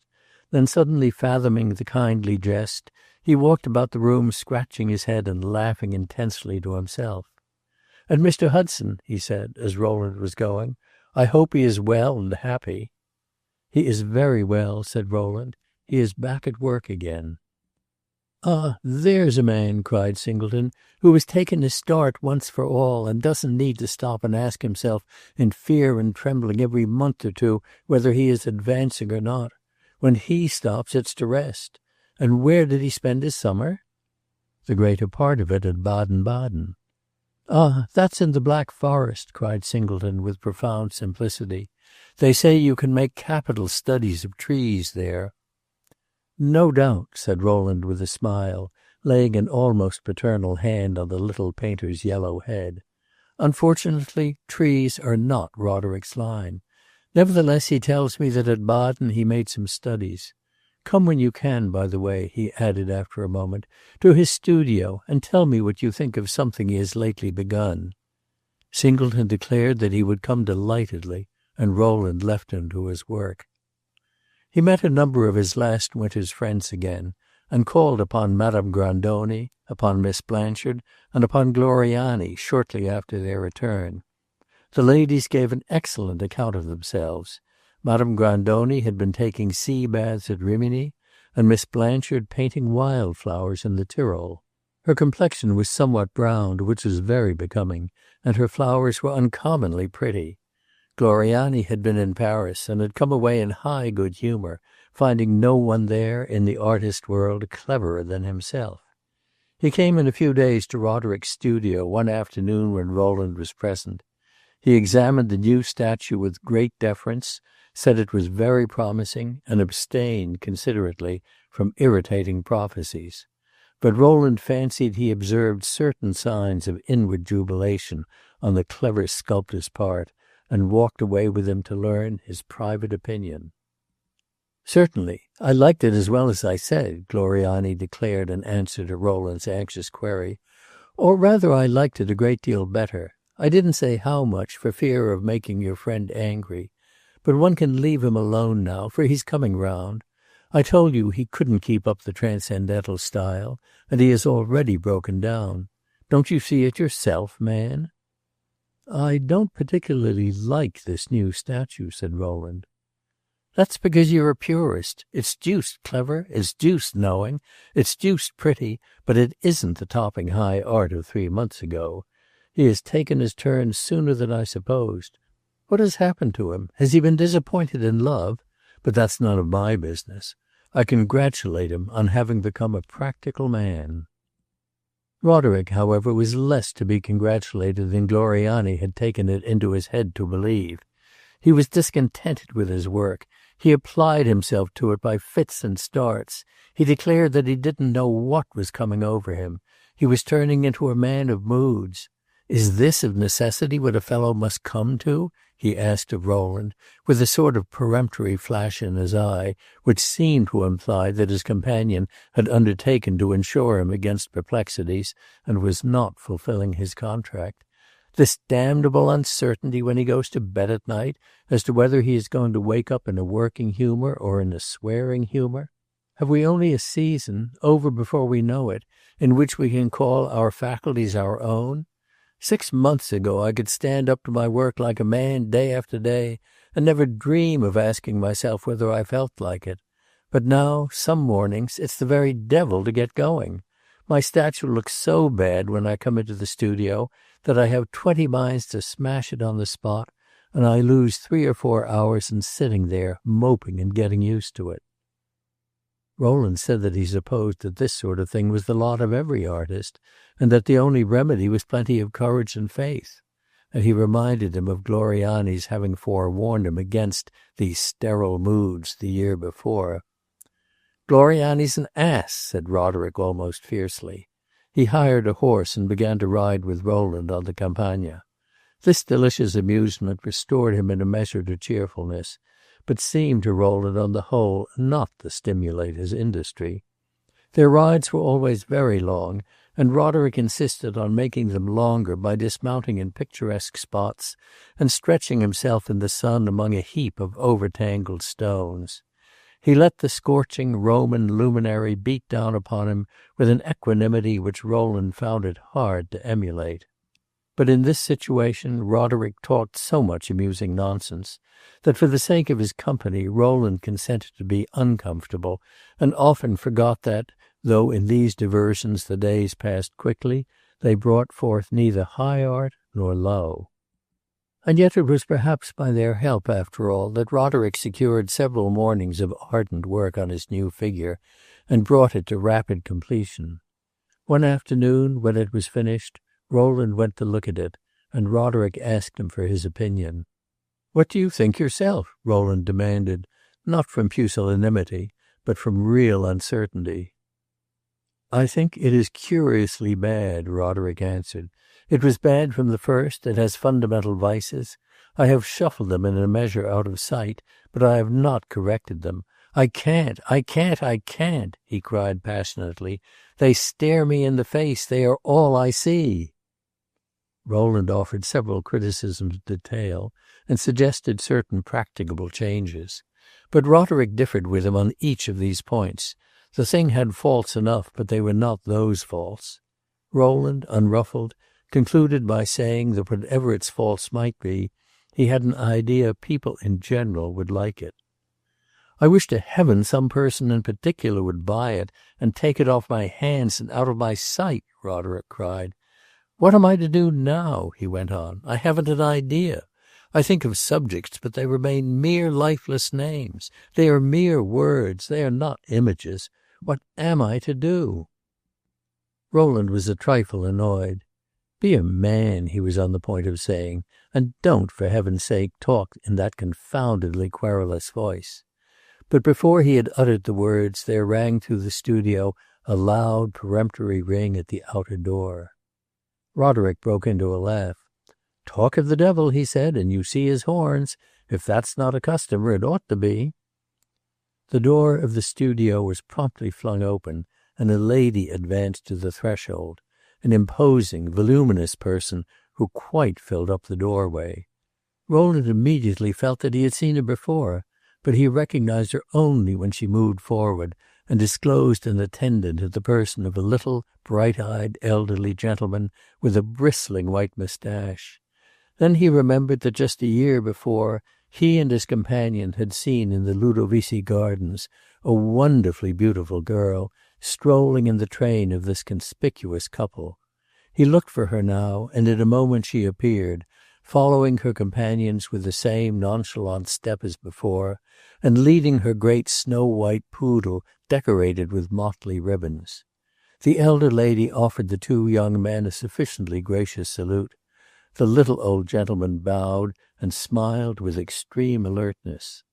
The young girl, without casting a glance either at Roderick or at Rowland, looked about for a chair, and on perceiving one sank into it listlessly, pulled her poodle towards her, and began to rearrange his top-knot. Rowland saw that even with her eyes dropped, her beauty was still dazzling. "I trust we are at liberty to enter," said the elder lady with majesty. "We were told that Mr. Hudson had no fixed day, and that we might come at any time. Let us not disturb you." Roderick, as one of the lesser lights of the Roman art world, had not hitherto been subject to incursions from inquisitive tourists, and having no regular reception day, was not versed in the usual formulas of welcome. He said nothing, and Rowland, looking at him, saw that he was looking amazedly at the young girl, and was apparently unconscious of everything else. "By Jove!" he cried precipitately, "it's that goddess of the Villa Ludovisi." Rowland, in some confusion, did the honours as he could, but the little old gentleman begged him with the most obsequious of smiles to give himself no trouble. "I have been in many a studio," he said, with his finger on his nose and a strong Italian accent. "We are going about everywhere," said his companion. "I am passionately fond of art." Rowland smiled sympathetically and let them turn to Roderick's statue. He glanced again at the young sculptor to invite him to bestir himself, But Roderick was still gazing wide-eyed at the beautiful young mistress of the poodle, who by this time had looked up and was gazing straight at him. There was nothing bold in her look. It expressed a kind of languid, imperturbable indifference. Her beauty was extraordinary. It grew and grew as the young man observed her. In such a face the maidenly custom of averted eyes and ready blushes would have seemed an anomaly. Nature had produced it for man's delight, and meant that it should surrender itself freely and coldly to admiration. It was not immediately apparent, however, that the young lady found an answering entertainment in the physiognomy of her host. She turned her head after a moment and looked idly round the room, and at last let her eyes rest on the statue of the woman seated. It being left to Rowland to stimulate conversation, he began by complimenting her on the beauty of her dog. "Yes, he's very handsome," she murmured. "He's a Florentine. The dogs in Florence are handsomer than the people." And on Rowland's caressing him, "His name is Stenterello," she added. "Stenterello, give your hand to the gentleman." This order was given in Italian. "Say buongiorno a lei." Stenterello thrust out his paw and gave 4 short, shrill barks, upon which the elder lady turned round and raised her forefinger. My dear, remember where you are. Excuse my foolish child," she added, turning to Roderick with an agreeable smile. "She can think of nothing but her poodle." "I am teaching him to talk for me," the young girl went on, without heeding her mother, "to say little things in society. It will save me a great deal of trouble. Stenterello, love, give a pretty smile, and say tanti complimenti." The poodle wagged his white pate. It looked like one of those little pads in swan's down for applying powder to the face, and repeated the barking process. "He's a wonderful beast," said Rowland. "He is not a beast," said the young girl. "A beast is something black and dirty, something you can't touch." "He is a very valuable dog," the elder lady explained. "He was presented to my daughter by a Florentine nobleman." "It is not for that I care about him. It is for himself. He is better than the prince." My dear," repeated the mother in deprecating accents, but with a significant glance at Rowland, which seemed to bespeak his attention to the glory of possessing a daughter who could deal in that fashion with the aristocracy. Rowland remembered that when their unknown visitors had passed before them a year previous in the Villa Ludovisi, Roderick and he had exchanged conjectures as to their nationality and social quality. Roderick had declared that they were old-world people, but Rowland now needed no telling to feel that he might claim the elder lady as a fellow countrywoman. She was a person of what is called a great deal of presence, with the faded traces, artfully revived here and there, of once brilliant beauty. Her daughter had come lawfully by her loveliness, but Rowland mentally made the distinction that the mother was silly and that the daughter was not. The mother had a very silly mouth, a mouth, Rowland suspected, capable of expressing an inordinate degree of unreason. The young girl, in spite of her childish satisfaction in her poodle, was not a person of feeble understanding. Rowland received an impression that for reasons of her own she was playing a part. What was the part, and what were her reasons? She was interesting. Rowland wondered what were her domestic secrets. If her mother was a daughter of the great Republic, it was to be supposed that the young girl was a flower of the American soil, but her beauty had a robustness and tone uncommon in the somewhat facile loveliness of our Western maidenhood. She spoke with a vague foreign accent, as if she had spent her life in strange countries. The little Italian apparently divined Rowland's mute imaginings, for he presently stepped forward with a bow like a master of ceremonies. "I have not done my duty," he said, "in not announcing these ladies. Mrs. Light, Miss Light." Rowland was not materially the wiser for this information, but Roderick was aroused to it by the exercise of some slight hospitality. He altered the light, pulled forward 2 or 3 figures, and made an apology for not having more to show. "I don't pretend to have anything of an exhibition. I am only a novice." "Indeed, a novice? For a novice this is very well," Mrs. Light declared. "Cavaliere, we have seen nothing better than this." The Cavaliere smiled rapturously. "It is stupendous," he murmured. "And we have been to all the studios." "Not to all, heaven forbid!" cried Mrs. Light. "But to a number that I have had pointed out by artistic friends. I delight in studios. They are the temples of the beautiful here below. And if you are a novice, Mr. Hudson," she went on, "you have already great admirers. Half a dozen people have told us that yours were among the things to see." This gracious speech went unanswered. Roderick had already wandered across to the other side of the studio and was revolving about Miss Light. "Ah, he's gone to look at my beautiful daughter. He is not the first that has had his head turned," Mrs. Light resumed, lowering her voice to a confidential undertone, a favor which, considering the shortness of their acquaintance, Rowland was bound to appreciate. "The artists are all crazy about her. When she goes into a studio she is fatal to the pictures, and when she goes into a ball-room what do the other women say? Eh, Cavaliere?" "She is very beautiful," Rowland said gravely. Mrs. Light, who through her long gold-cased glass was looking a little at everything, and at nothing as if she saw it, interrupted her random murmurs and exclamations, and surveyed Rowland from head to foot. She looked at him all over. Apparently he had not been mentioned to her as a feature of Roderick's establishment. It was the gaze, Rowland felt, which the vigilant and ambitious mamma of a beautiful daughter has always at her command for well-dressed young men of candid physiognomy. Her inspection in this case seemed satisfactory. "Are you also an artist?" she inquired, with an almost caressing inflection. It was clear that what she meant was something of this kind. "Be so good as to assure me without delay that you are really the young man of substance and amiability that you appear." But Rowland answered simply the formal question, not the latent one.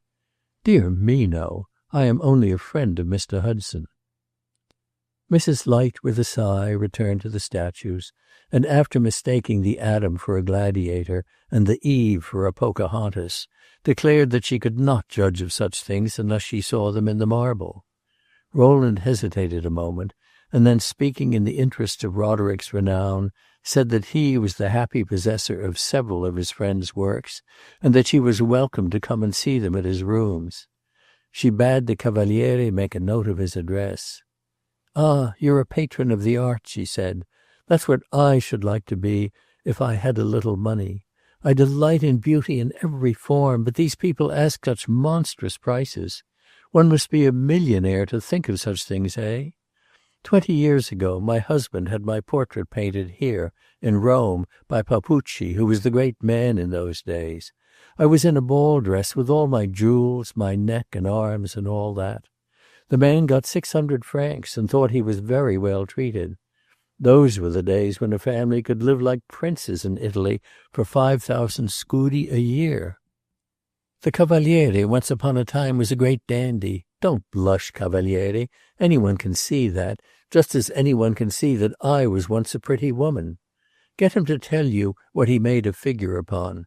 The railroads have brought in the vulgarians. That's what I call it now, the invasion of the vulgarians. What are poor we to do?"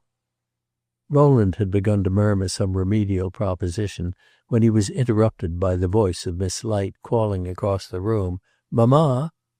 "My own love?" "This gentleman wishes to model my bust. Please speak to him." The Cavaliere gave a little chuckle. "Already!" he cried. Rowland looked round, equally surprised at the promptitude of the proposal. Roderick stood planted before the young girl with his arms folded, looking at her as he would have done at the Medicean Venus. He never paid compliments, and Rowland, though he had not heard him speak, could imagine the startling distinctness with which he made his request. "He saw me a year ago," the young girl went on, "and he has been thinking of me ever since." Her tone, in speaking, was peculiar. It had a kind of studied inexpressiveness, which was yet not the vulgar device of a drawl.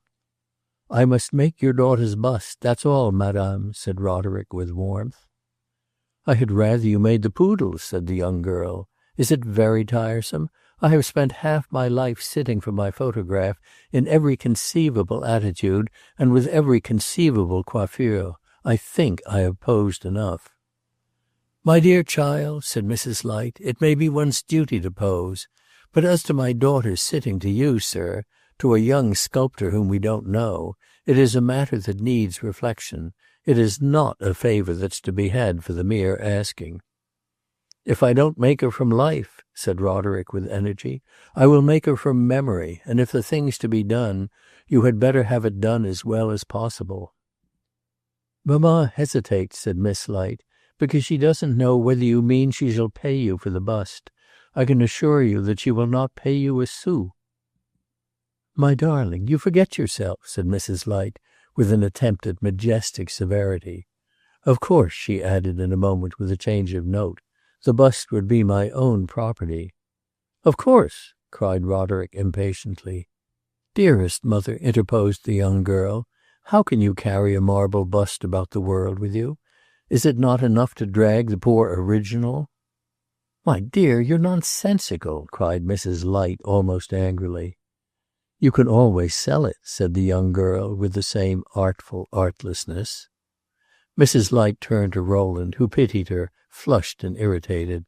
"She is very wicked to-day." The Cavaliere grinned in silence and walked away on tiptoe with his hat to his lips, as if to leave the field clear for action. Rowland, on the contrary, wished to avert the coming storm. "You had better not refuse," he said to Miss Light, "until you have seen Mr. Hudson's things in the marble. Your mother is to come and look at some that I possess." "Thank you. I have no doubt you will see us. I dare say Mr. Hudson is very clever, but I don't care for modern sculpture. I can't look at it." "You shall care for my bust, I promise you," cried Roderick with a laugh. "To satisfy Miss Light," said the Cavaliere, "one of the old Greeks ought to come to life." "It would be worth his while," said Roderick, paying, to Rowland's knowledge, his first compliment. "I might sit to Phidias if he would promise to be very amusing and make me laugh. What do you say, Stenterello? Would you sit to Phidias?" "We must talk of this some other time," said Mrs. Light. "We are in Rome for the winter. Many thanks. Cavaliere, call the carriage." The Cavaliere led the way out, backing like a silver stick, and Miss Light, following her mother, nodded, without looking at them, to each of the young men. "Immortal powers, what a head!" cried Roderick when they had gone. "There's my fortune." "She is certainly very beautiful," said Rowland, "but I'm sorry you have undertaken her bust." "And why, pray?" "I suspect it will bring trouble with it." "What kind of trouble?" "I hardly know. They are queer people. The mamma, I suspect, is the least bit of an adventuress. Heaven knows what the daughter is." "She's a goddess!" cried Roderick. "Just so. She is all the more dangerous." "Dangerous? What will she do to me? She doesn't bite, I imagine." "It remains to be seen. There are two kinds of women. You ought to know it by this time. The safe and the unsafe. Miss Light, if I am not mistaken, is one of the unsafe. A word to the wise." "Much obliged," said Roderick, and he began to whistle a triumphant air, in honor, apparently, of the advent of his beautiful model. In calling this young lady and her mamma queer people, Rowland but roughly expressed his sentiment. They were so marked a variation from the monotonous troop of his fellow country people that he felt much curiosity as to the sources of the change, especially since he doubted greatly whether, on the whole, it elevated the type. For a week he saw the two ladies driving daily in a well-appointed landau, with the Cavaliere and the poodle in the front seat. From Mrs. Light he received a gracious salute, tempered by her native majesty, but the young girl, looking straight before her, seemed profoundly indifferent to observers. Her extraordinary beauty, however, had already made observers numerous and given the habitués of the Pincian plenty to talk about. The echoes of their commentary reached Rowland's ears, but he had little taste for random gossip, and desired a distinctly veracious informant. He had found one in the person of Madame Grandoni, for whom Mrs. Light and her beautiful daughter were a pair of old friends. "I have known the mamma for 20 years," said this judicious critic, "and if you ask any of the people who have been living here as long as I, you will find they remember her well. I have held the beautiful Christina on my knee when she was a little wizened baby with a very red face and no promise of beauty but those magnificent eyes. 10 years ago Mrs. Light disappeared, and has not since been seen in Rome except for a few days last winter when she passed through on her way to Naples. Then it was you met the trio in the Ludovisi Gardens. When I first knew her, she was the unmarried but very marriageable daughter of an old American painter of very bad landscapes, which people used to buy from charity and use for fireboards. His name was Savage. It used to make everyone laugh. He was such a mild, melancholy, pitiful old gentleman. He had married a horrible wife, an Englishwoman who had been on the stage.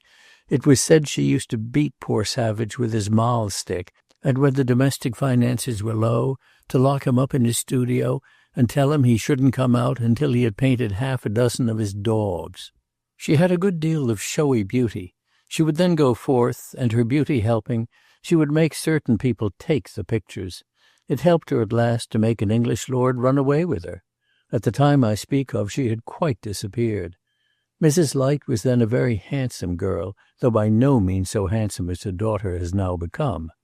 Mr. Light was an American consul, newly appointed at one of the Adriatic ports. He was a mild, fair-whiskered young man with some little property, and my impression is that he had got into bad company at home, and that his family procured him his place to keep him out of harm's way. He came up to Rome on a holiday, fell in love with Miss Savage, and married her on the spot. He had not been married 3 years when he was drowned in the Adriatic, no one ever knew how. The young widow came back to Rome, to her father, and here shortly afterwards, in the shadow of St. Peter's, her little girl was born. It might have been supposed that Mrs. Light would marry again, and I know she had opportunities. But she had overreached herself. She would take nothing less than a title and a fortune, and they were not forthcoming. She was admired and very fond of admiration, very vain, very worldly, very silly. She remained a pretty widow with a surprising variety of bonnets, and a dozen men always in her train. Giacosa dates from this period. He calls himself a Roman, but I have an impression he came up from Ancona with her. He was l'ami de la maison. He used to hold her bouquets, clean her gloves, I was told, run her errands, get her opera boxes, and fight her battles with the shopkeepers. For this he needed courage, for she was smothered in debt. She had last left Rome to escape her creditors. Many of them must remember her still, but she seems now to have money to satisfy them. She left her poor old father here alone, helpless, infirm, and unable to work. A subscription was shortly afterwards taken up among the foreigners, and he was sent back to America, where, as I afterwards heard, he died in some sort of asylum. From time to time, for several years, I heard vaguely of Mrs. Light as a wandering beauty at French and German watering places. Once came a rumor that she was going to make a grand marriage in England. Then we heard that the gentleman had thought better of it and had left her to keep afloat as she could. She was a terribly scatterbrained creature. She pretends to be a great lady, but I consider that old Philomena, my washerwoman, is in essentials a greater one. But certainly, after all, she has been fortunate. She embarked at last on a lawsuit about some property with her husband's family, and went to America to attend to it. She came back triumphant with a long purse. She reappeared in Italy and established herself for a while in Venice. Then she came to Florence, where she spent a couple of years and where I saw her. Last year she passed down to Naples, which I should have said was just the place for her, and this winter she has laid siege to Rome. She seems very prosperous. She has taken a floor in the Palazzo F. She keeps her carriage, and Christina and she between them must have a pretty milliner's bill. Giacosa has turned up again, looking as if he had been kept on ice at Ancona for her return. "What sort of education," Rowland asked, "do you imagine the mother's adventures to have been for her daughter?" "A strange school, but Mrs. Light told me in Florence that she had given her child the education of a princess. In other words, I suppose, she speaks 3 or 4 languages and has read several hundred French novels. Christina, I suspect, is very clever. When I saw her, I was amazed at her beauty, and certainly, if there is any truth in faces, she ought to have the soul of an angel. Perhaps she has. I don't judge her. She's an extraordinary young person. She has been told 20 times a day by her mother, since she was 5 years old, that she is a beauty of beauties, that her face is her fortune, and that if she plays her cards she may marry a duke. If she has not been fatally corrupted, she is a very superior girl. My own impression is that she is a mixture of good and bad, of ambition and indifference. Mrs. Light, having failed to make her own fortune in matrimony, has transferred her hopes to her daughter and nursed them till they have become a kind of monomania. She has a hobby which she rides in secret, but some day she will let you see it. I'm sure that if you go in some evening unannounced, you will find her scanning the tea leaves in her cup, or telling her daughter's fortune with a greasy pack of cards preserved for the purpose. She promises her a prince, a reigning prince. But if Mrs. Light is silly, she is shrewd too, and lest considerations of state should deny her prince the luxury of a love match, she keeps on hand a few common mortals. At the worst she would take a duke, an English lord, or even a young American with a proper number of millions. The poor woman must be rather uncomfortable. She is always building castles and knocking them down again, always casting her nets and pulling them in. If her daughter were less of a beauty, her transparent ambition would be very ridiculous. But there is something in the girl, as one looks at her, that seems to make it very possible she is marked out for one of those wonderful romantic fortunes that history now and then relates. Who, after all, was the Empress of the French, Mrs. Light is forever saying, and beside Christina, the Empress is a dowdy. And what does Christina say? She makes no scruple, you know, of saying that her mother is a fool. What she thinks, heaven knows. I suspect that practically she does not commit herself. She is excessively proud, and thinks herself good enough to occupy the highest station in the world, but she knows that her mother talks nonsense, and that even a beautiful girl may look awkward in making unsuccessful advances. So she remains superbly indifferent, and lets her mother take the risks. If the prince is secured, so much the better. If he is not, she need never confess to herself that even a prince has slighted her. "Your report is as solid," Rowland said to Madame Grandoni, thanking her, "as if it had been prepared for the Academy of Sciences."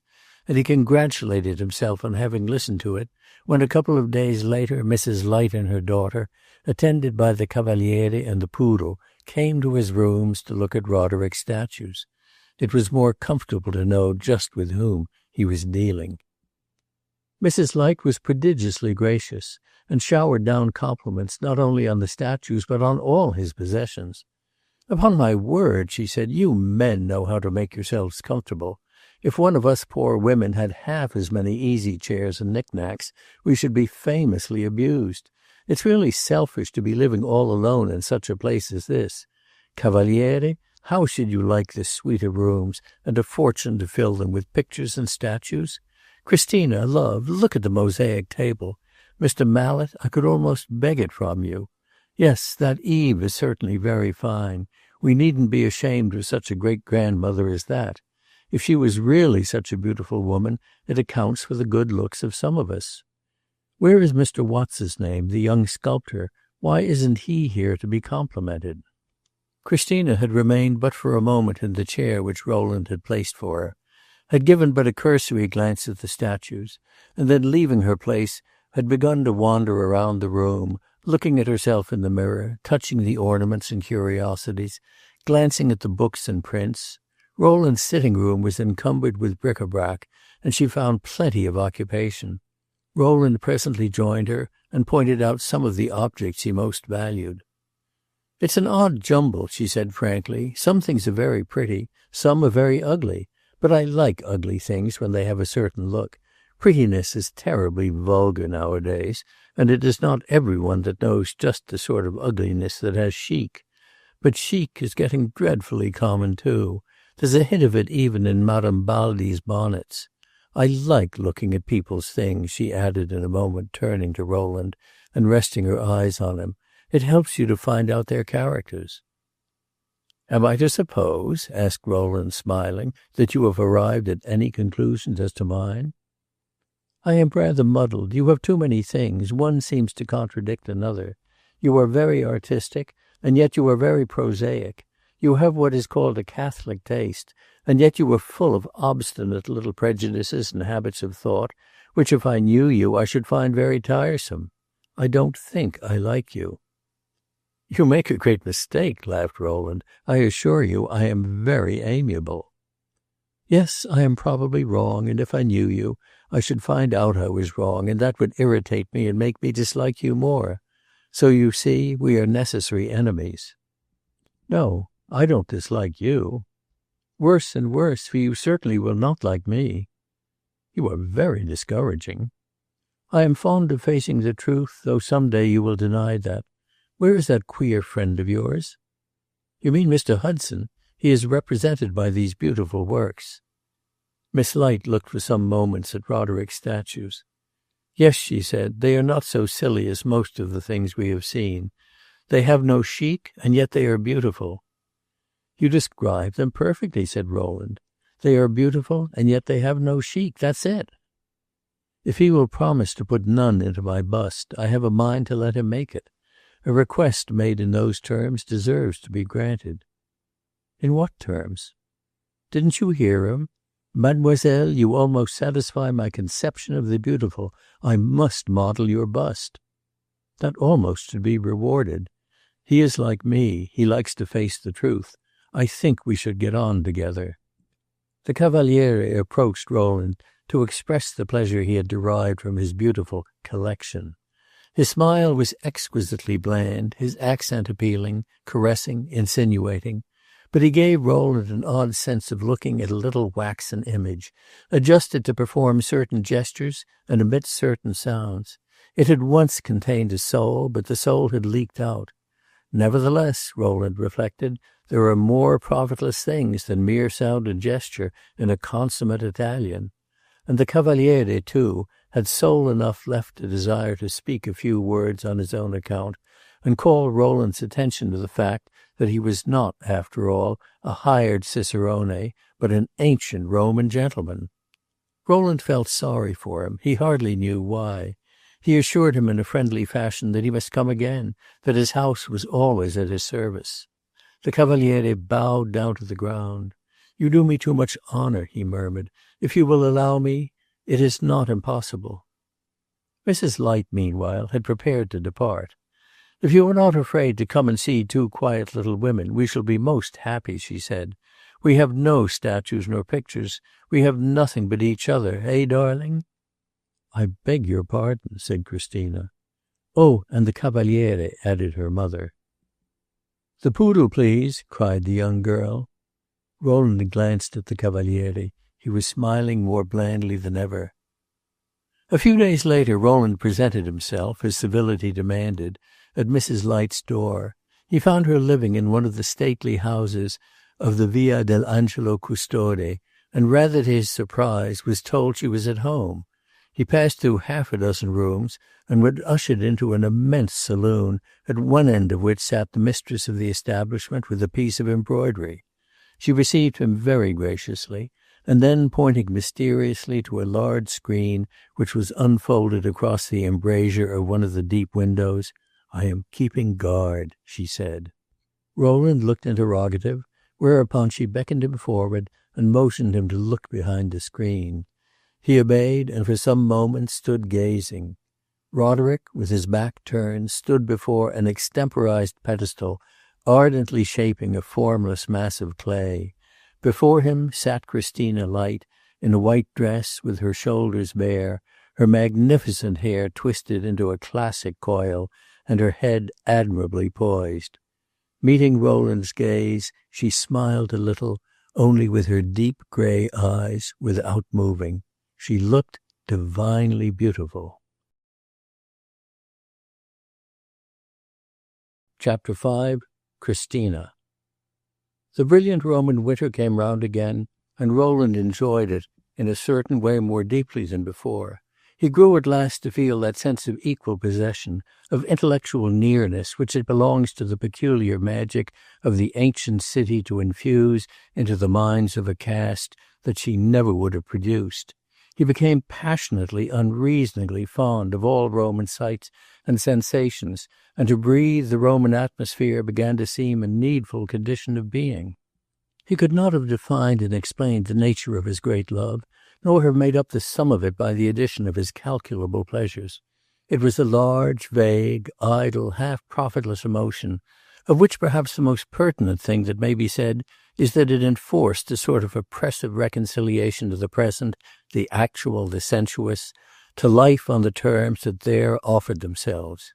It was perhaps for this very reason that, in spite of the charm which Rome flings over one's mood, there ran through Rowland's meditations an undertone of melancholy, natural enough in a mind which finds its horizon insidiously limited to the finite, even in very picturesque forms. Whether it is one that tacitly concedes to the Roman Church the monopoly of a guarantee of immortality, so that if one is indisposed to bargain with it for the precious gift, one must do without it altogether, or whether in an atmosphere so heavily weighted with echoes and memories, one grows to believe that there is nothing in one's consciousness that is not foredoomed to moulder and crumble and become dust for the feet, and possibly malaria for the lungs, of future generations. The fact at least remains that one parts half-willingly with one's hopes in Rome, and misses them only under some very exceptional stress of circumstance. For this reason, one may perhaps say that there is no other place in which one's daily temper has such a mellow serenity, and none at the same time in which acute attacks of depression are more intolerable. Rowland found, in fact, a perfect response to his prevision that to live in Rome was an education to one's senses and one's imagination, but he sometimes wondered whether this was not a questionable gain in case of one's not being prepared to live wholly by one's imagination and one's senses. The tranquil profundity of his daily satisfaction seemed sometimes to turn, by a mysterious inward impulse, and face itself with questioning, admonishing, threatening eyes. But afterwards it seemed to ask with a long reverberation, and he could give no answer but a shy affirmation that there was no such thing as afterwards, and a hope, divided against itself, that his actual way of life would last forever. He often felt heavy-hearted. He was somber without knowing why. There were no visible clouds in his heaven, but there were cloud shadows on his mood. Shadows projected they often were without his knowing it, by an undue apprehension that things after all might not go so ideally well with Roderick. When he understood his anxiety, it vexed him, and he rebuked himself for taking things unmanfully hard. If Roderick chose to follow a crooked path, it was no fault of his.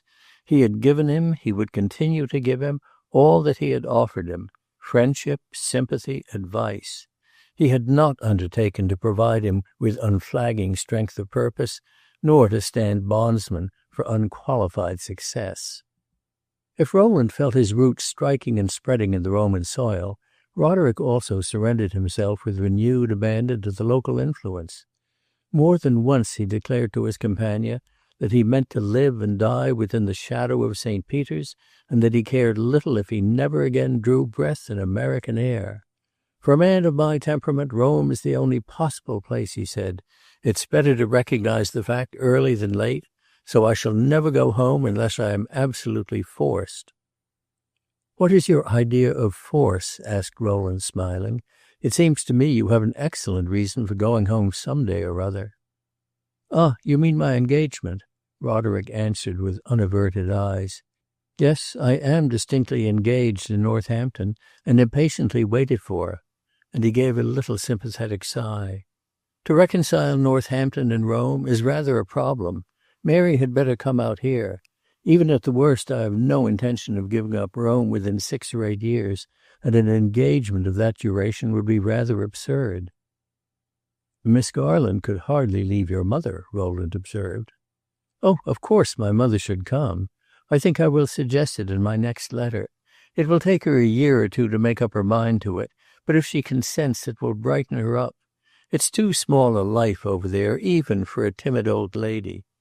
It is hard to imagine," he added, "any change in Mary being a change for the better, but I should like her to take a look at the world and have her notions stretched a little. One is never so good, I suppose, but that one can improve a little." "If you wish your mother and Miss Garland to come," Rowland suggested, "you had better go home and bring them." "Oh, I can't think of leaving Europe for many a day," Roderick answered. "At present it would quite break the charm. I am just beginning to profit, to get used to things and take them naturally. I am sure the sight of Northampton Main Street would permanently upset me." It was reassuring to hear that Roderick, in his own view, was but just beginning to spread his wings, and Rowland, if he had had any forebodings, might have suffered them to be modified by this declaration. This was the first time since their meeting at Geneva that Roderick had mentioned Miss Garland's name, but the ice being broken, he indulged for some time afterward in frequent allusions to his betrothed, which always had an accent of scrupulous, of almost studied consideration. An uninitiated observer, hearing him, would have imagined her to be a person of a certain age, possibly an affectionate maiden aunt, who had once done him a kindness which he highly appreciated, perhaps presented him with a check for $1,000. Rowland noted the difference between his present frankness and his reticence during the first 6 months of his engagement, and sometimes wondered whether it was not rather an anomaly that he should expatiate more largely as the happy event receded.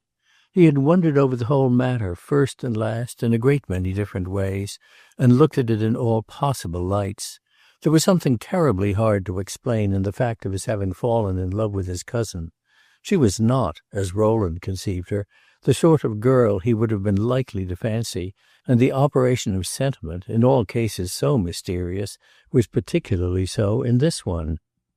Just why it was that Roderick should not logically have fancied Miss Garland, his companion would have been at a loss to say, but I think the conviction had its roots in an unformulated comparison between himself and the accepted suitor.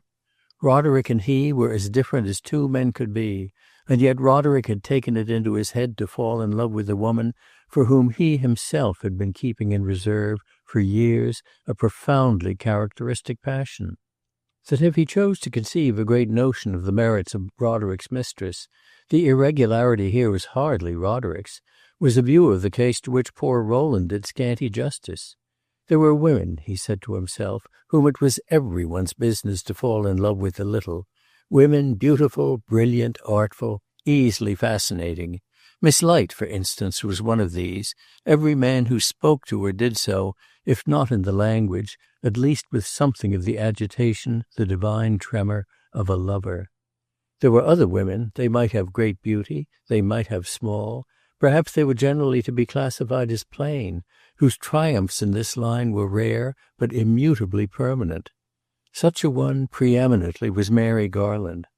Upon the doctrine of probabilities, it was unlikely that she had had an equal charm for each of them, and was it not possible, therefore, that the charm for Roderick had been simply the charm imagined, unquestioningly accepted, the general charm of youth, sympathy, kindness, of the present feminine, in short, enhanced indeed by several fine facial traits?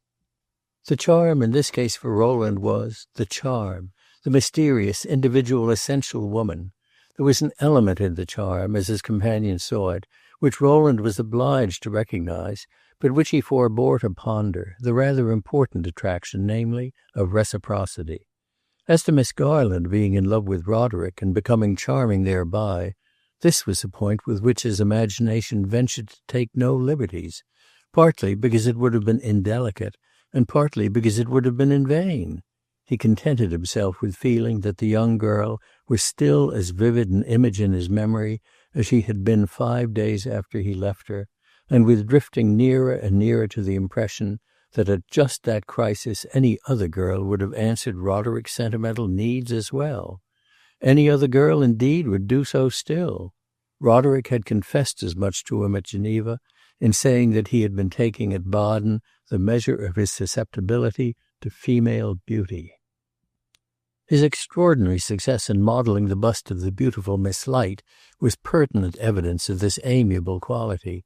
She sat to him repeatedly for a fortnight, and the work was rapidly finished. On one of the last days Roderick asked Rowland to come and give his opinion as to what was still wanting, for the sittings had continued to take place in Mrs. Light's apartment, the studio being pronounced too damp for the fair model. When Rowland presented himself, Christina, still in her white dress with her shoulders bare, was standing before a mirror readjusting her hair, the arrangement of which, on this occasion, had apparently not met the young sculptor's approval. He stood beside her, directing the operation with a peremptoriness of tone which seemed to Rowland to denote a considerable advance in intimacy. As Rowland entered, Christina was losing patience. "Do it yourself, then," she cried, and with a rapid movement unloosed the great coil of her tresses and let them fall over her shoulders.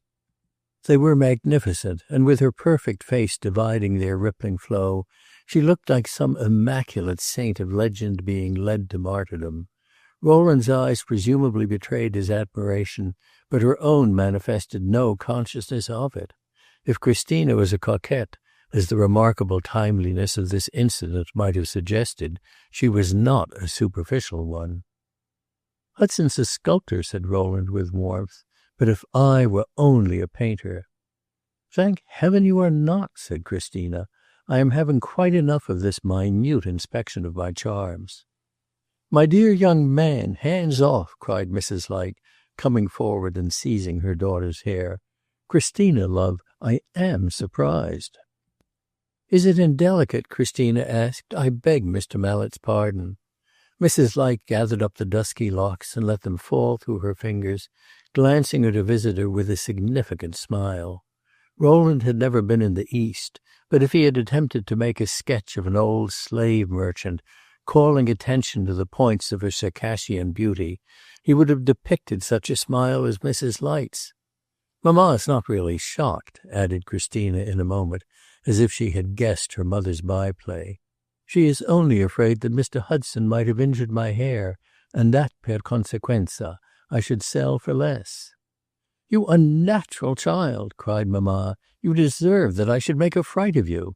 And with half a dozen skilful passes she twisted the tresses into a single picturesque braid, placed high on the head as a kind of coronal. "What does your mother do when she wants to do you justice?" Rowland asked, observing the admirable line of the young girl's neck. "I do her justice when I say she says very improper things. What is one to do with such a thorn in the flesh?" Mrs. Light demanded. "Think of it at your leisure, Mr. Mallet," said Christina, "and when you've discovered something, let us hear. But I must tell you that I shall not willingly believe in any remedy of yours, for you have something in your physiognomy that particularly provokes me to make the remarks that my mother so sincerely deplores. I noticed it the first time I saw you. I think it's because your face is so broad. For some reason or other, broad faces exasperate me. They fill me with a kind of rabbia. Last summer at Carlsbad there was an Austrian count with enormous estates and some great office at court. He was very attentive, seriously so. He was really very far gone. Cela ne tenait qu'à moi. But I couldn't. He was impossible. He must have measured from ear to ear at least 1.5 yards. And he was blond, too, which made it worse. As blond as Tenterello, pure fleece. So I said to him frankly, 'Many thanks, Herr Graf. Your uniform is magnificent, but your face is too fat.'" "I am afraid that mine also," said Rowland with a smile, "seems just now to have assumed an unpardonable latitude." "Oh, I take it you know very well that we are looking for a husband, and that none but tremendous swells need apply. Surely, before these gentlemen, mamma, I may speak freely? They are disinterested. Mr. Mallet won't do, because though he's rich, he's not rich enough. Mamma made that discovery the day after we went to see you, moved to it by the promising look of your furniture. I hope she was right, eh? Unless you have millions, you know, you have no chance." "I feel like a beggar," said Rowland. "Oh, some better girl than I will decide some day, after mature reflection, that on the whole you have enough. Mr. Hudson, of course, is nowhere. He has nothing but his genius and his beaux yeux." Roderick had stood looking at Christina intently while she delivered herself, softly and slowly, of this surprising nonsense. When she had finished, she turned and looked at him. Their eyes met, and he blushed a little. "Let me model you, and he who can may marry you," he said abruptly. Mrs. Light, while her daughter talked, had been adding a few touches to her coiffure. "She is not so silly as you might suppose," she said to Rowland with dignity. "If you will give me your arm, we will go and look at the bust." "Does that represent a silly girl?" Christina demanded, when they stood before it. Rowland transferred his glance several times from the portrait to the original. "It represents a young lady," he said, "whom I should not pretend to judge offhand." "She may be a fool, but you are not sure. Many thanks. You have seen me half a dozen times. You are either very slow, or I am very deep." "I am certainly slow," said Rowland. "I don't expect to make up my mind about you within 6 months." "I give you 6 months if you will promise then a perfectly frank opinion. Mind, I shall not forget. I shall insist upon it." "Well, though I am slow, I am tolerably brave," said Rowland. "We shall see." Christina looked at the bust with a sigh. "I am afraid, after all," she said, "that there's very little wisdom in it, save what the artist has put there. Mr. Hudson looked particularly wise while he was working. He scowled and growled, but he never opened his mouth. It is very kind of him not to have represented me gaping." "If I had talked a lot of stuff to you," said Roderick roundly, "the thing would not have been a tenth so good." "Is it good after all? Mr. Mallet is a famous connoisseur. Has he not come here to pronounce?" The bust was in fact a very happy performance, and Roderick had risen to the level of his subject. It was thoroughly a portrait, and not a vague fantasy executed on a graceful theme, as the busts of pretty women in modern sculpture are apt to be. The resemblance was deep and vivid. There was extreme fidelity of detail, and yet a noble simplicity.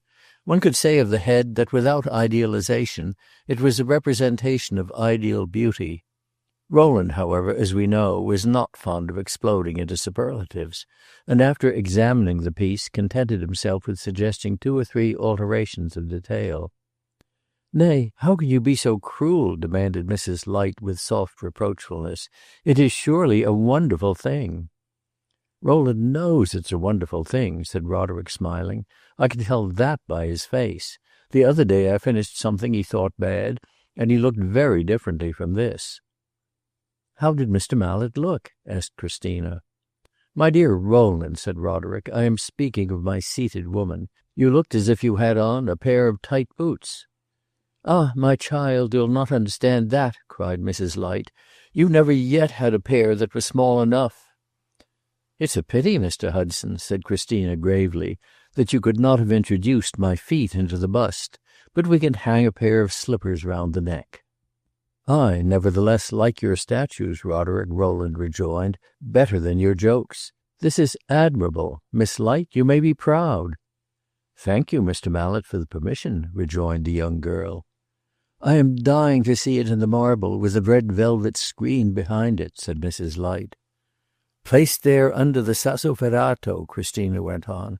"I hope you keep well in mind, Mr. Hudson, that you have not a grain of property in your work, and that if mamma chooses she may have it photographed and the copies sold in the Piazza di Spagna at 5 francs apiece without your having a sou of the profits." "Amen," said Roderick. "It was so nominated in the bond. My profits are here," and he tapped his forehead. "It would be prettier if you said here," and Christina touched her heart.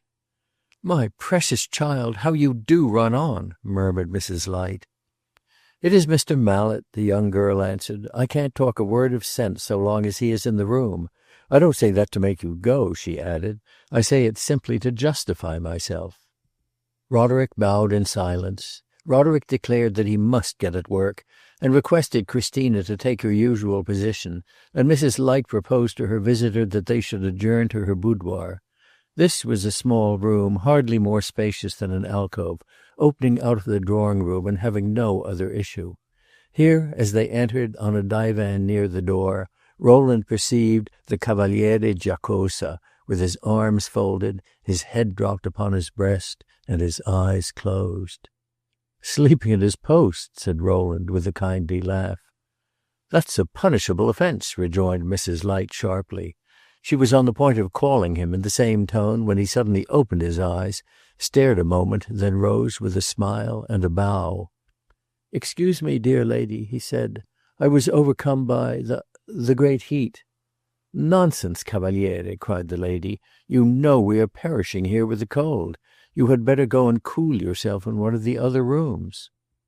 "I obey, dear lady," said the Cavaliere, and with another smile and bow to Rowland he departed, walking very discreetly on his toes. Rowland outstayed him but a short time, for he was not fond of Mrs. Light, and he found nothing very inspiring in her frank intimation that if he chose he might become a favourite. He was disgusted with himself for pleasing her. He confounded his fatal urbanity. In the courtyard of the palace he overtook the Cavaliere, who had stopped at the porter's lodge to say a word to his little girl. She was a young lady of very tender years, and she wore a very dirty pinafore. He had taken her up in his arms and was singing an infantine rhyme to her, and she was staring at him with big, soft Roman eyes. On seeing Rowland he put her down with a kiss, and stepped forward with a conscious grin, an unresentful admission that he was sensitive both to chubbiness and ridicule. Rowland began to pity him again. He had taken his dismissal from the drawing-room so meekly. "You don't keep your promise," said Rowland, "to come and see me. Don't forget it. I want you to tell me about Rome 30 years ago." 30 years ago! Ah, dear sir, Rome is Rome still, a place where strange things happen, but happy things too, since I have your renewed permission to call. You do me too much honor. Is it in the morning or the evening that I should least intrude?" "Take your own time, Cavaliere, only come sometime. I depend upon you," said Rowland. The Cavaliere thanked him with an humble obeisance. To the Cavaliere, too, he felt that he was, in the Roman phrase, sympathetic, but the idea of pleasing this extremely reduced gentleman was not disagreeable to him. Miss Light's bust stood for a while on exhibition in Roderick's studio, and half the foreign colony came to see it. With the completion of his work, however, Roderick's visits at the Palazzo F by no means came to an end. He spent half his time in Mrs. Light's drawing-room and began to be talked about as attentive to Christina. The success of the bust restored his equanimity, and in the garrulity of his good humour he suffered Rowland to see that she was just now the object uppermost in his thoughts.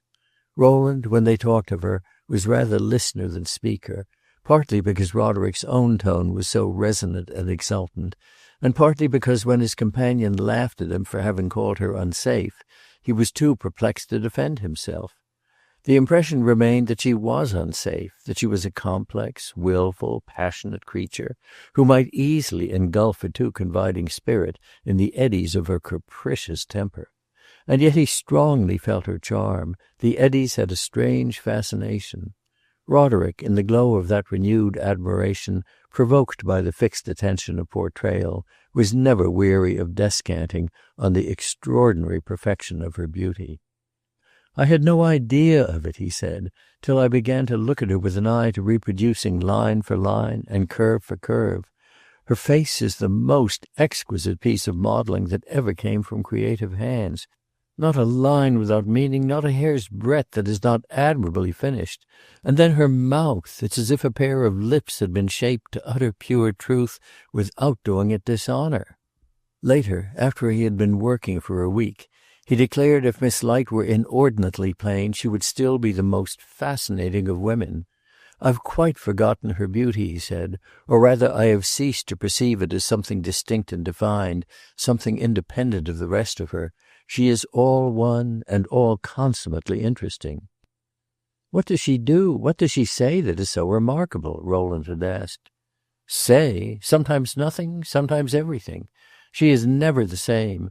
Sometimes she walks in and takes her place without a word, without a smile, gravely, stiffly, as if it were an awful bore. She hardly looks at me, and she walks away without even glancing at my work. On other days she laughs and chatters and asks endless questions, and pours out the most irresistible nonsense. She is a creature of moods. You can't count upon her. She keeps observation on the stretch. And then, bless you, she has seen such a lot. Her talk is full of the oddest allusions." "It is altogether a very singular type of young lady," said Rowland, after the visit which I have related at length. "It may be a charm, but it is certainly not the orthodox charm of marriageable maidenhood, the charm of shrinking innocence and soft docility. Our American girls are accused of being more knowing than any others, and Miss Light is nominally an American. But it has taken 20 years of Europe to make her what she is. The first time we saw her, I remember you called her a product of the old world, and certainly you were not far wrong." "Ah, she has an atmosphere," said Roderick, in the tone of high appreciation. "Young unmarried women," Rowland answered, "should be careful not to have too much." "Ah, you don't forgive her," cried his companion, "for hitting you so hard. A man ought to be flattered at such a girl as that taking so much notice of him." "A man is never flattered at a woman's not liking him." "Are you sure she doesn't like you? That's to the credit of your humility. A fellow of more vanity might, on the evidence, persuade himself that he was in favor." "He would have also," said Rowland, laughing, "to be a fellow of remarkable ingenuity." He asked himself privately how the deuce Roderick reconciled it to his conscience to think so much more of the girl he was not engaged to than of the girl he was. But it amounted almost to arrogance, you may say, in poor Rowland, to pretend to know how often Roderick thought of Miss Garland. He wondered gloomily, at any rate, whether for men of his companion's large, easy power there was not a larger moral law than for narrow mediocrities like himself, who, yielding nature a meagre interest on her investment, such as it was, had no reason to expect from her this affectionate laxity as to their accounts. Was it not a part of the eternal fitness of things that Roderick, while rhapsodizing about Miss Light, should have it at his command to look at you with eyes of the most guileless and unclouded blue, and to shake off your musty imputations by a toss of his picturesque brown locks? Or had he, in fact, no conscience to speak of? Happy fellow, either way. Our friend Gloriani came, among others, to congratulate Roderick on his model, and what he had made of her. "Devilish pretty through and through," he said, as he looked at the bust. "Capital handling of the neck and throat. Lovely work on the nose. You're a detestably lucky fellow, my boy, but you ought not to have squandered such material on a simple bust. You should have made a great imaginative figure. If I could only have got hold of her, I would have put her into a statue in spite of herself. What a pity she is not a ragged Trasteverine, whom we might have for a franc an hour. I have been carrying about in my head for years a delicious design for a fantastic figure, but it has always stayed there for want of a tolerable model. I have seen intimations of the type, but Miss Light is the perfection of it. As soon as I saw her, I said to myself, 'By Jove, there's my statue in the flesh.'" "What is your subject?" asked Roderick. "Don't take it ill," said Gloriani. "You know I'm the very deuce for observation. She would make a magnificent Herodias." If Roderick had taken it ill, which was unlikely, for we know he thought Gloriani an ass, and expected little of his wisdom, he might have been soothed by the candid incense of Sam Singleton, who came and sat for an hour in a sort of mental prostration before both bust and artist. But Roderick's attitude before his patient little devotee was one of undisguised though friendly amusement, and indeed, judged from a strictly plastic point of view, the poor fellow's diminutive stature, his enormous mouth, his pimples, and his yellow hair were sufficiently ridiculous. "Nay, don't envy our friend," Rowland said to Singleton afterwards, on his expressing with a little groan of depreciation of his own paltry performances his sense of the brilliancy of Roderick's talent. "You sail nearer the shore, but you sail in smoother waters. Be contented with what you are, and paint me another picture." "Oh, I don't envy Hudson anything he possesses," Singleton said, "because to take anything away would spoil his beautiful completeness. Complete, that's what he is, while we little clevernesses are like half-ripened plums, only good eating on the side that has had a glimpse of the sun. Nature has made him so, and fortune confesses to it. He is the handsomest fellow in Rome, he has the most genius, and as a matter of course the most beautiful girl in the world comes and offers to be his model. If that is not completeness, where shall we find it? One morning, going into Roderick's studio, Rowland found the young sculptor entertaining Miss Blanchard. If this is not too flattering a description of his gracefully passive tolerance of her presence. He had never liked her, and had never climbed into her sky studio to observe her wonderful manipulation of petals. He had once quoted Tennyson against her. "And is there any moral shut within the bosom of the rose?" "In all Miss Blanchard's roses you may be sure there is a moral," he had said. "You can see it sticking out its head, and if you go to smell the flower it scratches your nose." But on this occasion she had come with a propitiatory gift, introducing her friend Mr. Leavenworth. Mr. Leavenworth was a tall, expansive, bland gentleman, with a carefully brushed whisker and a spacious, fair, well-favored face, which seemed somehow to have more room in it than was occupied by a smile of superior benevolence, so that with his smooth white forehead it bore a certain resemblance to a large parlor with a very florid carpet, but no pictures on the walls. He held his head high, talked sonorously, and told Roderick within 5 minutes that he was a widower traveling to distract his mind, and that he had lately retired from the proprietorship of large mines of borax in Pennsylvania. Roderick supposed at first that in his character of depressed widower he had come to order a tombstone, but observing then the extreme blandness of his address to Miss Blanchard, he credited him with the judicious prevision that by the time the tombstone was completed, a monument of his inconsolability might have become an anachronism. But Mr. Leavenworth was disposed to order something. "You will find me eager to patronize our indigenous talent," he said. "I am putting up a little shanty in my native town, and I propose to make a rather nice thing of it. It has been the will of heaven to plunge me into mourning, but art has consolations. In a tasteful home, surrounded by the memorials of my wanderings, I hope to take more cheerful views. I ordered in Paris the complete appurtenances of a dining-room. Do you think you could do something for my library? It is to be filled with well-selected authors, and I think a pure white image in this style," pointing to one of Roderick's statues, "standing out against the morocco and gilt, would have a noble effect. The subject I have already fixed upon. I desire an allegorical representation of culture. Do you think now," asked Mr. Leavenworth encouragingly, "you could rise to the conception?" "A most interesting subject for a truly serious mind," remarked Miss Blanchard. Roderick looked at her a moment, and then, "The simplest thing I could do," he said, "would be to make a full-length portrait of Miss Blanchard. I could give her a scroll in her hand, and that would do for the allegory." Miss Blanchard colored. The compliment might be ironical, and there was ever afterwards a reflection of her uncertainty in her opinion of Roderick's genius. Mr. Leavenworth responded that with all deference to Miss Blanchard's beauty, he desired something colder, more monumental, more impersonal. "If I were to be the happy possessor of a likeness of Miss Blanchard," he added, "I should prefer to have in it no factitious disguise." Roderick consented to entertain the proposal, and while they were discussing it, Rowland had a little talk with the fair artist. "Who was your friend?" he asked.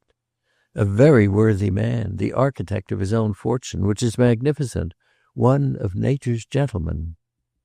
This was a trifle sententious, and Rowland turned to the bust of Miss Light. Like everyone else in Rome by this time, Miss Blanchard had an opinion on the young girl's beauty, and in her own fashion she expressed it epigrammatically. "She looks half like a Madonna and half like a ballerina," she said. Mr. Leavenworth and Roderick came to an understanding, and the young sculptor good-naturedly promised to do his best to rise to his patron's conception. "His conception be hanged!" Roderick exclaimed afterwards, after he had departed.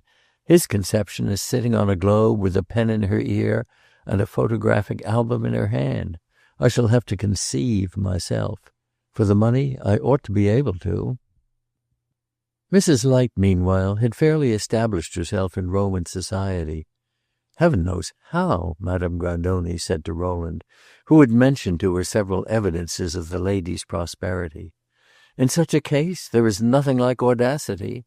A month ago she knew no one but her washerwoman, and now I am told that the cards of Roman princesses are to be seen on her table. She is evidently determined to play a great part, and she has the wit to perceive that to make remunerative acquaintances you must seem yourself to be worth knowing. You must have striking rooms and a confusing variety of dresses, and give good dinners and so forth. She is spending a lot of money, and you'll see that in 2 or 3 weeks she will take upon herself to open the season by giving a magnificent ball. Of course it is Christina's beauty that floats her. People go to see her because they are curious. And they go again because they are charmed, said Rowland. Miss Christina is a very remarkable young lady. Oh, I know it well. I had occasion to say so to myself the other day. She came to see me of her own free will, and for an hour she was deeply interesting. I think she's an actress, but she believes in her part while she is playing it. She took it into her head the other day to believe that she was very unhappy, and she sat there where you were sitting and told me a tale of her miseries which brought tears into my eyes. She cried herself profusely and as naturally as possible. She said she was weary of life, and that she knew no one but me she could speak frankly to. She must speak or she would go mad. She sobbed as if her heart would break. I assure you it's well for you susceptible young men that you don't see her when she sobs. She said in so many words that her mother was an immoral woman. Heaven knows what she meant. She meant, I suppose, that she makes debts that she knows she can't pay. She said the life they led was horrible, that it was monstrous a poor girl should be dragged about the world, to be sold to the highest bidder. She was meant for better things. She could be perfectly happy in poverty. It was not money she wanted. I might not believe her, but she really cared for serious things. Sometimes she thought of taking poison. What did you say to that? I recommended her, said Madame Grandoni, to come and see me instead. I would help her about as much, and I was on the whole less unpleasant. Of course I could help her only by letting her talk herself out, and kissing her and patting her beautiful hands, and telling her to be patient and she would be happy yet. About once in 2 months I expect her to reappear on the same errand, and meanwhile to quite forget my existence. I believe I melted down to the point of telling her that I would find some good, quiet, affectionate husband for her, but she declared, almost with fury, that she was sick unto death of husbands, and begged I would never again mention the word. And in fact it was a rash offer, for I am sure that there is not a man of the kind that might really make a woman happy, but would be afraid to marry mademoiselle. Looked at in that way, she is certainly very much to be pitied, and indeed altogether, though I don't think she either means all she says, or, by a great deal, says all she means, I feel very sorry for her. Rowland met the two ladies about this time at several entertainments, and looked at Christina with a kind of distant attendrissement. He imagined more than once that there had been a passionate scene between them about coming out, and wondered what arguments Mrs. Light had found effective. But Christina's face told no tales, and she moved about, beautiful and silent, looking absently over people's heads, barely heeding the men who pressed about her, and suggesting somehow that the soul of a world-wearied mortal had found its way into the blooming body of a goddess.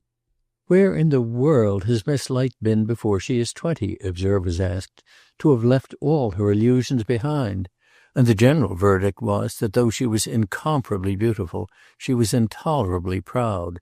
Young ladies to whom the former distinction was not conceded were free to reflect that she was not at all liked.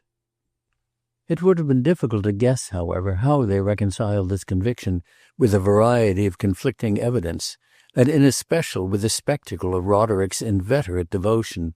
All Rome might behold that he, at least, liked Christina Light. Wherever she appeared, he was either awaiting her or immediately followed her. He was perpetually at her side, trying apparently to preserve the thread of a disconnected talk, the fate of which was, to judge by her face, profoundly immaterial to the young lady. People in general smiled at the radiant good faith of the handsome young sculptor, and asked each other whether he really supposed that beauties of that quality were meant to wed with poor artists. But although Christina's deportment, as I have said, was one of superb inexpressiveness, Rowland had derived from Roderick no suspicion that he suffered from snubbing, and he was therefore surprised at an incident which befell one evening at a large musical party. Roderick, as usual, was in the field, and on the ladies taking the chairs which had been arranged for them, he immediately placed himself beside Christina. As most of the gentlemen were standing, his position made him as conspicuous as Hamlet at Ophelia's feet at the play. Rowland was leaning, somewhat apart, against the chimney-piece. There was a long solemn pause before the music began, and in the midst of it Christina rose, left her place, came the whole length of the immense room with every one looking at her, and stopped before him. She was neither pale nor flushed. She had a soft smile. "Will you do me a favor?" she asked. "1,000." "Not now, but at your earliest convenience. Please remind Mr. Hudson that he is not in a New England village, that it is not the custom in Rome to address one's conversation exclusively, night after night, to the same poor girl, and that—" The music broke out with a great blare and covered her voice. She made a gesture of impatience, and Rowland offered her his arm and led her back to her seat. The next day he repeated her words to Roderick, who burst into joyous laughter. "She's a delightfully strange girl," he cried. "She must do everything that comes into her head." "Had she never asked you before not to talk to her so much?" "On the contrary, she has often said to me, 'Mind you now, I forbid you to leave me. Here comes that tiresome so-and-so.' She cares as little about the custom as I do. What could be a better proof than her walking up to you with 500 people looking at her? Is that the custom for young girls in Rome?" "Why then should she take such a step?" "Because, as she sat there, it came into her head. That's reason enough for her. I have imagined she wishes me well, as they say here, though she has never distinguished me in such a way as that." Madame Grandoni had foretold the truth. Mrs. Light, a couple of weeks later, convoked all Roman society to a brilliant ball. Rowland went late and found the staircase so encumbered with flower-pots and servants that he was a long time making his way into the presence of the hostess. At last he approached her as she stood making courtesies at the door with her daughter by her side. Some of Mrs. Light's courtesies were very low, for she had the happiness of receiving a number of the social potentates of the Roman world. She was rosy with triumph, to say nothing of a less metaphysical cause, and was evidently vastly contented with herself, with her company, and with the general promise of destiny. Her daughter was less overtly jubilant, and distributed her greetings with impartial frigidity. She had never been so beautiful. Dressed simply in vaporous white, relieved with half a dozen white roses, the perfection of her features and of her person, and the mysterious depth of her expression seemed to glow with the white light of a splendid pearl. She recognized no one individually, and made her courtesy slowly, gravely, with her eyes on the ground. Rowland fancied that, as he stood before her, her obeisance was slightly exaggerated, as with an intention of irony. But he smiled philosophically to himself, and reflected as he passed into the room that if she disliked him, he had nothing to reproach himself with. He walked about, had a few words with Miss Blanchard, who, with a fillet of cameos in her hair, was leaning on the arm of Mr. Leavenworth, and at last came upon the Cavaliere Giacosa, modestly stationed in a corner. The little gentleman's coat lappet was decorated with an enormous bouquet, and his neck encased in a voluminous white handkerchief of the fashion of 30 years ago. His arms were folded, and he was surveying the scene with contracted eyelids, through which you saw the glitter of his intensely dark, vivacious pupil. He immediately embarked on an elaborate apology for not having yet manifested, as he felt it, his sense of the honor Rowland had done him. "I am always on service with these ladies, you see," he explained, "and that is a duty to which one would not willingly be faithless for an instant."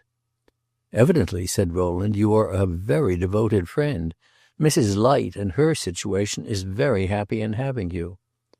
"We are old friends," said the Cavaliere gravely, "old friends.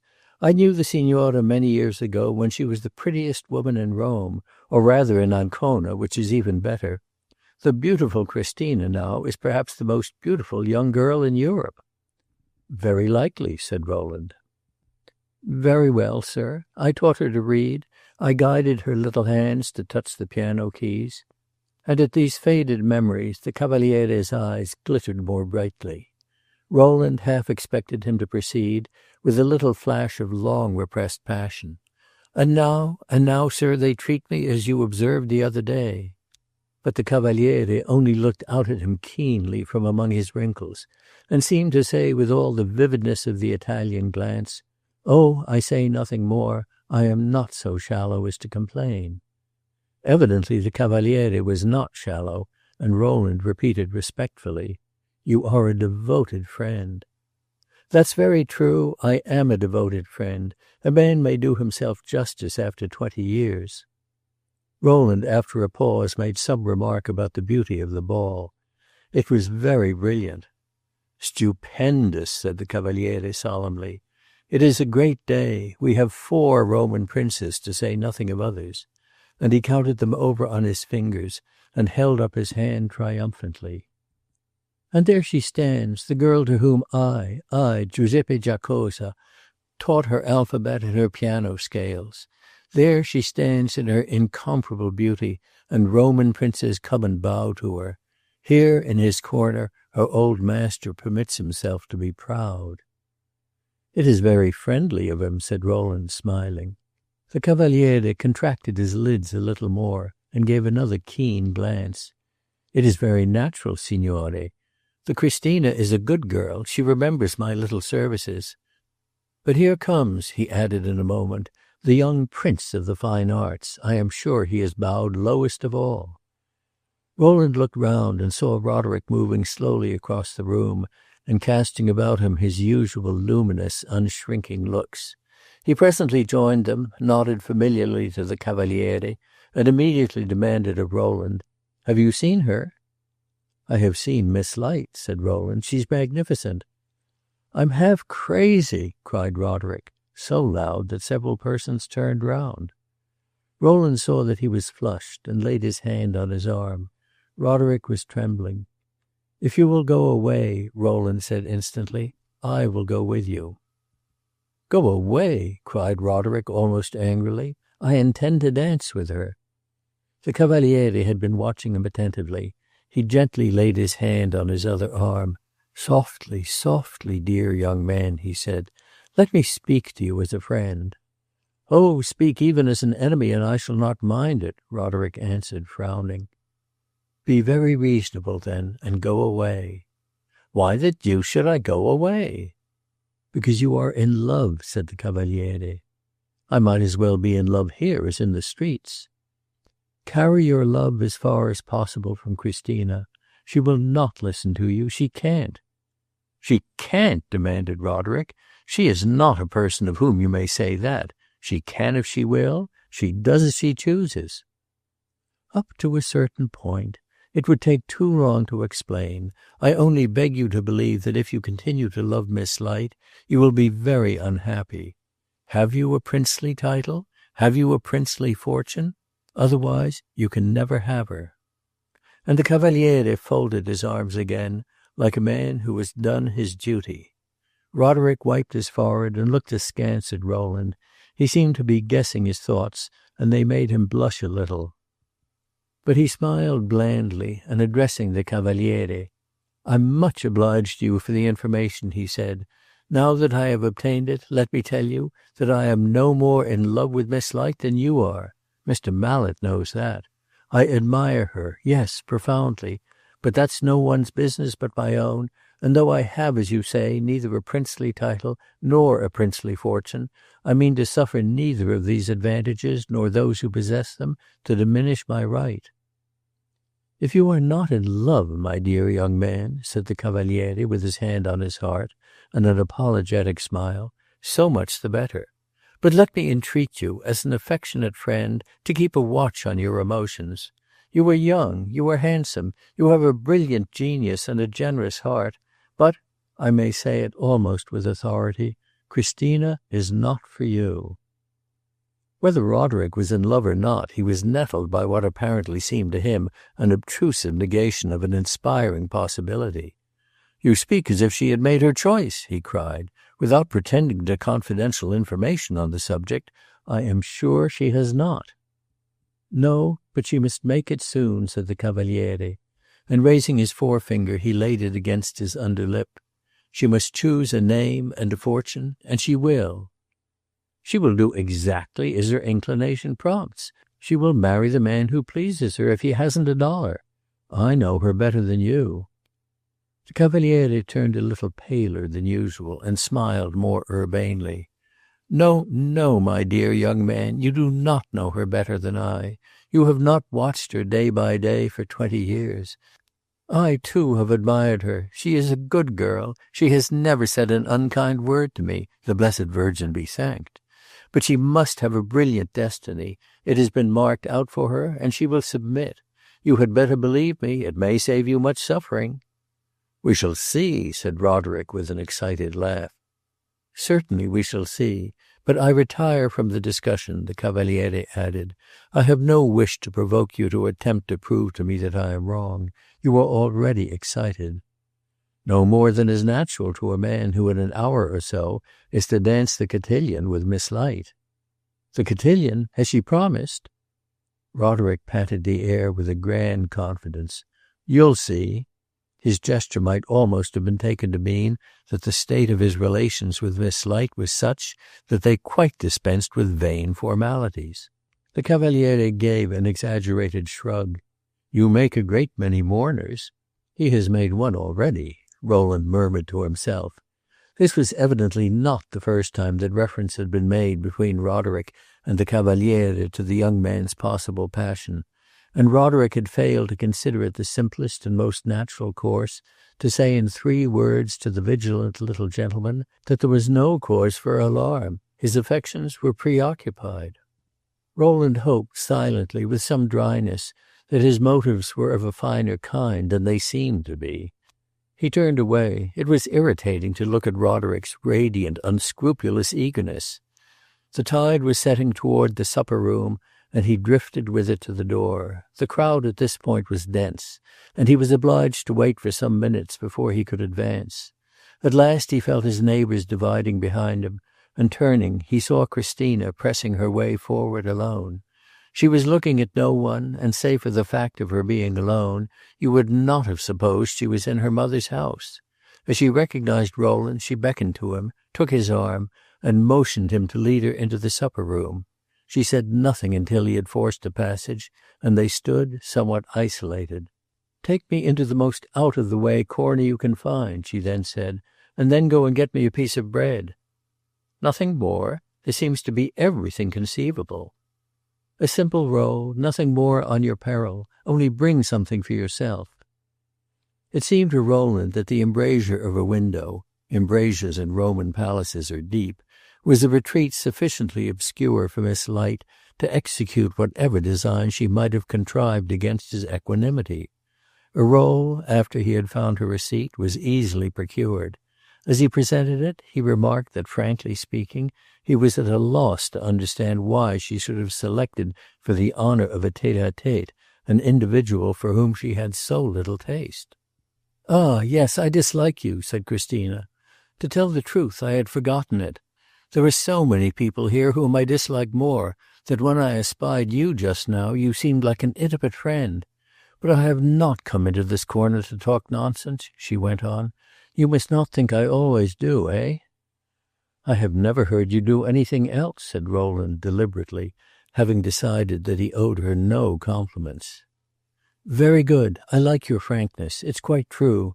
You see, I am a strange girl. To begin with, I am frightfully egotistical. Don't flatter yourself you have said anything very clever if you ever take it into your head to tell me so. I know it much better than you. So it is. I can't help it. I am tired to death of myself. I would give all I possess to get out of myself.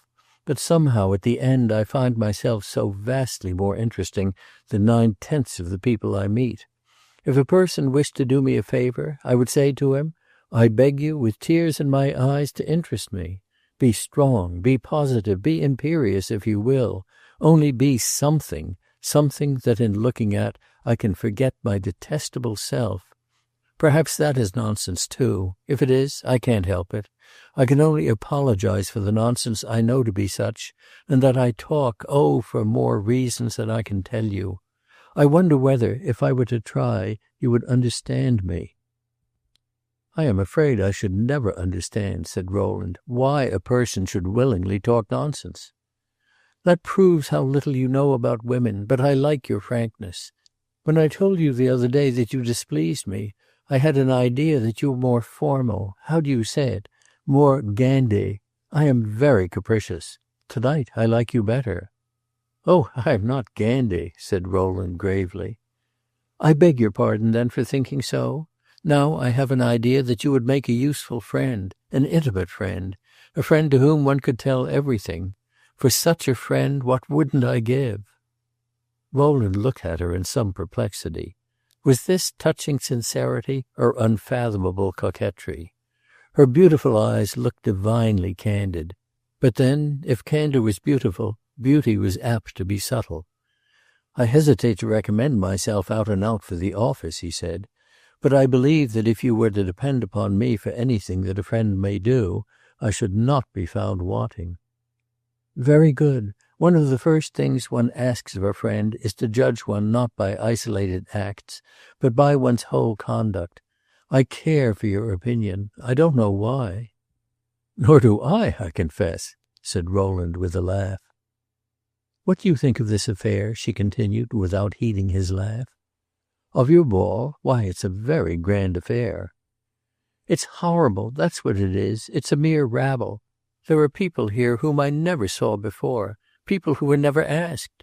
Mamma went about inviting every one, asking other people to invite any one they knew, doing anything to have a crowd.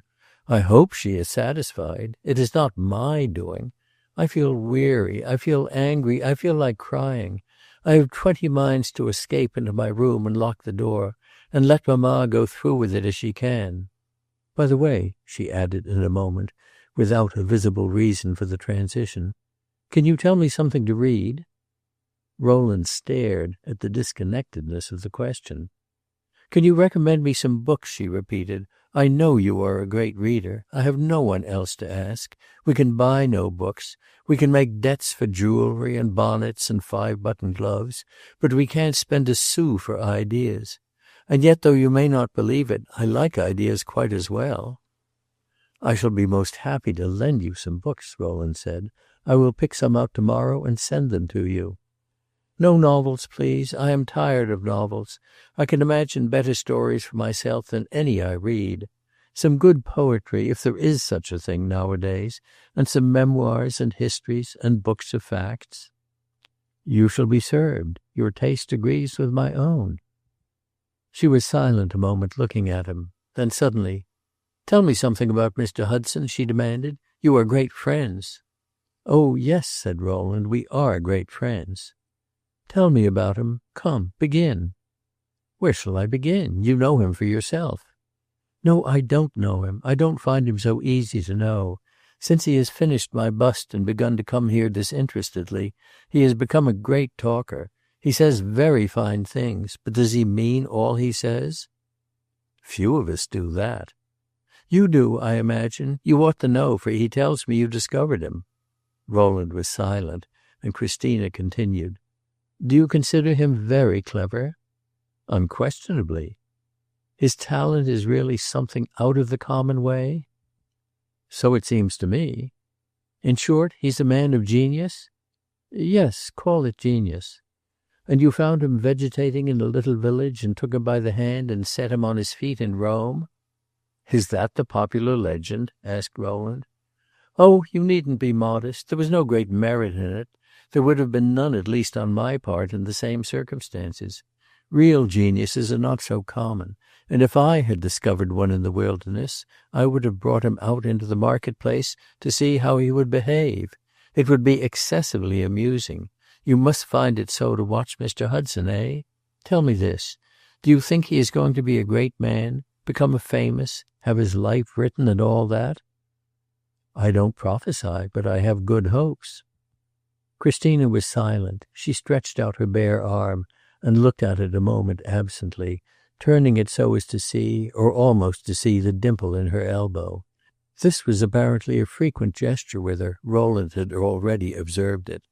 It was as coolly and naturally done as if she had been in her room alone. "So he's a man of genius," she suddenly resumed. "Don't you think I ought to be extremely flattered to have a man of genius perpetually hanging about? He is the first I ever saw, but I should have known he was not a common mortal. There is something strange about him. To begin with, he has no manners. You may say that it's not for me to blame him, for I have none myself. That's very true, but the difference is that I can have them when I wish to, and very charming ones, too, I'll show you some day, whereas Mr. Hudson will never have them. And yet, somehow, one sees he's a gentleman. He seems to have something urging, driving, pushing him, making him restless and defiant. You see it in his eyes. They are the finest, by the way, I ever saw. When a person has such eyes as that, you can forgive him his bad manners. I suppose that is what they call the sacred fire." Rowland made no answer except to ask her in a moment if she would have another roll. She merely shook her head and went on. "Tell me how you found him. Where was he? How was he?" "He was in a place called Northampton. Did you ever hear of it? He was studying law, but not learning it." "It appears it was something horrible, eh?" "Something horrible?" "This little village. No society, no pleasures, no beauty, no life." "You have received a false impression. Northampton is not as gay as Rome, but Roderick has some charming friends." "Tell me about them. Who were they?" "Well, there was my cousin through whom I made his acquaintance, a delightful woman." "Young? Pretty?" "Yes, a good deal of both, and very clever." "Did he make love to her?" "Not in the least." "Well, who else?" "He lived with his mother. She is the best of women." "Ah, yes, I know all that one's mother is, but she does not count as society. And who else?" Rowland hesitated. He wondered whether Christina's insistence was the result of a general interest in Roderick's antecedents or of a particular suspicion. He looked at her. She was looking at him, a little askance, waiting for his answer. As Roderick had said nothing about his engagement to the Cavaliere, it was probable that with this beautiful girl he had not been more explicit. And yet the thing was announced, it was public, that other girl was happy in it, proud of it. Rowland felt a kind of dumb anger rising in his heart. He deliberated a moment intently. "What are you frowning at?" Christina asked. "There was another person," he answered, "the most important of all, the young girl to whom he is engaged." Christina stared a moment, raising her eyebrows. "Ah, Mr. Hudson is engaged," she said very simply. "Is she pretty?" "She is not called a beauty," said Rowland.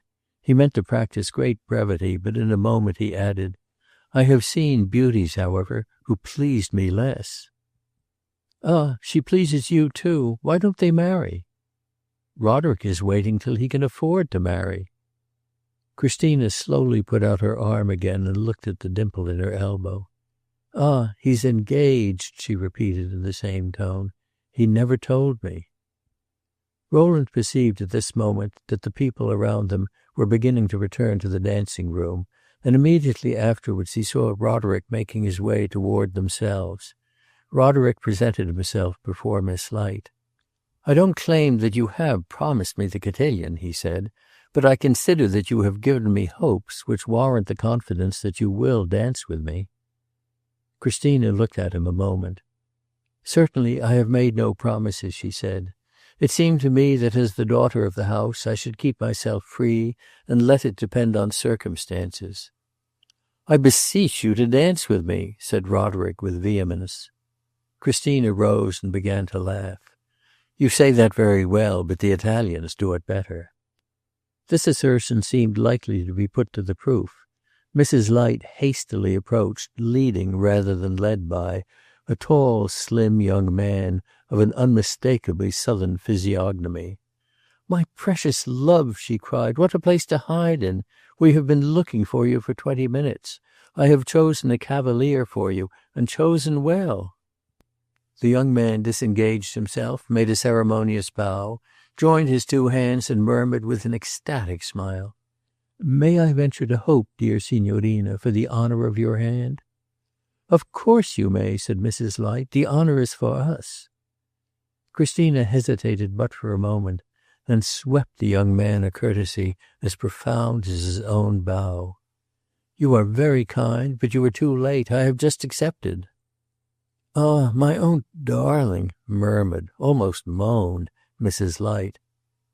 Christina and Roderick exchanged a single glance, a glance brilliant on both sides. She passed her hand into his arm, he tossed his clustering locks and led her away. A short time afterwards Rowland saw the young man whom she had rejected leaning against a doorway. He was ugly, but what is called distinguished looking. He had a heavy black eye, a sallow complexion, a long thin neck. His hair was cropped en brosse.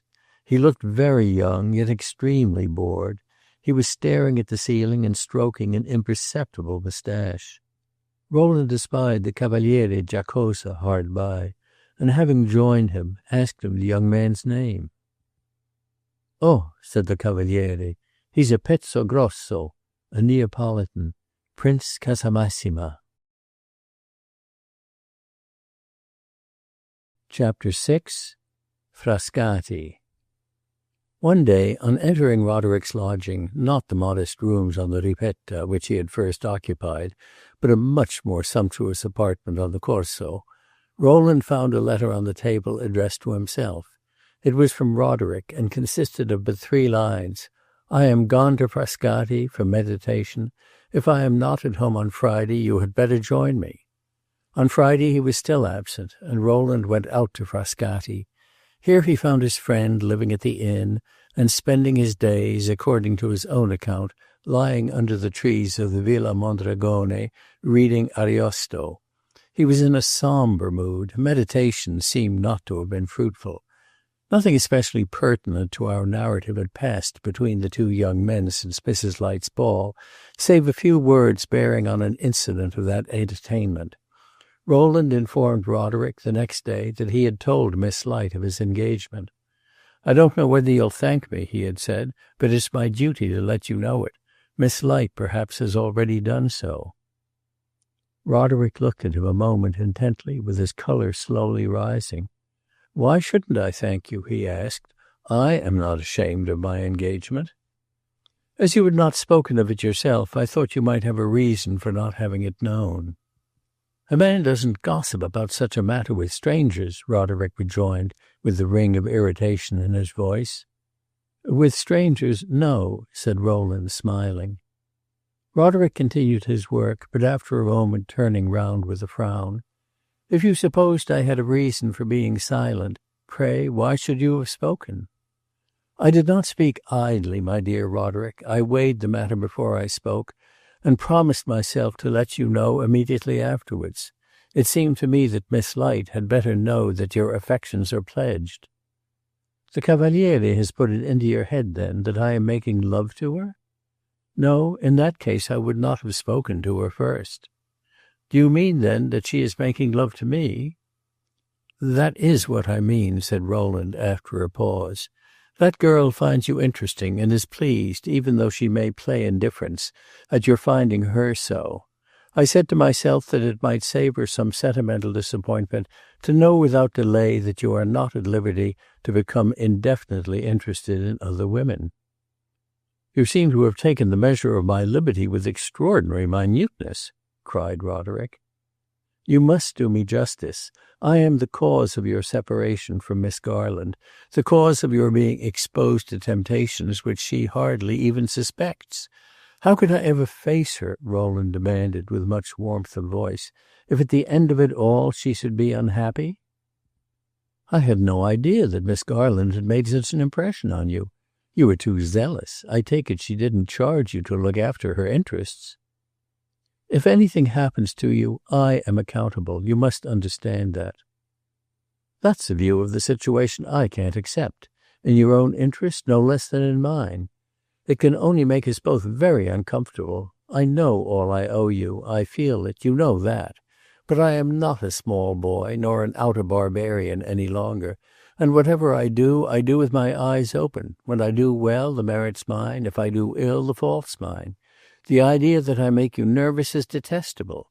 Dedicate your nerves to some better cause, and believe that if Miss Garland and I have a quarrel, we shall settle it between ourselves." Rowland had found himself wondering shortly before whether possibly his brilliant young friend was without a conscience. Now it dimly occurred to him that he was without a heart. Rowland, as we have already intimated, was a man with a moral passion, and no small part of it had gone forth into his relations with Roderick.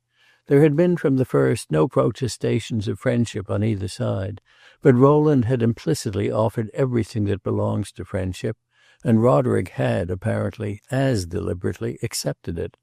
Rowland, indeed, had taken an exquisite satisfaction in his companion's deep, inexpressive assent to his interest in him. "Here is an uncommonly fine thing," he said to himself, "a nature unconsciously grateful, a man in whom friendship does the thing that love alone generally has the credit of, knocks the bottom out of pride." His reflective judgment of Roderick, as time went on, had indulged in a great many irrepressible vagaries, but his affections, his sense of something in his companion's whole personality that overmastered his heart and beguiled his imagination, had never for an instant faltered. He listened to Roderick's last words, and then he smiled, as he rarely smiled, with bitterness. "I don't at all like your telling me that I am too zealous," he said. "If I had not been zealous, I should never have cared a fig for you." Roderick flushed deeply and thrust his modelling tool up to the handle into the clay. "Say it outright. You have been a great fool to believe in me." "I desire to say nothing of the kind, and you don't honestly believe I do," said Rowland.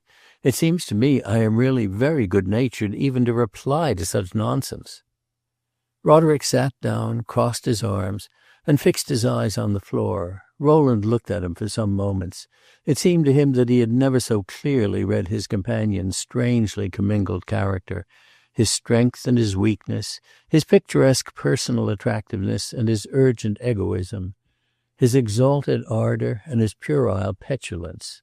It would have made him almost sick, however, to think that on the whole Roderick was not a generous fellow, and he was so far from having ceased to believe in him that he felt just now more than ever that all this was but the painful complexity of genius.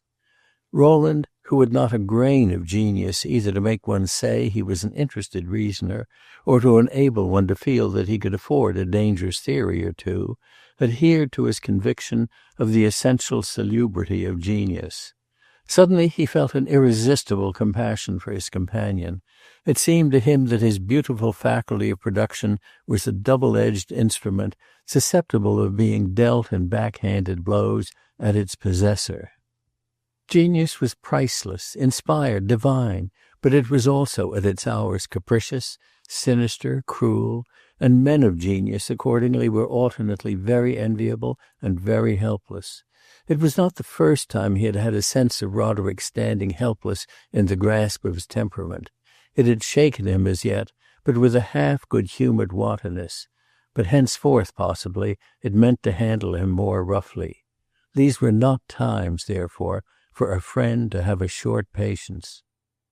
"When you err, you say, the fault's your own," he said at last. "It is because your faults are your own that I care about them." Rowland's voice, when he spoke with feeling, had an extraordinary amenity. Roderick sat staring a moment longer at the floor.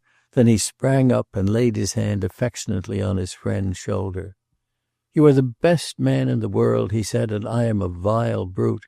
Only," he added in a moment, "you don't understand me." And he looked at him with eyes of such radiant lucidity that one might have said, and Rowland did almost say so himself, that it was the fault of one's own grossness if one failed to read to the bottom of that beautiful soul. Rowland smiled sadly. "What is it now? Explain." "Oh, I can't explain," cried Roderick impatiently, returning to his work. "I have only one way of expressing my deepest feelings. It's this," And he swung his tool. He stood looking at the half-wrought clay for a moment, and then flung the instrument down. And even this half the time plays me false. Rowland felt that his irritation had not subsided, and he himself had no taste for saying disagreeable things. Nevertheless, he saw no sufficient reason to forbear uttering the words he had had on his conscience from the beginning. "We must do what we can and be thankful," he said. "And let me assure you of this, that it won't help you to become entangled with Miss Light."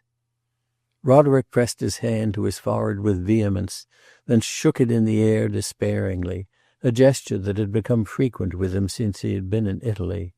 "No, no, it's no use. You don't understand me. But I don't blame you. You can't." "You think it will help you, then?" said Rowland, wondering. "I think that when you expect a man to produce beautiful and wonderful works of art, you ought to allow him a certain freedom of action. You ought to give him a long rope. You ought to let him follow his fancy and look for his material wherever he thinks he may find it. A mother can't nurse her child unless she follows a certain diet.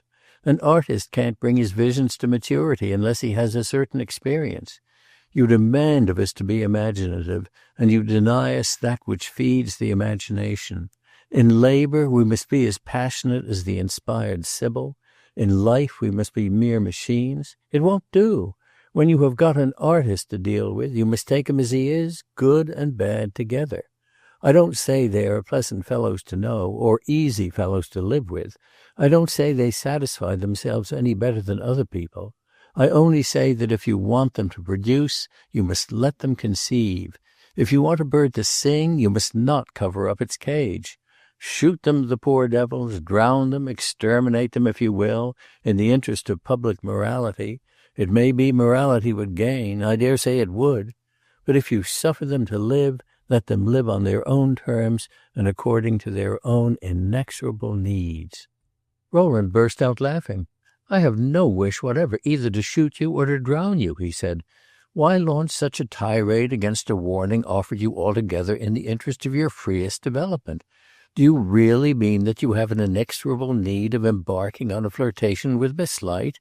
A flirtation as to the felicity of which there may be differences of opinion, but which could not at best, under the circumstances, be called innocent. Your last summer's adventures were more so. As for the terms on which you are to live, I had an idea you had arranged them otherwise." "I have arranged nothing, thank God. I don't pretend to arrange. I am young and ardent and inquisitive, and I admire Miss Light. That's enough. I shall go as far as admiration leads me. I'm not afraid. Your genuine artist may be sometimes half a madman, but he's not a coward. Suppose that in your speculation you should come to grief, not only sentimentally, but artistically? Come what come will, if I'm to fizzle out, the sooner I know it the better. Sometimes I half suspect it, but let me at least go out and reconnoitre for the enemy, and not sit here waiting for him, cudgelling my brains for ideas that won't come." Do what he would, Rowland could not think of Roderick's theory of unlimited experimentation, especially as applied in the case under discussion, as anything but a pernicious illusion. But he saw it was vain to combat longer, for inclination was powerfully on Roderick's side.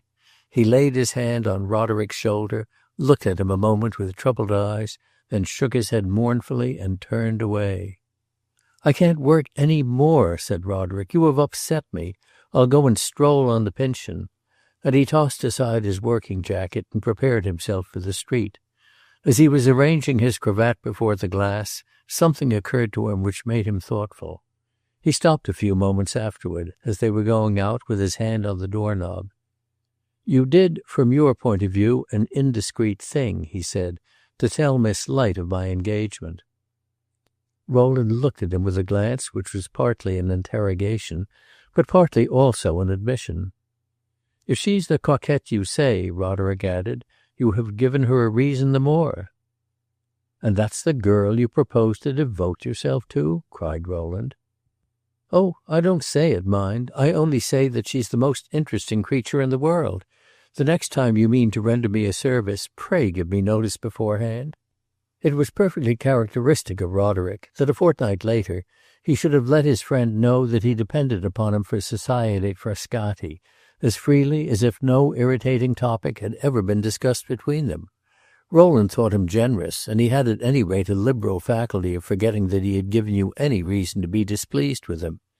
It was equally characteristic of Rowland that he complied with his friend's summons without a moment's hesitation. His cousin Cecilia had once told him that he was the dupe of his intense benevolence. She put the case with too little favour, or too much, as the reader chooses. It is certain, at least, that he had a constitutional tendency towards magnanimous interpretations. Nothing happened, however, to suggest to him that he was deluded in thinking that Roderick's secondary impulses were wiser than his primary ones, and that the rounded total of his nature had a harmony perfectly attuned to the most amiable of its brilliant parts. Roderick's humour, for the time, was pitched in a minor key. He was lazy, listless, and melancholy, but he had never been more friendly and kindly and appealingly submissive. Winter had begun by the calendar, but the weather was divinely mild, and the two young men took long, slow strolls on the hills and lounged away the mornings in the villas. The villas at Frascati are delicious places and replete with romantic suggestiveness. Roderick, as he had said, was meditating, and if a masterpiece was to come of his meditations, Rowland was perfectly willing to bear him company and coax along the process. But Roderick let him know from the first that he was in a miserably sterile mood, and cudgel his brains as he would, could think of nothing that would serve for the statue he was to make for Mr. Leavenworth. "It is worse out here than in Rome," he said, "for here I am face to face with the dead blank of my mind. There I couldn't think of anything either, but there I found things to make me forget that I needed to." This was as frank an allusion to Christina Light as could have been expected under the circumstances. It seemed, indeed, to Rowland surprisingly frank, and a pregnant example of his companion's often strangely irresponsible way of looking at harmful facts. Roderick was silent sometimes for hours, with a puzzled look on his face, and a constant fold between his even eyebrows. At other times he talked unceasingly with a slow, idle, half-nonsensical drawl. Rowland was half a dozen times on the point of asking him what was the matter with him. He was afraid he was going to be ill. Roderick had taken a great fancy to the Villa Mondragone, and used to declaim fantastic compliments to it as they strolled in the winter sunshine on the great terrace which looks toward Tivoli and the iridescent Sabine mountains. He carried his volume of Ariosto in his pocket, and took it out every now and then and spouted half a dozen stanzas to his companion. He was, as a general thing, very little of a reader, but at intervals he would take a fancy to one of the classics and peruse it for a month in disjointed scraps. He had picked up Italian without study, and had a wonderfully sympathetic accent, though in reading aloud he ruined the sense of half the lines he rolled off so sonorously. Rowland, who pronounced badly but understood everything, once said to him that Ariosto was not the poet for a man of his craft. A sculptor should make a companion of Dante. So he lent him the Inferno, which he had brought with him, and advised him to look into it. Roderick took it with some eagerness. Perhaps it would brighten his wits. He returned it the next day with disgust. He had found it intolerably depressing. "A sculptor should model as Dante writes. You're right there," he said. "But when his genius is in eclipse, Dante is a dreadfully smoky lamp. By what perversity of fate," he went on, "has it come about that I am a sculptor at all? A sculptor is such a confoundedly special genius. There are so few subjects he can treat, so few things in life that bear upon his work, so few moods in which he himself is inclined to it." It may be noted that Rowland had heard him a dozen times affirm the flat reverse of all this. "If I had only been a painter, a little, quiet, docile, matter-of-fact painter, like our friend Singleton, I should only have to open my Ariosto here to find a subject, to find color and attitude, stuffs and composition. I should only have to look up from the page at that mouldy old fountain against the blue sky, at that cypress alley wandering away like a procession of priests and couples, at the crags and hollows of the Sabine hills, to find myself grasping my brush. Best of all would be to be Ariosto himself, or one of his brotherhood. Then everything in nature would give you a hint, and every form of beauty be part of your stock. You wouldn't have to look at things only to say, with tears of rage half the time, "Oh, yes, it's wonderfully pretty, but what the deuce can I do with it?" But a sculptor, now, that's a pretty trade for a fellow who has got his living to make, and yet is so damnably constituted that he can't work to order, and considers that aesthetically clock ornaments don't pay. You can't model the serge-coated cypresses, nor those mouldering old tritons, and all the sunny sadness of that dried-up fountain. You can't put the light into marble, the lovely, caressing, consenting Italian light that you get so much of for nothing. Say that a dozen times in his life a man has a complete sculpturesque vision, a vision in which the imagination recognizes a subject and the subject kindles the imagination. It is a remunerative rate of work, and the intervals are comfortable. One morning, as the two young men were lounging on the sun-warmed grass at the foot of one of the slanting pines of the Villa Mondragone, Roderick delivered himself of a tissue of lugubrious speculations as to the possible mischances of one's genius. "What if the watch should run down," he asked, "and you should lose the key? What if you should wake up some morning and find it stopped, inexorably, appallingly stopped? Such things have been, and the poor devils to whom they happened have had to grin and bear it. The whole matter of genius is a mystery. It bloweth where it listeth, and we know nothing of its mechanism. If it gets out of order, we can't mend it. If it breaks down altogether, we can't set it going again. We must let it choose its own pace, and hold our breath lest it should lose its balance. It's dealt out in different doses, in big cups and little, and when you've consumed your portion, it's as naif to ask for more as it was for Oliver Twist to ask for more porridge. Lucky for you if you've got one of the big cups. We drink them down in the dark, and we can't tell their size till we tip them up and hear the last gurgle. Those of some men last for life, those of others for a couple of years. Nay, what are you smiling at so damnably?" he went on. "Nothing is more common than for an artist who has set out on his journey on a high-stepping horse to find himself all of a sudden dismounted and invited to go his way on foot. You can number them by the thousand, the people of 2 or 3 successes, the poor fellows whose candle burnt out in a night. Some of them groped their way along without it, some of them gave themselves up for blind and sat down by the wayside to beg. Who shall say that I'm not one of these? Who shall assure me that my credit is for an unlimited sum? Nothing proves it, and I never claimed it, or if I did so in the mere boyish joy of shaking off the dust of Northampton. If you believed so, my dear fellow, you did so at your own risk. What am I? What are the best of us but an experiment? Do I succeed? Do I fail? It doesn't depend on me. I'm prepared for failure. It won't be a disappointment simply because I shan't survive it. The end of my work shall be the end of my life. When I have played my last card, I shall cease to care for the game. I'm not making vulgar threats of suicide, for destiny, I trust, won't add insult to injury by putting me to that abominable trouble. But I have a conviction that if the hour strikes here," and he tapped his forehead, "I shall disappear, dissolve, be carried off in a cloud. For the past 10 days I have had the vision of some such fate perpetually swimming before my eyes. My mind is like a dead calm in the tropics, and my imagination as motionless as the phantom ship in the Ancient Mariner." Rowland listened to this outbreak, as he often had occasion to listen to Roderick's heated monologues, with a number of mental restrictions. Both in gravity and in gaiety he said more than he meant, and you did him simple justice if you privately concluded that neither the glow of purpose nor the chill of despair was of so intense a character as his florid diction implied.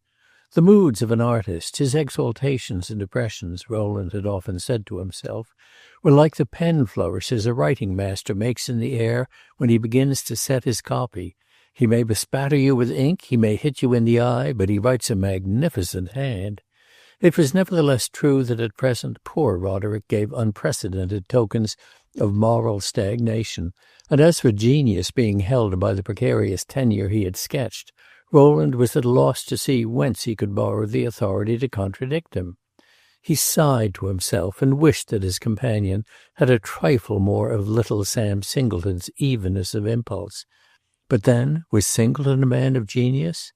He answered that such reflections seemed to him unprofitable, not to say morbid, that the proof of the pudding was in the eating, that he didn't know about bringing a genius that had palpably spent its last breath back to life again, but that he was satisfied that vigorous effort was a cure for a great many ills that seemed far gone.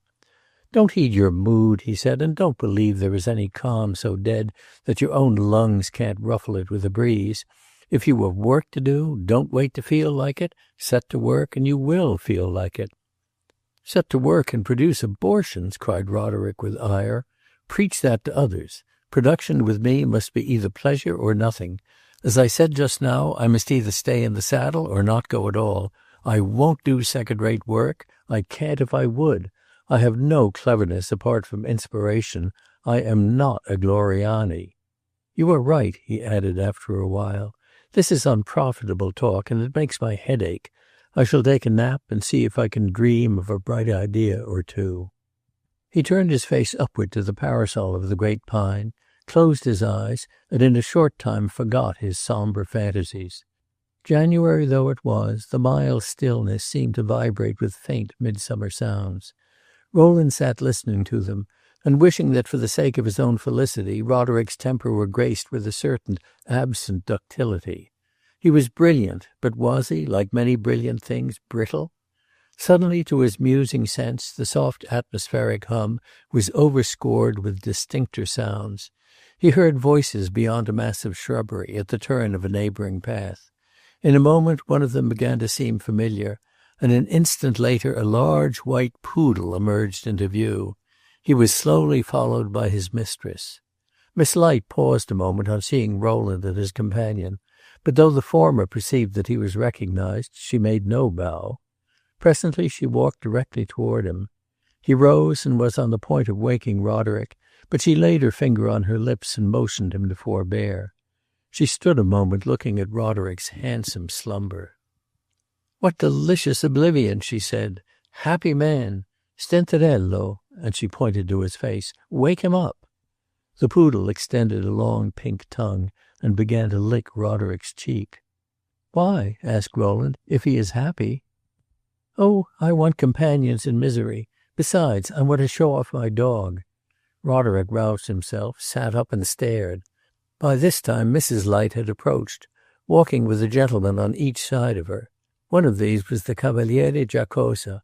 The other was Prince Casamassima. "I should have liked to lie down on the grass and go to sleep," Christina added, "but it would have been unheard of." "Oh, not quite," said the prince in English, with a tone of great precision. There was already a sleeping beauty in the wood. "Charming!" cried Mrs. Light. "Did you hear that, my dear?" "When the prince says a brilliant thing, it would be a pity to lose it," said the young girl. "Your servant, sir." And she smiled at him with a grace that might have reassured him if he had thought her compliment ambiguous. Roderick meanwhile had risen to his feet, and Mrs. Light began to exclaim on the oddity of their meeting, and to explain that the day was so lovely that she had been charmed with the idea of spending it in the country. And who would ever have thought of finding Mr. Mallet and Mr. Hudson sleeping under a tree? "Oh, I beg your pardon. I was not sleeping," said Rowland. "Don't you know that Mr. Mallet is Mr. Hudson's sheep-dog?" asked Christina. "He was mounting guard to keep away the wolves." "To indifferent purpose, madame," said Rowland, indicating the young girl. "Is that the way you spend your time?" Christina demanded of Roderick. "I never yet happened to learn what men were doing when they supposed women were not watching them, but it was something vastly below their reputation." "When, pray," said Roderick, smoothing his ruffled locks, "are women not watching them?"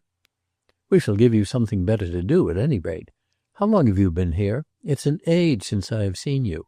We consider you domiciled here and expect you to play host and entertain us." Roderick said that he could offer them nothing but to show them the great terrace with its view, and 10 minutes later the group was assembled there. Mrs. Light was extravagant in her satisfaction. Christina looked away at the Sabine mountains in silence. The prince stood by, frowning at the rapture of the elderly lady. "This is nothing," he said at last. "My word of honor. Have you seen the terrace at San Gaetano?" "Ah, that terrace," murmured Mrs. Light, amorously.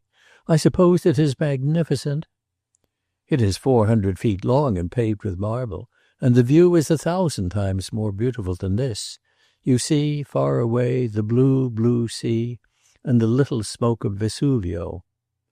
"Christina, love," cried Mrs. Light forthwith, "the prince has a terrace 400 feet long, all paved with marble."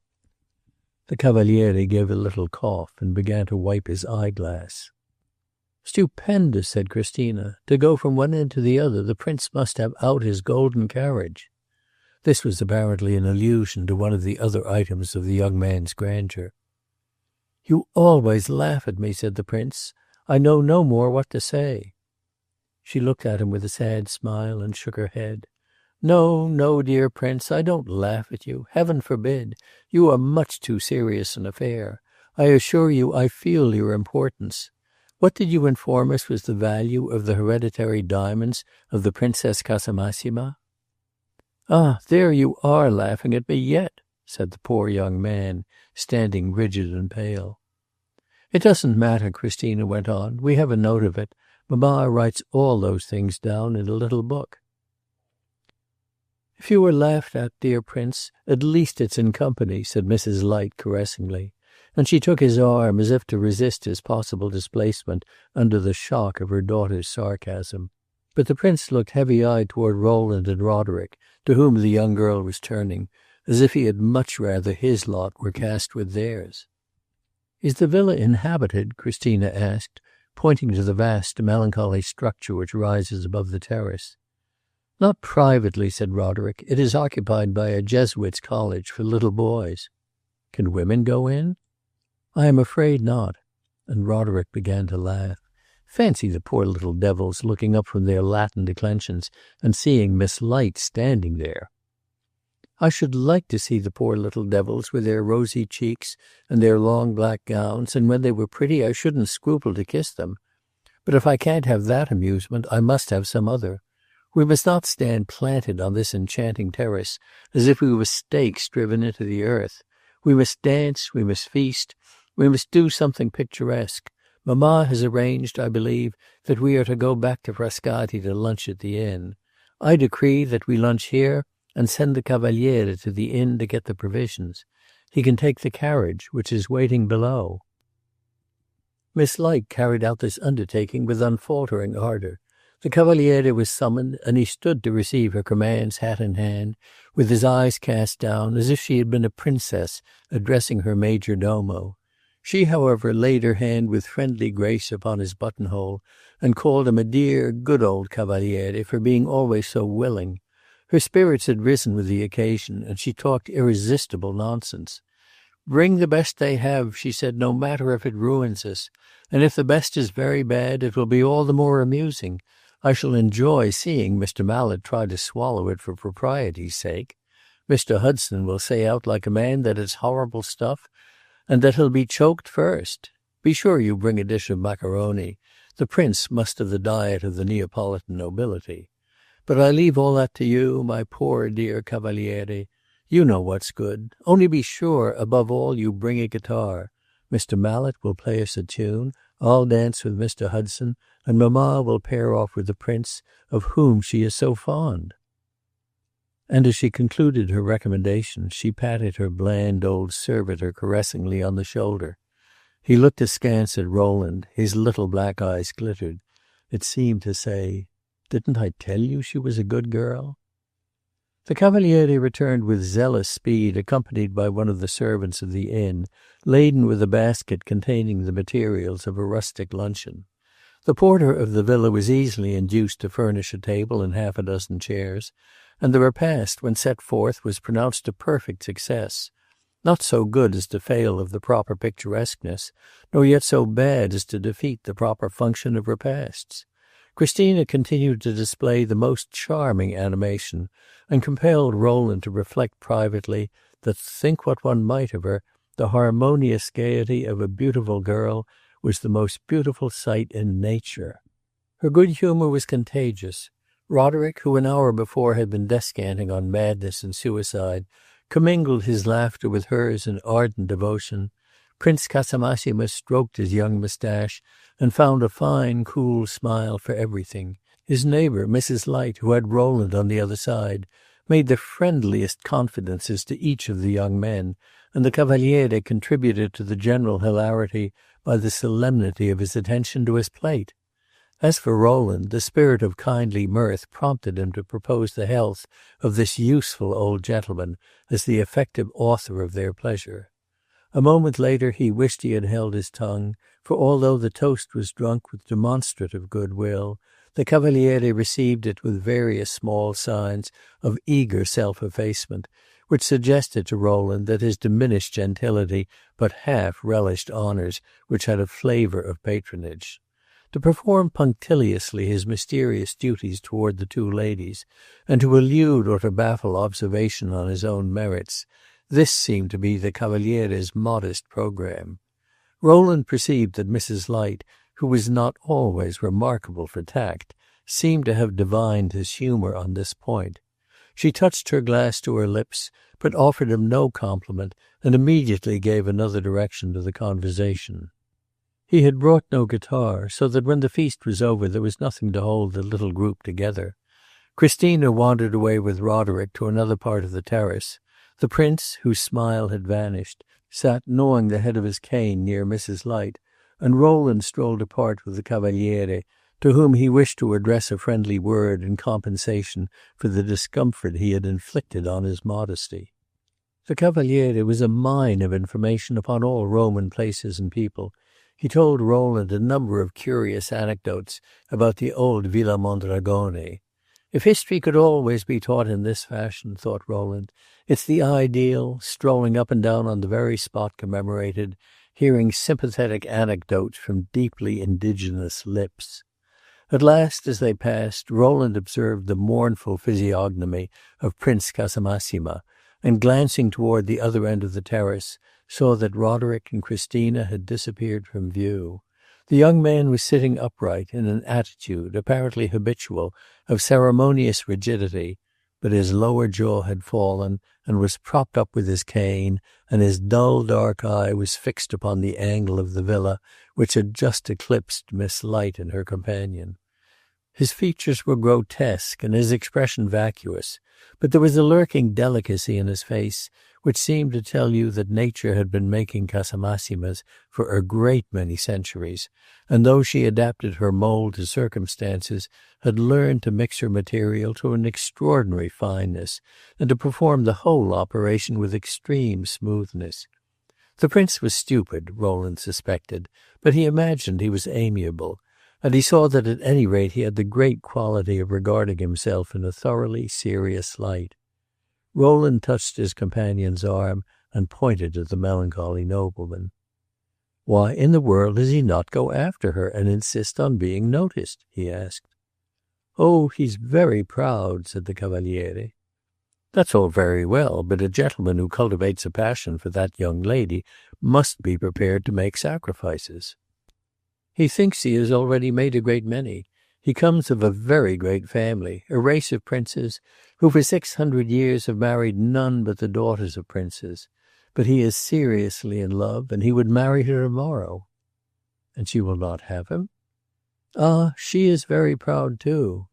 The Cavaliere was silent a moment, as if he were measuring the propriety of frankness. He seemed to have formed a high opinion of Rowland's discretion, for he presently continued, "It would be a great match, for she brings him neither a name nor a fortune, nothing but her beauty. But the signorina will receive no favours. I know her well. She would rather have her beauty blasted than seem to care about the marriage, and if she ever accepts the prince, it will only be after he has implored her on his knees." "But she does care about it," said Rowland, "and to bring him to his knees she is working upon his jealousy by pretending to be interested in my friend Hudson. If you said more, you would say that, eh?" The Cavaliere's shrewdness exchanged a glance with Rowland's. "By no means. Miss Light is a singular girl. She has many romantic ideas. She would be quite capable of interesting herself seriously in an interesting young man like your friend, and doing her utmost to discourage a splendid suitor like the prince. She would act sincerely, and she would go very far. But it would be unfortunate for the young man, he added after a pause, for at the last she would retreat. A singular girl, indeed. She would accept the more brilliant parti, I can answer for it. And what would be her motive? She would be forced. There would be circumstances. I can't tell you more. But this implies that the rejected suitor would also come back. He might grow tired of waiting. Oh, this one is good. Look at him now. Rowland looked, and saw that the prince had left his place by Mrs. Light, and was marching restlessly to and fro between the villa and the parapet of the terrace. Every now and then he looked at his watch. In this country, you know, said the Cavaliere, a young lady never goes walking alone with a handsome young man. It seems to him very strange. It must seem to him monstrous, and if he overlooks it, he must be very much in love. Oh, he will overlook it. He is far gone. Who is this exemplary lover, then? What is he? A Neapolitan, one of the oldest houses in Italy. He is a prince in your English sense of the word, for he has a princely fortune. He is very young. He is only just of age. He saw the Signorina last winter in Naples. He fell in love with her from the first, but his family interfered, and an old uncle, an ecclesiastical, Monsignor B., hurried up to Naples, seized him, and locked him up. Meantime he is past his majority, and he can dispose of himself. His relations are moving heaven and earth to prevent his marrying Miss Light, and they have sent us word that he forfeits his property if he takes his wife out of a certain line. I have investigated the question minutely, and I find this is but a fiction to frighten us. He is perfectly free, but the estates are such that it is no wonder they wish to keep them in their own hands. For Italy, it is an extraordinary case of unencumbered property. The prince has been an orphan from his 3rd year. He has therefore had a long minority and made no inroads upon his fortune. Besides, he is very prudent and orderly. I am only afraid that some day he will pull the purse strings too tight. All these years his affairs have been in the hands of Monsignor B., who has managed them to perfection, paid off mortgages, planted forests, opened up mines. It is now a magnificent fortune, such a fortune as with his name would justify the young man in pretending to any alliance whatsoever. And he lays it all at the feet of that young girl who is wandering in yonder boschetto with a penniless artist. He certainly is a phoenix of princes. The signora must be in a state of bliss. The Cavaliere looked imperturbably grave. The signora has a high esteem for his character. His character, by the way, rejoined Rowland with a smile. What sort of a character is it? Prince Casamassima is a veritable prince. He is a very good young man. He is not brilliant nor witty, but he'll not let himself be made a fool of. He's very grave and very devout, though he does propose to marry a Protestant. He will handle that point after marriage. He's as you see him there, a young man without many ideas, but with a very firm grasp of a single one, the conviction that Prince Casamassima is a very great person, that he greatly honors any young lady by asking for her hand, and that things are going very strangely when the young lady turns her back on him. The poor young man, I'm sure, is profoundly perplexed, but I whisper to him every day, Pazienza, signor principe. So you firmly believe, said Rowland in conclusion, that Miss Light will accept him just in time not to lose him? I count upon it. She would make too perfect a princess to miss her destiny. And you hold that nevertheless, in the meanwhile, in listening to, say, my friend Hudson, she will have been acting in good faith? The Cavaliere lifted his shoulders a trifle, and gave an inscrutable smile. Dear signore, the Christina is very romantic. So much so, you intimate, that she will eventually retract, in consequence not of a change of sentiment, but of a mysterious outward pressure? If everything else fails, there is that resource. But it is mysterious, as you say, and you needn't try to guess it. You will never know. The poor signorina then will suffer? Not too much, I hope. And the poor young man, you maintain that there is nothing but disappointment in store for the infatuated youth who loses his heart to her?" The Cavaliere hesitated. "He had better," he said in a moment, "go and pursue his studies in Florence. There are very fine antiques in the Uffizi." Rowland presently joined Mrs. Light, to whom her restless protege had not yet returned. "That's right," she said. "Sit down here. I have something serious to say to you. I am going to talk to you as a friend. I want your assistance. In fact, I demand it. It's your duty to render it. Look at that unhappy young man." "Yes," said Rowland, "he seems unhappy."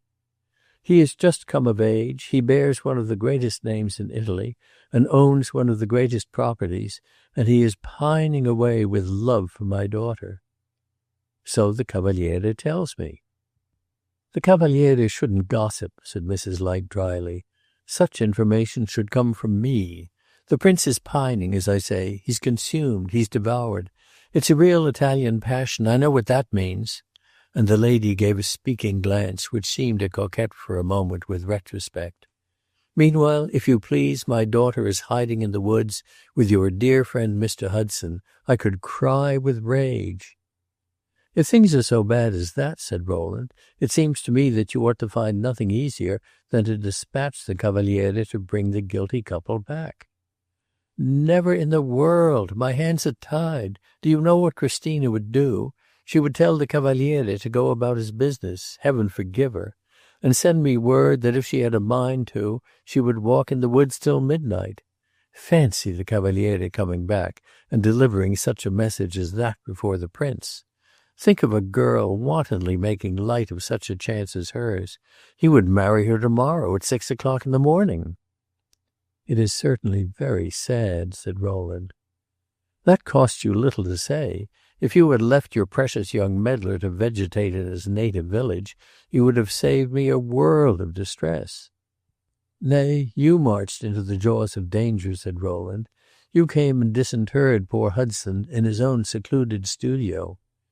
"In an evil hour. I wish to heaven you would talk with him." "I have done my best." "I wish then you would take him away. You have plenty of money. Do me a favor. Take him to travel. Go to the East. Go to Timbuktu. Then, when Christina is Princess Casamassima," Mrs. Light added in a moment, "he may come back if he chooses." "Does she really care for him?" Rowland asked abruptly. "She thinks she does, possibly. She is a living riddle. She must needs follow out every idea that comes into her head. Fortunately, most of them don't last long, but this one may last long enough to give the prince a chill. If that were to happen, I don't know what I should do. I should be the most miserable of women. It would be too cruel, after all I've suffered to make her what she is, to see the labor of years blighted by a caprice. For I can assure you, sir," Mrs. Light went on, "that if my daughter is the greatest beauty in the world, some of the credit is mine." Rowland promptly remarked that this was obvious. He saw that the lady's irritated nerves demanded comfort from flattering reminiscence, and he assumed designedly the attitude of a zealous auditor. She began to retail her efforts, her hopes, her dreams, her presentiments, her disappointments in the cause of her daughter's matrimonial fortunes. It was a long story, and while it was being unfolded, the prince continued to pass to and fro, stiffly and solemnly, like a pendulum marking the time allowed for the young lady to come to her senses. Mrs. Light, evidently at an early period, had gathered her maternal hopes into a sacred sheaf, which she said her prayers and burnt incense to, and treated like a sort of fetish. They had been her religion, she had none other, and she performed her devotions bravely and cheerily in the light of day. The poor old fetish had been so caressed and manipulated, so thrust in and out of its niche, so passed from hand to hand, so dressed and undressed, so mumbled and fumbled over, that it had lost by this time much of its early freshness, and seemed a rather battered and disfeatured divinity. But it was still brought forth in moments of trouble to have its tinselled petticoat twisted about and be set up on its altar. Rowland observed that Mrs. Light had a genuine maternal conscience. She considered that she had been performing a sacred duty in bringing up Christina to set her cap for a prince, and when the future looked dark she found consolation in thinking that destiny could never have the heart to deal a blow at so deserving a person. This conscience upside down presented to Rowland's fancy a real physical image. He was on the point half a dozen times of bursting out laughing. "I don't know whether you believe in presentiment," said Mrs. Light, "and I don't care. I have had one for the last 15 years. People have laughed at it, but they haven't laughed me out of it. It has been everything to me. I couldn't have lived without it. One must believe in something. It came to me in a flash when Christina was 5 years old. I remember the day and the place as if it were yesterday. She was a very ugly baby. For the first 2 years I could hardly bear to look at her, and I used to spoil my own looks with crying about her.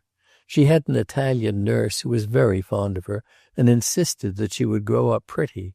I couldn't believe her. I used to contradict her, and we were forever squabbling. I was just a little silly in those days, surely I may say it now, and I was very fond of being amused. If my daughter was ugly, it was not that she resembled her mamma. I had no lack of amusement. People accused me, I believe, of neglecting my little girl. If it was so, I've made up for it since. One day I went to drive on the Pincio in very low spirits. A trusted friend had greatly disappointed me. While I was there he passed me in a carriage, driving with a horrible woman who had made trouble between us. I got out of my carriage to walk about, and at last sat down on a bench. I can show you the spot at this hour.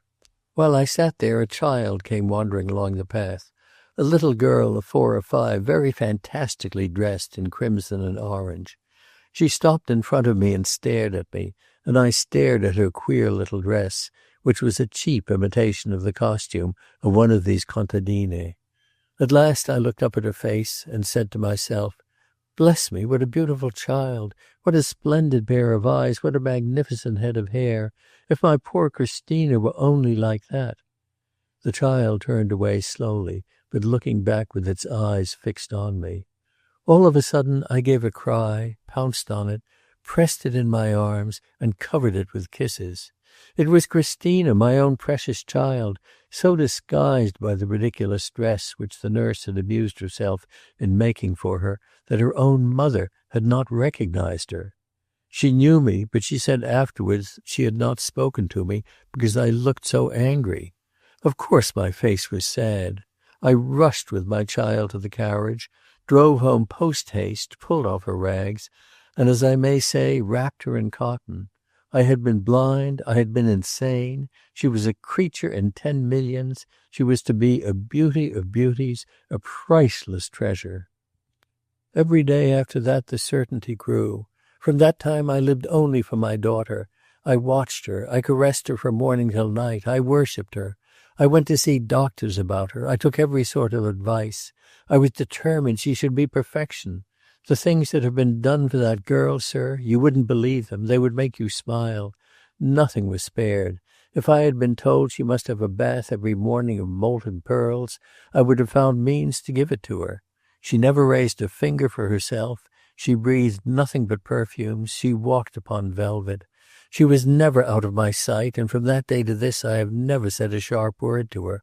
By the time she was 10 years old, she was beautiful as an angel, and so noticed wherever we went that I had to make her wear a veil like a woman of 20. Her hair reached down to her feet. Her hands were the hands of a princess. Then I saw that she was as clever as she was beautiful, and that she had only to play her cards. She had masters, professors, every educational advantage. They told me she was a little prodigy. She speaks French, Italian, German, better than most natives. She has a wonderful genius for music, and might make her fortune as a pianist, if it was not made for her otherwise. I traveled all over Europe. Everyone told me she was a marvel. The director of the opera in Paris saw her dance at a child's party at Spa, and offered me an enormous sum if I would give her up to him and let him have her educated for the ballet. I said, "No, I thank you, sir. She is meant to be something finer than a princesse de théâtre." I had a passionate belief that she might marry absolutely whom she chose, that she might be a princess out and out. It has never left me till this hour, and I can assure you that it has sustained me in many embarrassments. Financial, some of them, I don't mind confessing it. I have raised money on that girl's face. I've taken her to the Jews and bade her put up her veil, and asked if the mother of that young lady was not safe. She, of course, was too young to understand me. And yet, as a child, you would have said she knew what was in store for her. Before she could read, she had the manners, the tastes, the instincts of a little princess. She would have nothing to do with shabby things or shabby people. If she stained one of her frocks, she was seized with a kind of frenzy and tore it to pieces.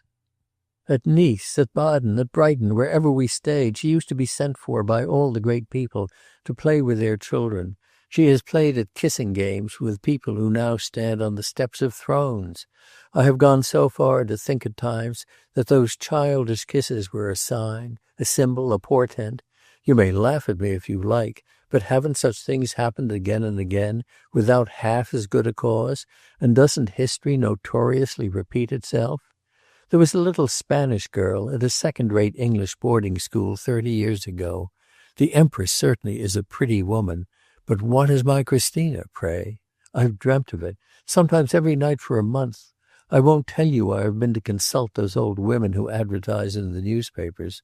You'll call me an old imbecile. Imbecile, if you please. I have refused magnificent offers because I believed that somehow or other, if wars and revolutions were needed to bring it about, we should have nothing less than that. There might be another coup d'etat somewhere, and another brilliant young sovereign looking out for a wife. At last, however, Mrs. Light proceeded with incomparable gravity, since the overturning of the poor King of Naples, and that charming Queen, and the expulsion of all those dear, little old-fashioned Italian Grand Dukes, and the dreadful radical talk that is going on all over the world, it has come to seem to me that with Christina in such a position I should be really very nervous. Even in such a position she would hold her head very high, and if anything should happen to her, she would make no concessions to the popular fury. The best thing, if one is prudent, seems to be a nobleman of the highest possible rank, short of belonging to a reigning stock.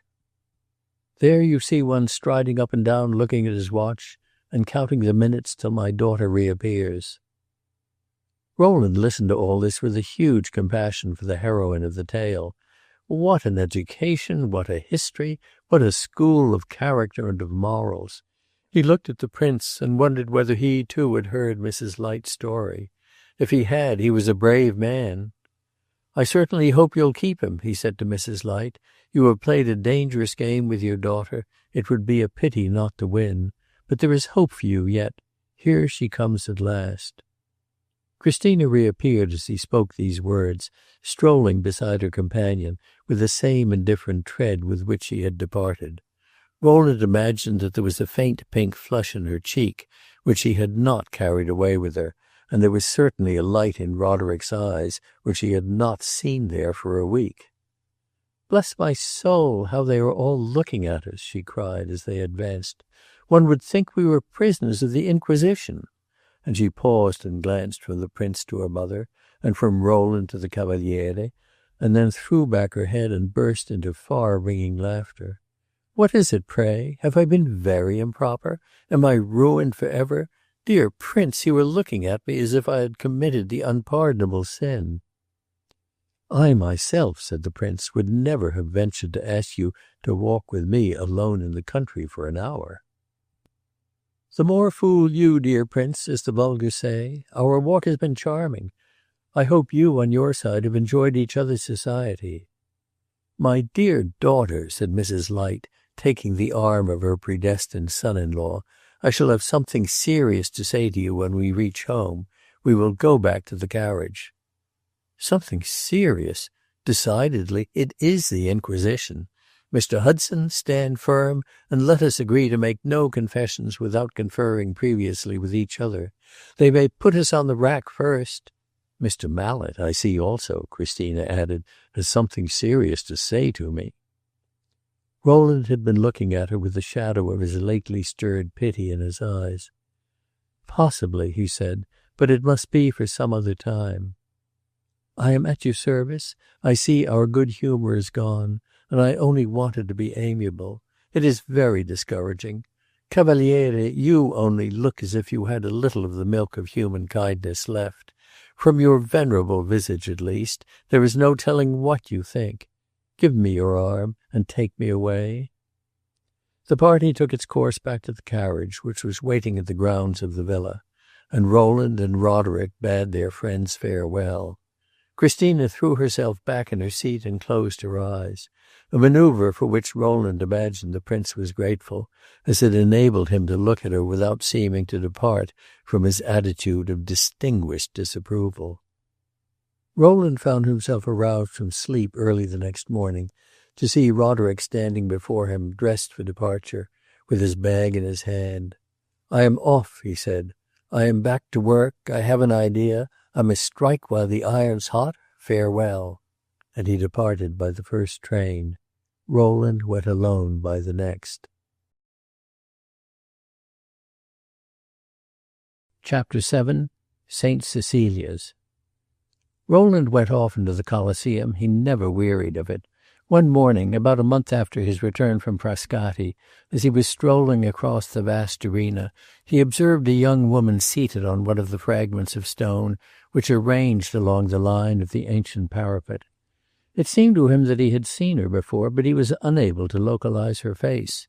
Passing her again, he perceived that one of the little red-legged French soldiers at that time on guard there had approached her and was gallantly making himself agreeable. She smiled brilliantly, and Rowland recognized the smile — it had always pleased him — of a certain comely Assunta, who sometimes opened the door for Mrs. Light's visitors. He wondered what she was doing alone in the Colosseum, and conjectured that Assunta had admirers as well as her young mistress, but that being without the same domiciliary conveniences, she was using this massive heritage of her Latin ancestors as a boudoir. In other words, she had an appointment with her lover, who had better, from present appearances, be punctual. It was a long time since Rowland had ascended to the ruinous upper tiers of the great circus, and as the day was radiant and the distant views promised to be particularly clear, he determined to give himself the pleasure. The custodian unlocked the great wooden wicket, and he climbed through the winding shafts where the eager Roman crowds had billowed and trampled, not pausing till he reached the highest accessible point of the ruin. The views were as fine as he had supposed. The lights on the Sabine mountains had never been more lovely. He gazed to his satisfaction and retraced his steps. In a moment he paused again on an abutment somewhat lower, from which the glance dropped dizzily into the interior. There are chance anfractuosities of ruin in the upper portions of the Colosseum, which offer a very fair imitation of the rugged face of an alpine cliff. In those days a multitude of delicate flowers and sprays of wild herbage had found a friendly soil in the hoary crevices, and they bloomed and nodded amid the antique masonry as freely as they would have done in the virgin rock. Rowland was turning away when he heard a sound of voices rising up from below. He had but to step slightly forward to find himself overlooking two persons who had seated themselves on a narrow ledge in a sunny corner. They had apparently had an eye to extreme privacy, but they had not observed that their position was commanded by Rowland's standpoint. One of these airy adventurers was a lady, thickly veiled, so that even if he had not been standing directly above her, Rowland could not have seen her face. The other was a young man whose face was also invisible, but who, as Rowland stood there, gave a toss of his clustering locks which were equivalent to the signature, Roderick Hudson. A moment's reflection, hereupon, satisfied him of the identity of the lady. He had been unjust to poor Assunta, sitting patient in the gloomy arena. She had not come on her own errand. Rowland's discoveries made him hesitate. Should he retire as noiselessly as possible, or should he call out a friendly good morning? While he was debating the question, he found himself distinctly hearing his friend's words. They were of such a nature as to make him unwilling to retreat, and yet to make it awkward to be discovered in a position where it would be apparent that he had heard them. "If what you say is true," said Christina, with her usual soft deliberateness, it made her words rise with peculiar distinctiveness to Rowland's ear, "you are simply weak. I am sorry. I hoped, I really believed you were not." "No, I am not weak," answered Roderick with vehemence. "I maintain that I am not weak. I am incomplete, perhaps, but I can't help that. Weakness is a man's own fault." "Incomplete, then," said Christina with a laugh. "It's the same thing, so long as it keeps you from splendid achievement. Is it written, then, that I shall really never know what I have so often dreamed of?" "What have you dreamed of?" "A man whom I can perfectly respect," cried the young girl with a sudden flame. "A man, at least, whom I can unrestrictedly admire. I meet one, as I have met more than one before, whom I fondly believe to be cast in a larger mould than most of the vile human breed, to be large in character, great in talent, strong in will. In such a man as that, I say, one's weary imagination at last may rest, or it may wander if it will, yet never need to wander far from the deeps where one's heart is anchored. When I first knew you, I gave no sign, but you had struck me. I observed you, as women observe, and I fancied you had the sacred fire." "Before heaven, I believe I have!" cried Roderick. "Ah, but so little. It flickers and trembles and sputters. It goes out, you tell me, for whole weeks together. From your own account, it's 10 to 1 that in the long run you're a failure." "I say those things sometimes myself, but when I hear you say them, they make me feel as if I could work 20 years at a sitting on purpose to refute you." "Ah, but the man who is strong with what I call strength," Christina replied, "would neither rise nor fall by anything I could say. I am a poor weak woman. I have no strength myself, and I can give no strength. I am a miserable medley of vanity and folly. I am silly, I am ignorant, I am affected, I am false. I am the fruit of a horrible education, sown on a worthless soil. I am all that, and yet I believe I have one merit. I should know a great character when I saw it, and I should delight in it with a generosity which would do something toward the remission of my sins. For a man who should really give me a certain feeling, which I have never had, but which I should know when it came, I would send Prince Casamassima and his millions to perdition. I don't know what you think of me for saying all this. I suppose we have not climbed up here under the skies to play propriety. Why have you been at such pains to assure me, after all, that you are a little man and not a great one, a weak one and not as strong? I innocently imagined that your eyes declared you were strong. But your voice condemns you. I always wondered at it. It's not the voice of a conqueror." "Give me something to conquer," cried Roderick, "and when I say that I thank you from my soul, my voice, whatever you think of it, shall speak the truth." Christina for a moment said nothing. Rowland was too interested to think of moving. "You pretend to such devotion," she went on, "and yet I am sure you have never really chosen between me and that person in America." "Do me the favor not to speak of her," said Roderick imploringly. "Why not? I can say no ill of her, and I think all kinds of good. I am certain she is a far better girl than I, and far more likely to make you happy." "This is happiness, this present palpable moment," said Roderick, "though you have such a genius for saying the things that torture me." "It's greater happiness than you deserve, then. You have never chosen, I say. You have been afraid to choose. You have never really faced the fact that you are false, that you have broken your faith. You have never looked at it and seen that it was hideous, and yet said, 'No matter, I'll brave the penalty, I'll bear the shame.'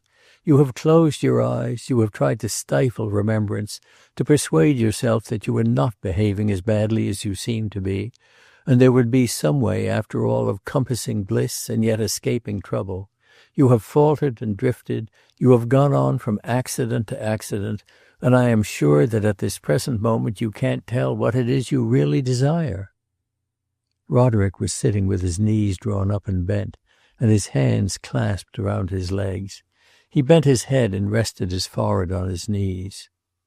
Christina went on with a sort of infernal calmness. "I believe that really you don't greatly care for your friend in America, any more than you do for me. You are one of the men who care only for themselves and for what they can make of themselves. That's very well when they can make something great, and I could interest myself in a man of extraordinary power who should wish to turn all his passions to account. But if the power should turn out to be, after all, rather ordinary? Fancy feeling oneself ground in the mill of a third-rate talent. If you have doubts about yourself, I can't reassure you. I have too many doubts myself about everything in this weary world. You have gone up like a rocket in your profession, they tell me. Are you going to come down like the stick? I don't pretend to know. I repeat frankly what I have said before, that all modern sculpture seems to me weak, and that the only things I care for are some of the most battered of the antiques of the Vatican. No, I can't reassure you.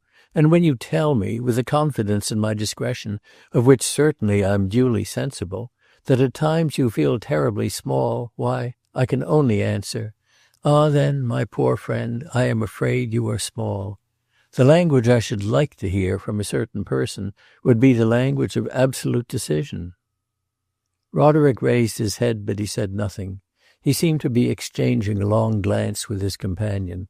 The result of it was to make him fling himself back with an inarticulate murmur. Rowland, admonished by the silence, was on the point of turning away, but he was arrested by a gesture of the young girl. She pointed for a moment into the blue air. Roderick followed the direction of her gesture. "Is that little flower we see outlined against that dark niche," she asked, "as intensely blue as it looks through my veil?" She spoke apparently with the amiable design of directing the conversation into a less painful channel. Rowland, from where he stood, could see the flower she meant, a delicate plant of radiant hue, which sprouted from the top of an immense fragment of wall some 20 feet from Christina's place. Roderick turned his head and looked at it without answering. At last, glancing round, "Put up your veil," he said. Christina complied. "Does it look as blue now?" he asked. "Ah, what a lovely color," she murmured, leaning her head on one side. "Would you like to have it?" She stared a moment and then broke into a light laugh.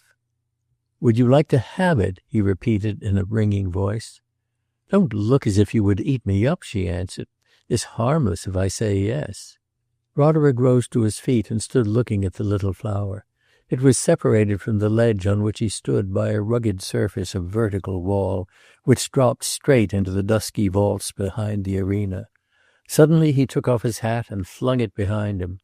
Christina then sprang to her feet. "I will bring it you," he said. She seized his arm. "Are you crazy? Do you mean to kill yourself?" "I shall not kill myself. Sit down." "Excuse me, not till you do." And she grasped his arm with both hands. Roderick shook her off and pointed with a violent gesture to her former place. "Go there!" he cried fiercely. "You can never, never," she murmured beseechingly, clasping her hands. "I implore you." Roderick turned and looked at her, and then in a voice which Rowland had never heard him use, a voice almost thunderous, a voice which awakened the echoes of the mighty ruin, he repeated, "Sit down." She hesitated a moment, and then she dropped on the ground and buried her face in her hands. Rowland had seen all this, and he saw more. He saw Roderick clasp in his left arm the jagged corner of the vertical partition along which he proposed to pursue his crazy journey, stretch out his leg, and feel for a resting place for his foot. Rowland had measured with a glance the possibility of his sustaining himself, and pronounced it absolutely nil.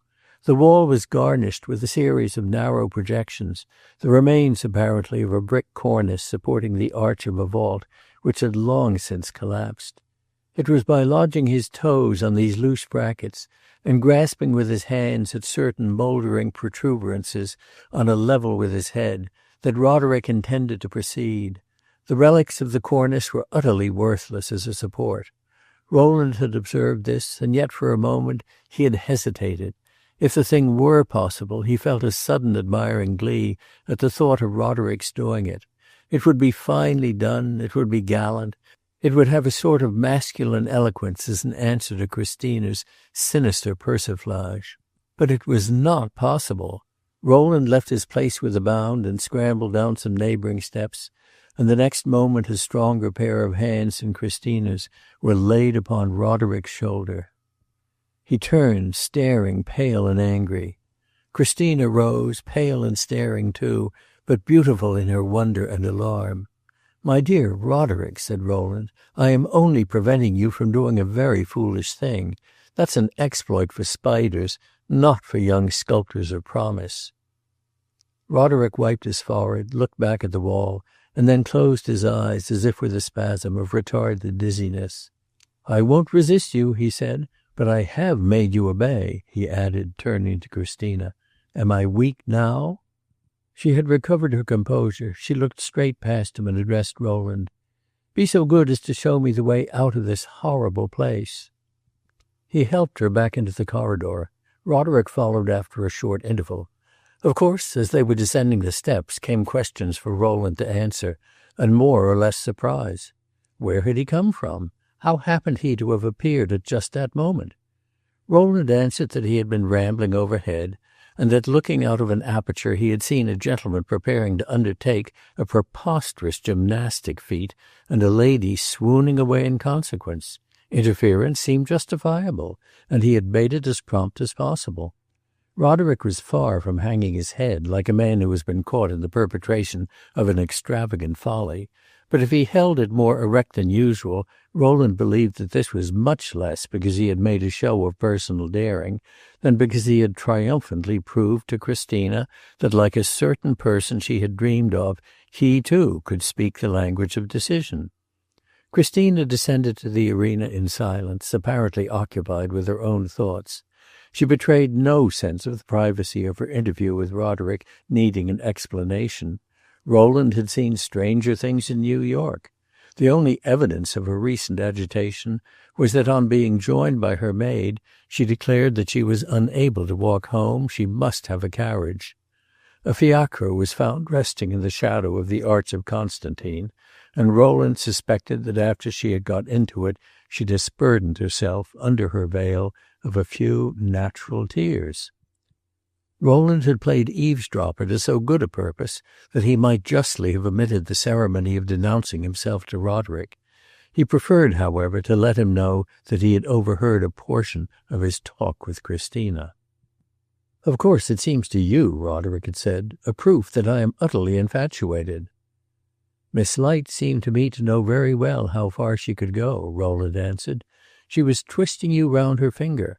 I don't think she exactly meant to defy you, but your crazy pursuit of that flower was a proof that she could go all lengths in the way of making a fool of you."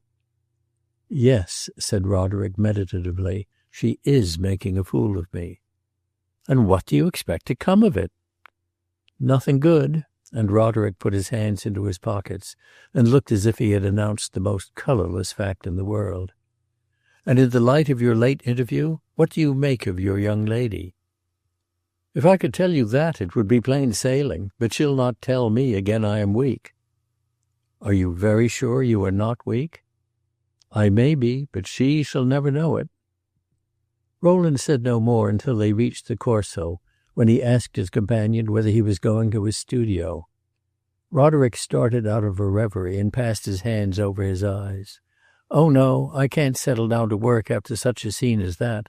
I was not afraid of breaking my neck then, but I feel all in a tremor now. I will go and sit in the sun on the Pincio." "Promise me this first," said Rowland very solemnly, "that the next time you meet Miss Light it shall be on the earth and not in the air." Since his return from Frascati, Roderick had been working doggedly at the statue ordered by Mr. Leavenworth. To Rowland's eye he had made a very fair beginning, but he had himself insisted from the first that he liked neither his subject nor his patron, and that it was impossible to feel any warmth of interest in a work which was to be incorporated into the ponderous personality of Mr. Leavenworth. It was all against the grain. He wrought without love.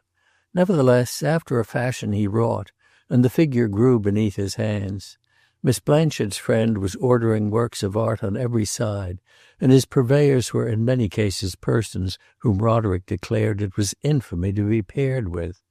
There had been grand tailors, he said, who declined to make you a coat unless you got the hat you were to wear with it from an artist of their own choosing. It seemed to him he had an equal right to exact that his statue should not form part of the same system of ornament as the Pearl of Perugia, a picture by an American confrère who had, in Mr. Leavenworth's opinion, a prodigious eye for color. As a customer, Mr. Leavenworth used to drop into Roderick's studio to see how things were getting on, and give a friendly hint or so. He would seat himself squarely, plant his gold-topped cane between his legs, which he held very much apart, rest his large white hands on the head, and enunciate the principles of spiritual art as he hoisted them one by one, as you might say, out of the depths of his moral consciousness. His benignant and imperturbable pomposity gave Roderick the sense of suffocating beneath a large fluffy bolster, and the worst of the matter was that the good gentleman's placid vanity had an integument whose toughness no sarcastic shaft could pierce. Roderick admitted that in thinking over the tribulations of struggling genius, the danger of dying of over-patronage had never occurred to him. The deterring effect of the episode of the Colosseum was apparently of long continuance. If Roderick's nerves had been shaken, his hand needed time to recover its steadiness. He cultivated composure upon principles of his own, by frequenting entertainments from which he returned at 4 o'clock in the morning, and lapsing into habits which might fairly be called irregular.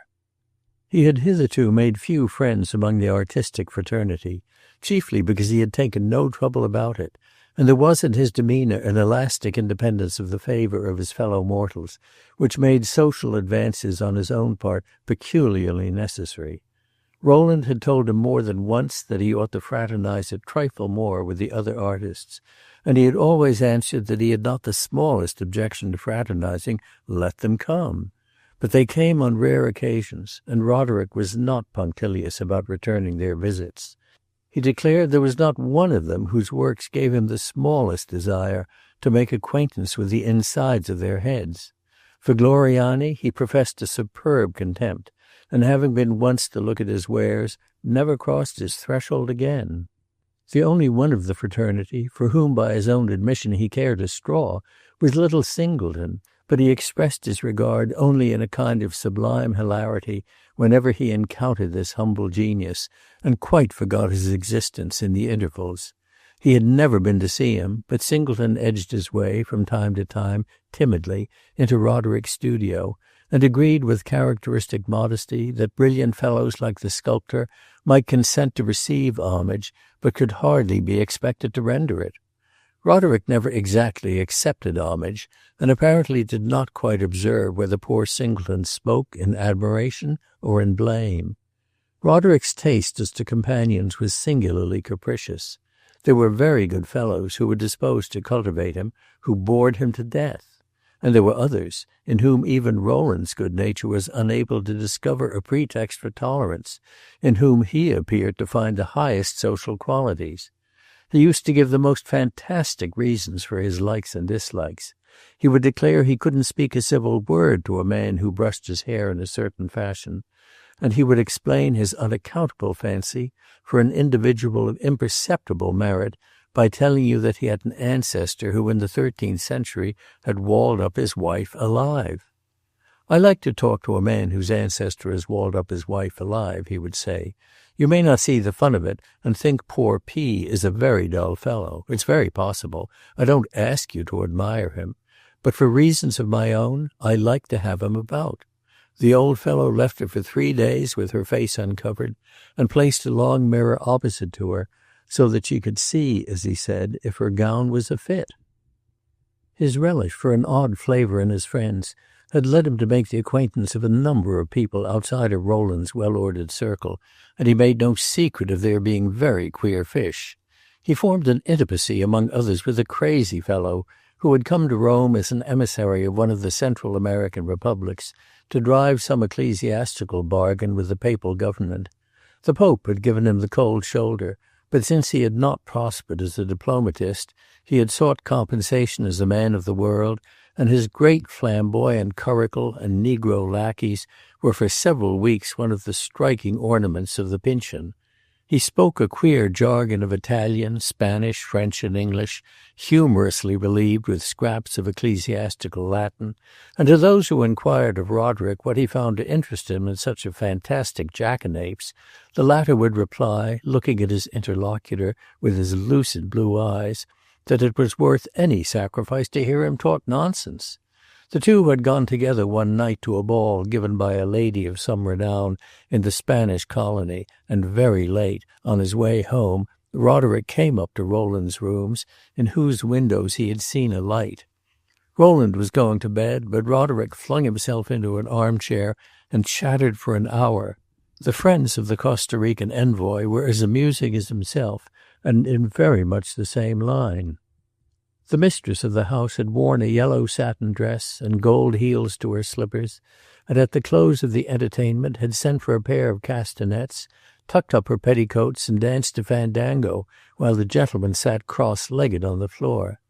It was awfully low, Roderick said. All of a sudden I perceived it and bolted. Nothing of that kind ever amuses me to the end. Before it's half over, it bores me to death. It makes me sick. Hang it, why can't a poor fellow enjoy things in peace? My illusions are all broken-winded. They won't carry me 20 paces. I can't laugh and forget. My laugh dies away before it begins. Your friend Stendhal writes on his book covers, I never got farther, that he has seen too early in life la beauté parfaite. I don't know how early he saw it. I saw it before I was born, in another state of being. I can't describe it positively. I can only say I don't find it anywhere now. Not at the bottom of champagne glasses, not, strange as it may seem, in that extra half yard or so of shoulder that some women have their ball dresses cut to expose. I don't find it at merry supper tables where half a dozen ugly men with pomatumed heads are rapidly growing uglier still with heat and wine.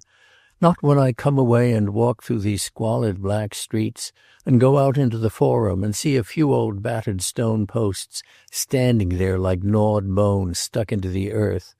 Everything is mean and dusky and shabby, and the men and women who make up this so-called brilliant society are the meanest and shabbiest of all. They have no real spontaneity. They are all cowards and popinjays. They have no more dignity than so many grasshoppers. Nothing is good but one. And he jumped up and stood looking at one of his statues, which shone vaguely across the room in the dim lamplight. "Yes, do tell us," said Rowland, "what to hold on by." "Those things of mine were tolerably good," he answered, "but my idea was better, and that's what I mean." Rowland said nothing. He was willing to wait for Roderick to complete the circle of his metamorphoses, but he had no desire to officiate as chorus to the play. If Roderick chose to fish in troubled waters, he must land his prizes himself. "You think I'm an impudent humbug," the latter said at last, "coming up to moralize at this hour of the night. You think I want to throw dust into your eyes, to put you off the scent. That's your eminently rational view of the case." "Excuse me from taking any view at all," said Rowland. "You have given me up, then?" "No, I have merely suspended judgment. I am waiting." "You have ceased, then, positively to believe in me?" Rowland made an angry gesture.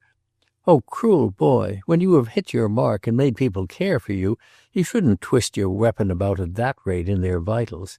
Allow me to say I am sleepy. Good night." Some days afterward it happened that Rowland, on a long afternoon's ramble, took his way through one of the quiet corners of the Trastevere. He was particularly fond of this part of Rome, though he could hardly have expressed the charm he found in it. As you pass away from the dusky, swarming purlieus of the ghetto, you emerge into a region of empty, soundless, grass-grown lanes and alleys, where the shabby houses seem mouldering away in disuse, and yet your footstep brings figures of startling Roman type to the doorways. There are a few monuments here, but no part of Rome seemed more historic, in the sense of being weighted with a crushing past, blighted with the melancholy of things that had had their day. When the yellow afternoon sunshine slept on the sallow, battered walls and lengthened the shadows in the grassy courtyards of small, closed churches, the place acquired a strange fascination. The church of St. Cecilia has one of these sunny, waste-looking courts. The edifice seems abandoned to silence and the charity of chance devotion.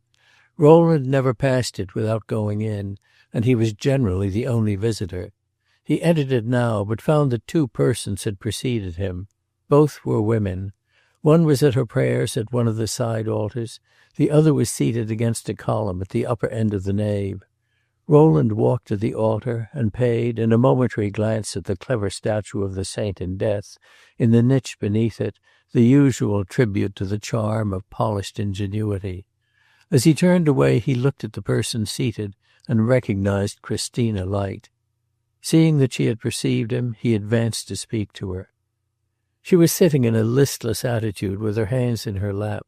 She seemed to be tired. She was dressed simply as if for walking and escaping observation. When he had greeted her he glanced back at her companion and recognized the faithful Assunta. Christina smiled.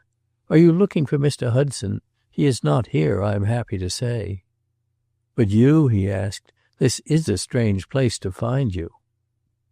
"Not at all. People call me a strange girl, and I might as well have the comfort of it.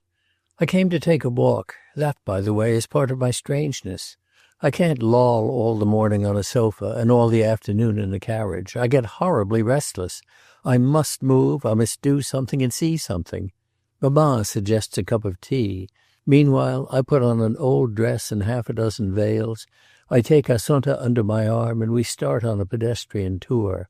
It's a bore that I can't take the poodle, but he attracts attention. We trudge about everywhere. There's nothing I like so much. I hope you will congratulate me on the simplicity of my tastes." "I congratulate you on your wisdom. To live in Rome and not to walk would, I think, be poor pleasure. But you are terribly far from home, and I am afraid you are tired." "A little, enough to sit here a while." "Might I offer you my company while you rest?" "If you will promise to amuse me. I am in dismal spirits." Rowland said he would do what he could, and brought a chair and placed it near her. He was not in love with her. He disapproved of her. He mistrusted her. And yet he felt it a kind of privilege to watch her, and he found a peculiar excitement in talking to her. The background of her nature, as he would have called it, was large and mysterious, and it emitted strange, fantastic gleams and flashes. Watching for these rather quickened one's pulses. Moreover, it was not a disadvantage to talk to a girl who made one keep guard on one's composure. It diminished one's chronic liability to utter something less than revised wisdom. Assunta had risen from her prayers, and as he took his place was coming back to her mistress. But Christina motioned her away. "No, no, while you are about it, say a few dozen more," she said. "Pray for me," she added in English. "Pray I say nothing silly." "She has been at it half an hour. I envy her capacity." "Have you never felt in any degree," Rowland asked, "the fascination of Catholicism?" "Yes, I have been through that too. There was a time when I wanted immensely to be a nun. It was not a laughing matter. It was when I was about 16 years old. I read The Imitation and the Life of St. Catherine. I fully believed in the miracles of the saints, and I was dying to have one of my own. The least little accident that could have been twisted into a miracle would have carried me straight into the bosom of the Church. I had the real religious passion. It has passed away, and as I sat here just now, I was wondering what has become of it."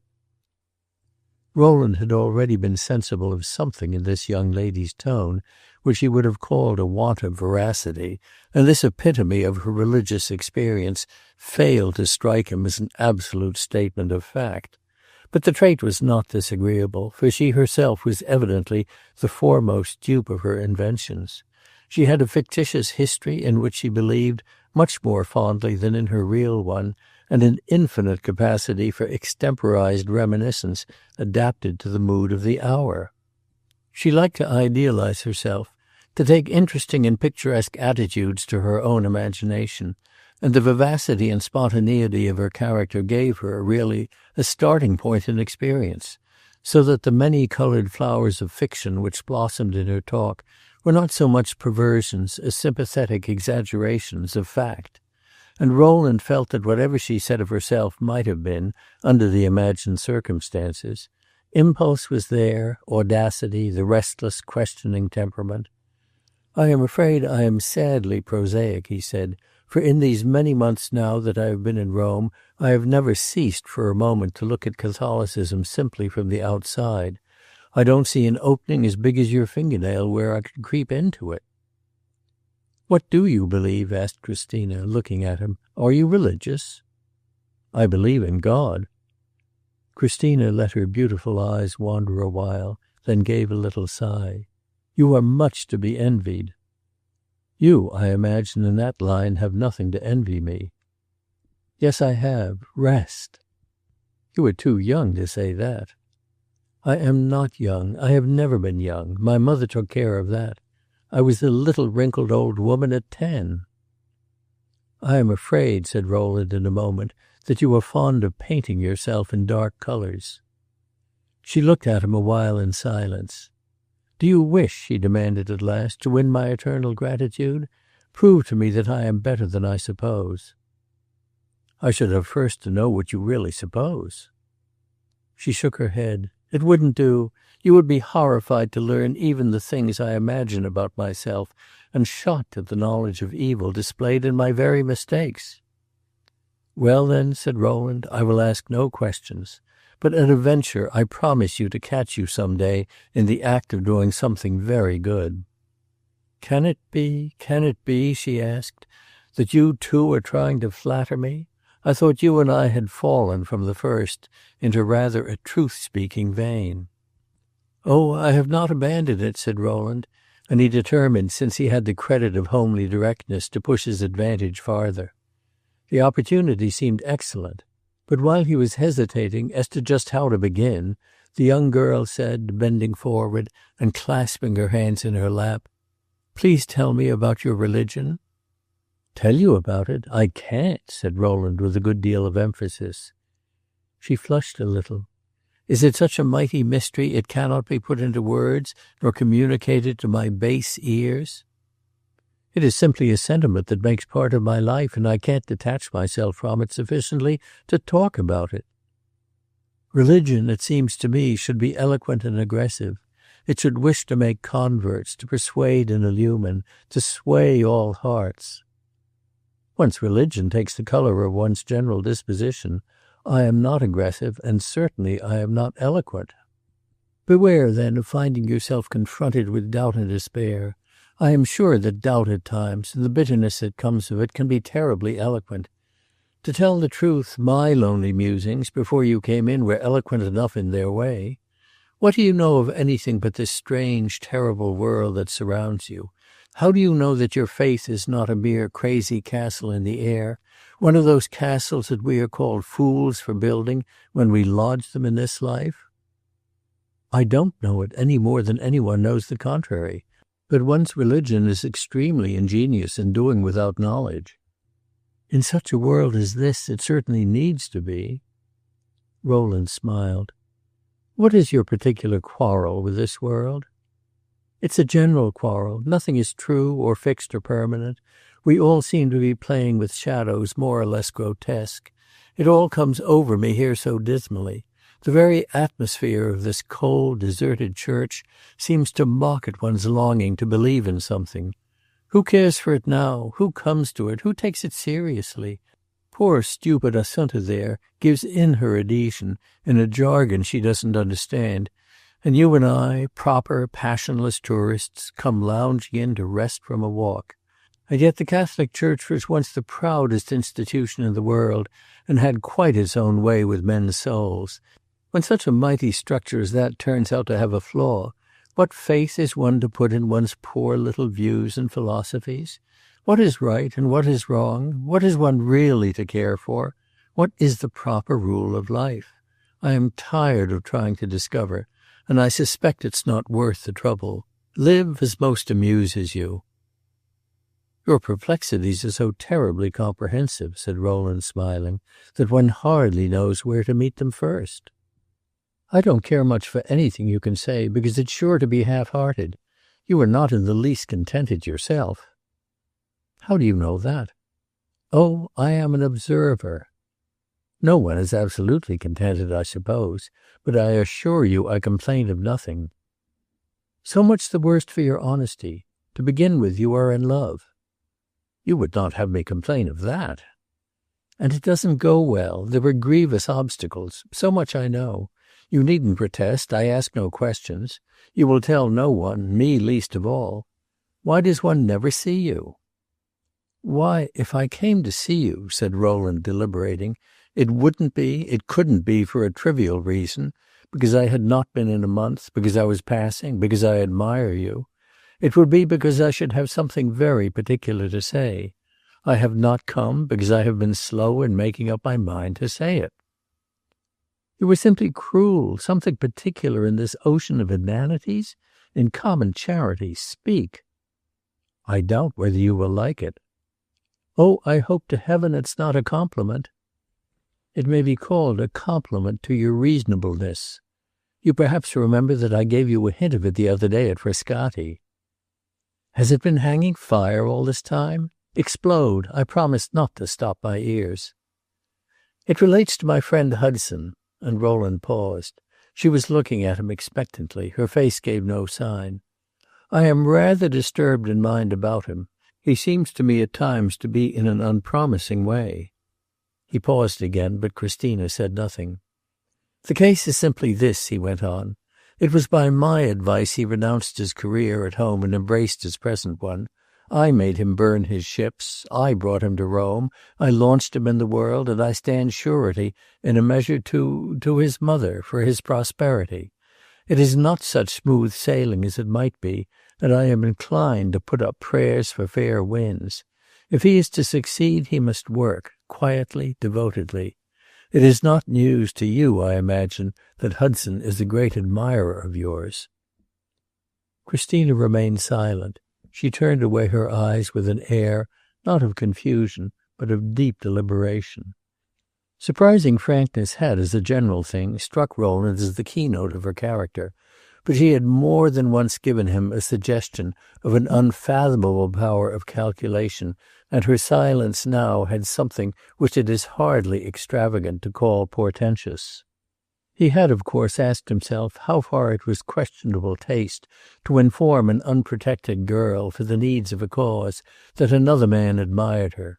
The thing, superficially, had an uncomfortable analogy with the shrewdness that uses a cat's paw and lets it risk being singed. But he decided that even rigid discretion is not bound to take a young lady at more than her own valuation, and Christina presently reassured him as to the limits of her susceptibility. "Mr. Hudson is in love with me," she said. Rowland flinched a trifle. Then, "Am I," he asked, "from this point of view of mine, to be glad or sorry?"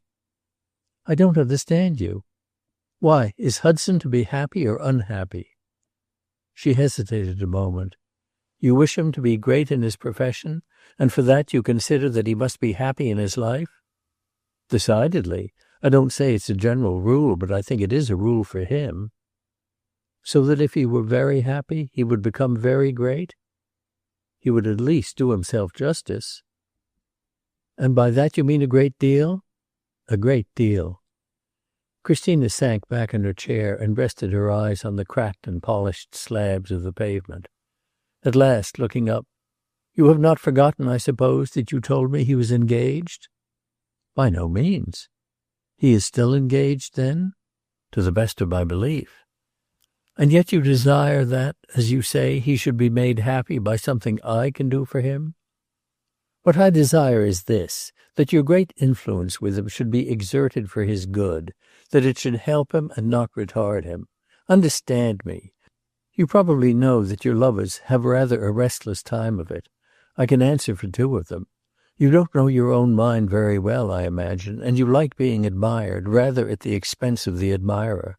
Since we are really being frank, I wonder whether I might not say the great word." "You needn't. I know it. I am a horrible coquette." "No, not a horrible one, since I am making an appeal to your generosity. I am pretty sure you cannot imagine yourself marrying my friend." "There is nothing I cannot imagine. That's my trouble."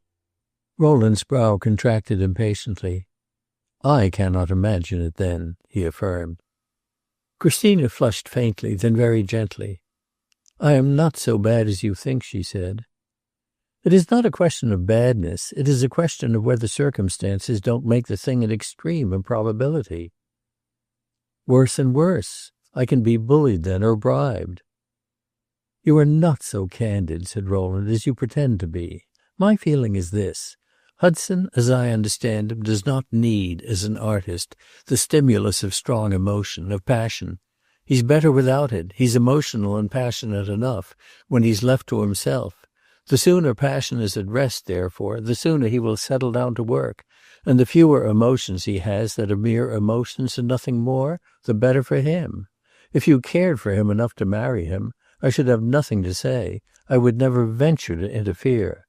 But I strongly suspect you don't, and therefore I would suggest, most respectfully, that you should let him alone.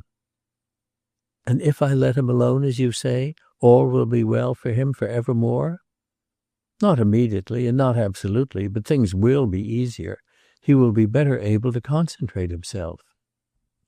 What is he doing now? Wherein does he dissatisfy you? I can hardly say. He's like a watch that's running down. He is moody, desultory, idle, irregular, fantastic. Heavens, what a list! And it's all poor me? No, not at all, but you are a part of it, and I turn to you because you are a more tangible, sensible, responsible cause than the others. Christina raised her hand to her eyes and bent her head thoughtfully. Rowland was puzzled to measure the effect of his venture. She rather surprised him by her gentleness. At last, without moving, "If I were to marry him," she asked, "what would have become of his fiancée?" I am bound to suppose that she would be extremely unhappy. Christina said nothing more, and Rowland, to let her make her reflections, left his place and strolled away. Poor Assunta, sitting patiently on a stone bench, and unprovided, on this occasion, with military consolation, gave him a bright, frank smile, which might have been construed as an expression of regret for herself and of sympathy for her mistress. Rowland presently seated himself again near Christina. "What do you think," she asked, looking at him, "of your friend's infidelity?" "I don't like it." "Was he very much in love with her?" "He asked her to marry him. You may judge." "Is she rich?" "No, she is poor." "Is she very much in love with him?" "I know her too little to say." She paused again and then resumed. "You have settled in your mind, then, that I will never seriously listen to him?" "I think it unlikely until the contrary is proved." "How shall it be proved? How do you know what passes between us?" "I can judge, of course, but from appearance. But like you, I am an observer. Hudson has not at all the air of a prosperous suitor." "If he is depressed, there is a reason. He has a bad conscience. One must hope so, at least. On the other hand, simply as a friend," she continued gently, "you think I can do him no good?" The humility of her tone, combined with her beauty as she made this remark, was inexpressibly touching, and Rowland had an uncomfortable sense of being put at a disadvantage. "There are doubtless many good things you might do if you had proper opportunity," he said, "but you seem to be sailing with a current which leaves you little leisure for quiet benevolence.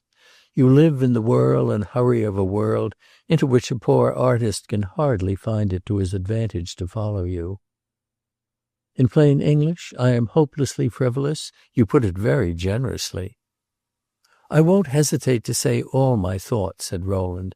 "For better or worse, you seem to me to belong, both by character and by circumstance, to what is called the world, the great world. You are made to ornament it magnificently. You are not made to be an artist's wife." "I see, but even from your point of view, that would depend upon the artist. Extraordinary talent might make him a member of the great world." Rowland smiled. "That is very true." "If, as it is," Christina continued in a moment, "you take a low view of me. No, you needn't protest. I wonder what you would think if you knew certain things." "What things do you mean?" "Well, for example, how I was brought up. I have had a horrible education. There must be some good in me, since I have perceived it, since I have turned and judged my circumstances." "My dear Miss Light," Rowland murmured. She gave a little quick laugh. "You don't want to hear? You don't want to have to think about that?" Have I a right to? You needn't justify yourself." She turned upon him a moment the quickened light of her beautiful eyes, then fell to musing again.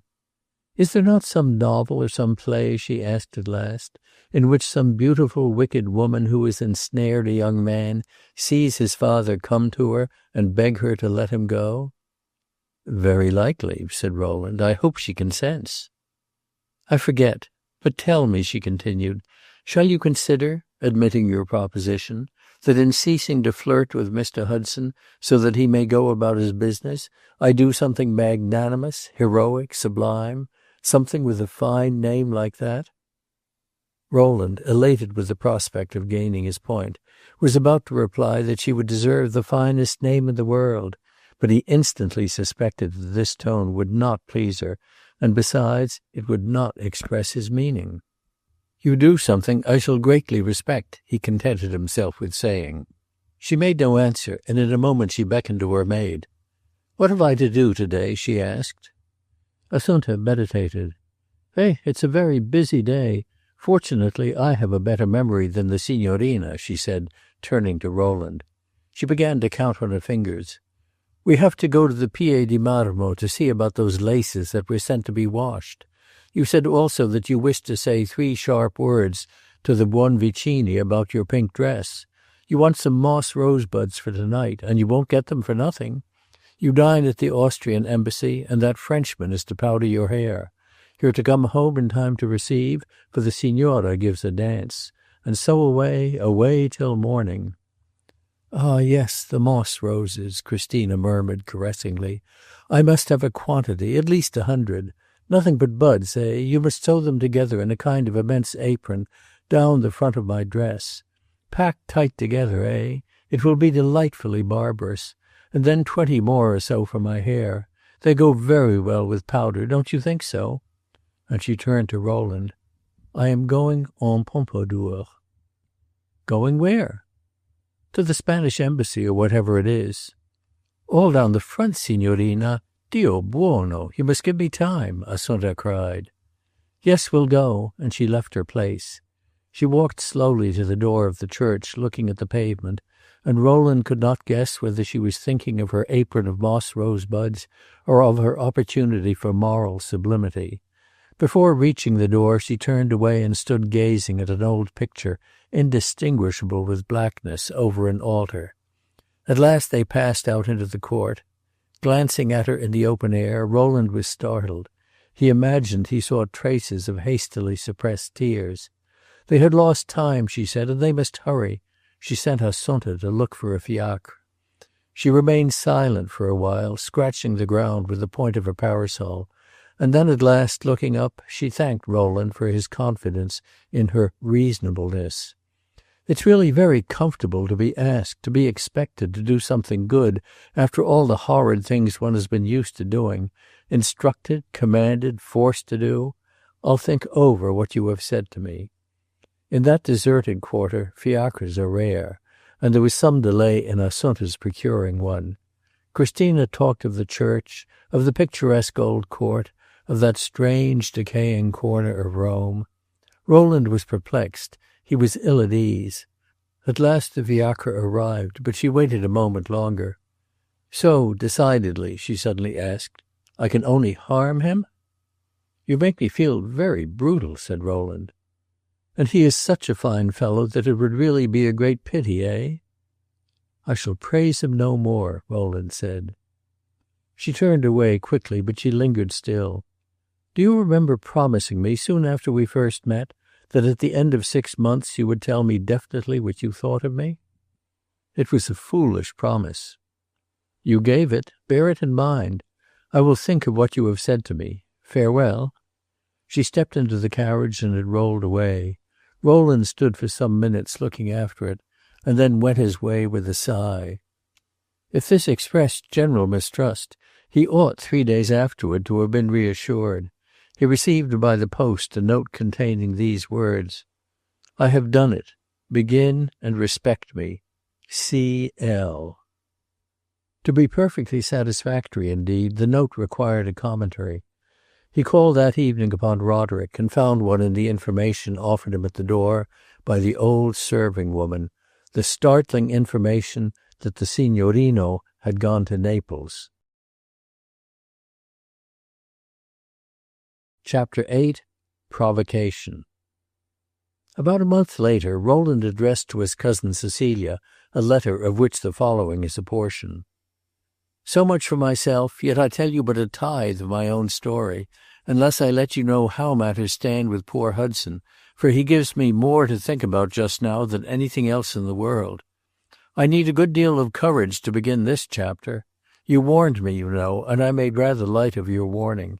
I have had all kinds of hopes and fears, but hitherto in writing to you I have resolutely put the hopes foremost.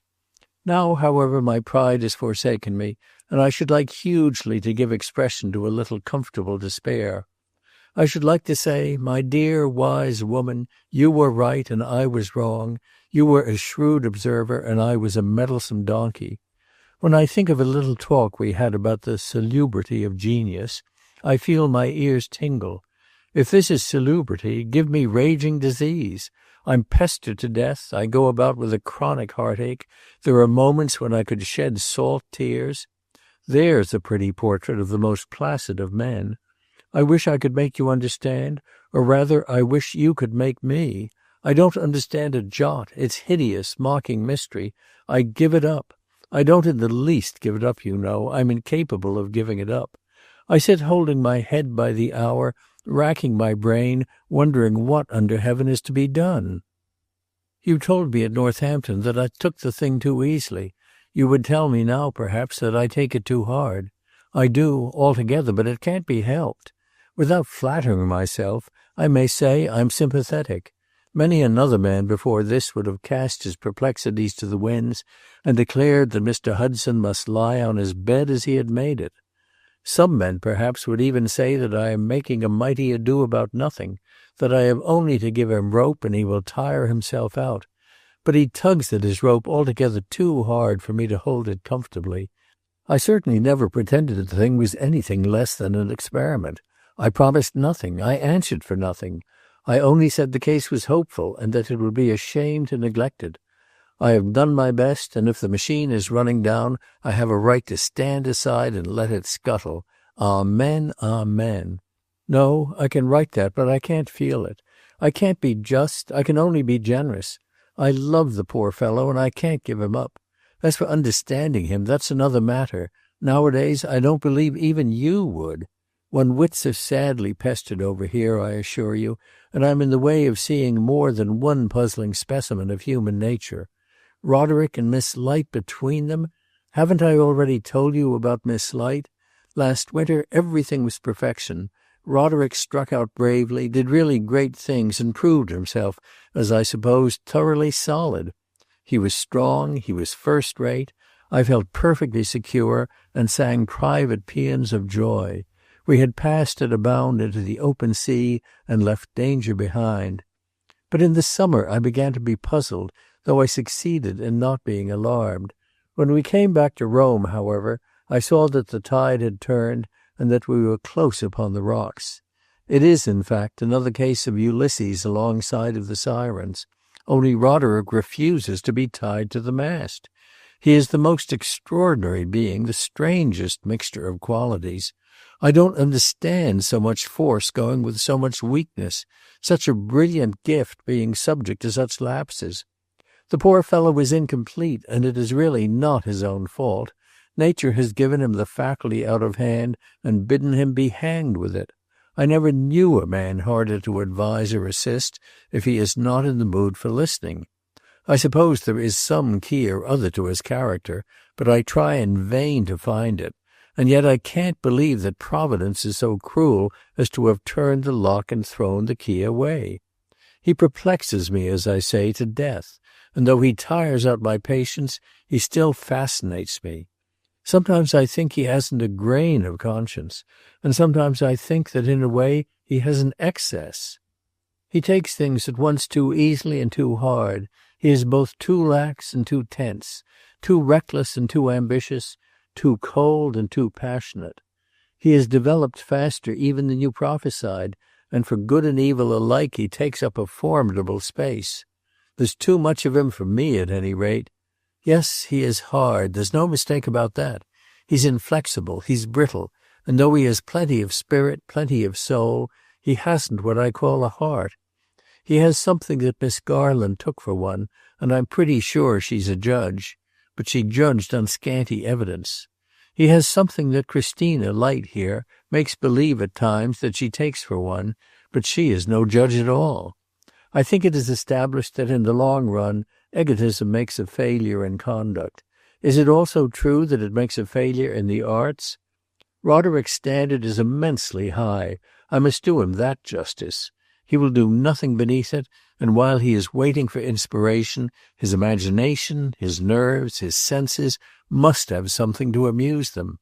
This is a highly philosophical way of saying that he has taken to dissipation and that he has just been spending a month in Naples, a city where pleasure is actively cultivated, in very bad company. Are they all like that, all the men of genius? There are a great many artists here who hammer away at their trade with exemplary industry. In fact, I am surprised at their success in reducing the matter to a steady daily grind, but I really don't think that one of them has his exquisite quality of talent. It is in the matter of quantity that he is broken down. The bottle won't pour, he turns it upside down. It's no use. Sometimes he declares it's empty, that he has done all he was made to do. This I consider great nonsense, but I would nevertheless take him on his own terms if it was only I that was concerned. But I keep thinking of those two praying, trusting neighbors of yours, and I feel wretchedly like a swindler. If his working mood came but once in 5 years, I would willingly wait for it and maintain him in leisure if need be in the intervals. But that would be a sorry account to present to them. 5 years of this sort of thing, moreover, would effectually settle the question. I wish he were less of a genius and more of a charlatan. He's too confoundedly all of one piece. He won't throw overboard a grain of the cargo to save the rest. Fancy him thus with all his brilliant personal charm, his handsome head, his careless step, his look as of a nervous 19th century Apollo, and you will understand that there is mighty little comfort in seeing him in a bad way. He was tolerably foolish last summer at Baden-Baden, but he got on his feet, and for a while he was steady. Then he began to waver again, and at last toppled over. Now, literally, he's lying prone. He came into my room last night miserably tipsy, I assure you. It didn't amuse me. About Miss Light, it's a long story. She is one of the great beauties of all time, and worth coming barefoot to Rome, like the pilgrims of old, to see. Her complexion, her glance, her step, her dusky tresses may have been seen before in a goddess, but never in a woman. And you may take this for truth, because I'm not in love with her. On the contrary, her education has been simply infernal. She is corrupt, perverse, as proud as the Queen of Sheba, and an appalling coquette. But she is generous, and with patience and skill you may enlist her imagination in a good cause as well as in a bad one. The other day I tried to manipulate it a little. Chance offered me an interview to which it was possible to give a serious turn, and I boldly broke ground and begged her to suffer my poor friend to go in peace. After a good deal of finessing she consented, and the next day, with a single word, packed him off to Naples to drown his sorrow in debauchery. I have come to the conclusion that she is more dangerous in her virtuous moods than in her vicious ones, and that she probably has a way of turning her back which is the most provoking thing in the world. She's an actress. She couldn't forego doing the thing dramatically, and it was the dramatic touch that made it fatal. I wished her, of course, to let him down easily, but she desired to have the curtain drop on an attitude, and her attitudes deprive inflammable young artists of their reason. Roderick made an admirable bust of her at the beginning of the winter, and a dozen women came rushing to him to be done mutatis mutandis in the same style. They were all great ladies and ready to take him by the hand, but he told them all their faces didn't interest him and sent them away, vowing his destruction. At this point of his long effusion, Rowland had paused and put by his letter. He kept it 3 days and then read it over. He was disposed at first to destroy it, but he decided finally to keep it in the hope that it might strike a spark of useful suggestion from the flint of Cecilia's good sense. We know he had a talent for taking advice. And then it might be, he reflected, that his cousin's answer would throw some light on Mary Garland's present vision of things. In his altered mood he added these few lines. I unburdened myself the other day of this monstrous load of perplexity. I think it did me good, and I let it stand. I was in a melancholy muddle, and I was trying to work myself free. You know I like discussion in a quiet way, and there is no one with whom I can have it as quietly as with you, most sagacious of cousins. There is an excellent old lady with whom I often chat, and who talks very much to the point. But Madame Grandoni has disliked Roderick from the first, and if I were to take her advice, I would wash my hands of him. You will laugh at me for my long face, but you would do that in any circumstances. I am half ashamed of my letter, for I have faith in my friend that is deeper than my doubts. He was here last evening, talking about the Naples Museum, the Aristides, the bronzes, the Pompeian frescoes, with such a beautiful intelligence that doubt of the ultimate future seemed blasphemy. I walked back to his lodging with him, and he was as mild as midsummer moonlight. He has the ineffable something that charms and convinces. My last word about him shall not be a harsh one. Shortly after sending his letter, going one day into his friend's studio, he found Roderick suffering from the grave infliction of a visit from Mr. Leavenworth. Roderick submitted with extreme ill-grace to being bored, and he was now evidently in a state of high exasperation. He had lately begun a representation of a Lazzarone lounging in the sun, an image of serene, irresponsible, sensuous life. The real Lazzarone, he had admitted, was a vile fellow, but the ideal Lazzarone, and his own had been subtly idealized, was a precursor of the millennium. Mr. Leavenworth had apparently just transferred his unhurrying gaze to the figure. "Something in the style of the dying gladiator," he sympathetically observed. "Oh, no," said Roderick seriously. "He's not dying, he's only drunk." "Ah, but intoxication, you know," Mr. Leavenworth rejoined, "is not a proper subject for sculpture. Sculpture should not deal with transitory attitudes." "Lying dead drunk is not a transitory attitude. Nothing is more permanent, more sculpturesque, more monumental." "An entertaining paradox," said Mr. Leavenworth, "if we had time to exercise our wits upon it. I remember at Florence an intoxicated figure by Michelangelo, which seemed to me a deplorable aberration of a great mind. I myself touch liquor in no shape whatever. I have travelled through Europe on cold water. The most varied and attractive lists of wines are offered me, but I brush them aside. No cork has ever been drawn at my command." "The movement of drawing a cork calls into play a very pretty set of muscles," said Roderick. "I think I will make a figure in that position." "A Bacchus, realistically treated? My dear young friend, never trifle with your lofty mission. Spotless marble should represent virtue, not vice."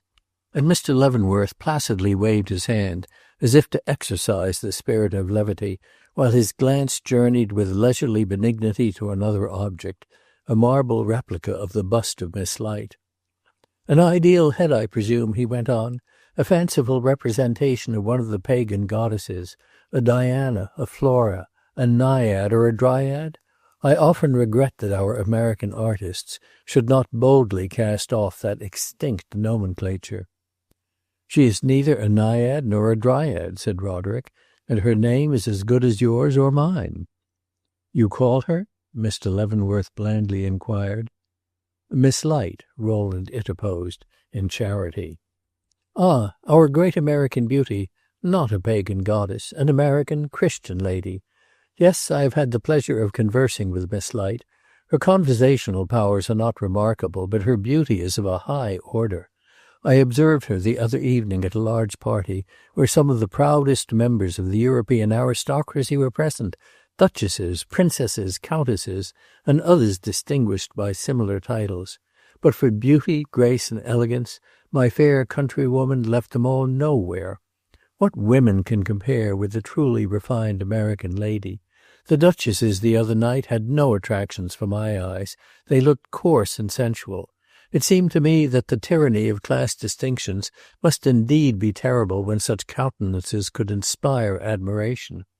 You see more beautiful girls in an hour on Broadway than in the whole tour of Europe. Miss Light now, on Broadway, would excite no particular remark. "She has never been there," cried Roderick triumphantly. "I am afraid she never will be there. I suppose you have heard the news about her?" "What news?" Roderick had stood with his back turned, fiercely poking at his lazzarone, but at Mr. Leavenworth's last words he faced quickly about. "It's the news of the hour, I believe. Miss Light is admired by the highest people here. They tacitly recognize her superiority. She has had offers of marriage from various great lords. I was extremely happy to learn this circumstance, and to know that they all had been left sighing. She has not been dazzled by their titles and their gilded coronets. She has judged them simply as men, and found them wanting. One of them, however, a young Neapolitan prince, I believe, has, after a long probation, succeeded in making himself acceptable. Miss Light has at last said yes, and the engagement has just been announced. I am not generally a retailer of gossip of this description, but the fact was alluded to an hour ago by a lady with whom I was conversing, and here in Europe these conversational trifles usurp the lion's share of one's attention. I therefore retained the circumstance. Yes, I regret that Miss Light should marry one of these used-up foreigners. Americans should stand by each other. If she wanted a brilliant match, we could have fixed it for her.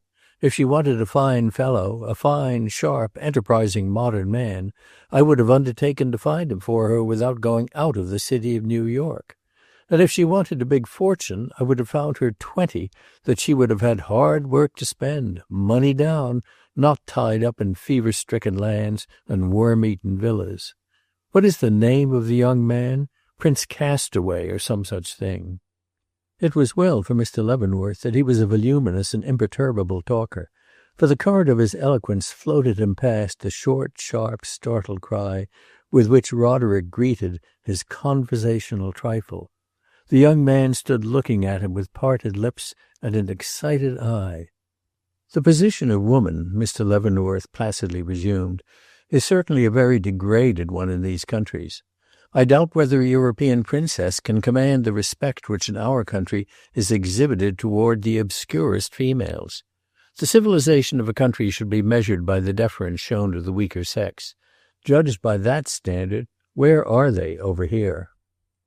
Though Mr. Leavenworth had not observed Roderick's emotion, it was not lost upon Rowland, who was making certain uncomfortable reflections upon it. He saw that it had instantly become one with the acute irritation produced by the poor gentleman's oppressive personality, and that an explosion of some sort was imminent. Mr. Leavenworth, with calm unconsciousness, proceeded to fire the mine. "And now for our culture," he said in the same sonorous tones, demanding with a gesture the unveiling of the figure, which stood somewhat apart, muffled in a great sheet. Roderick stood looking at him for a moment with concentrated rancor, and then strode to the statue and twitched off the cover.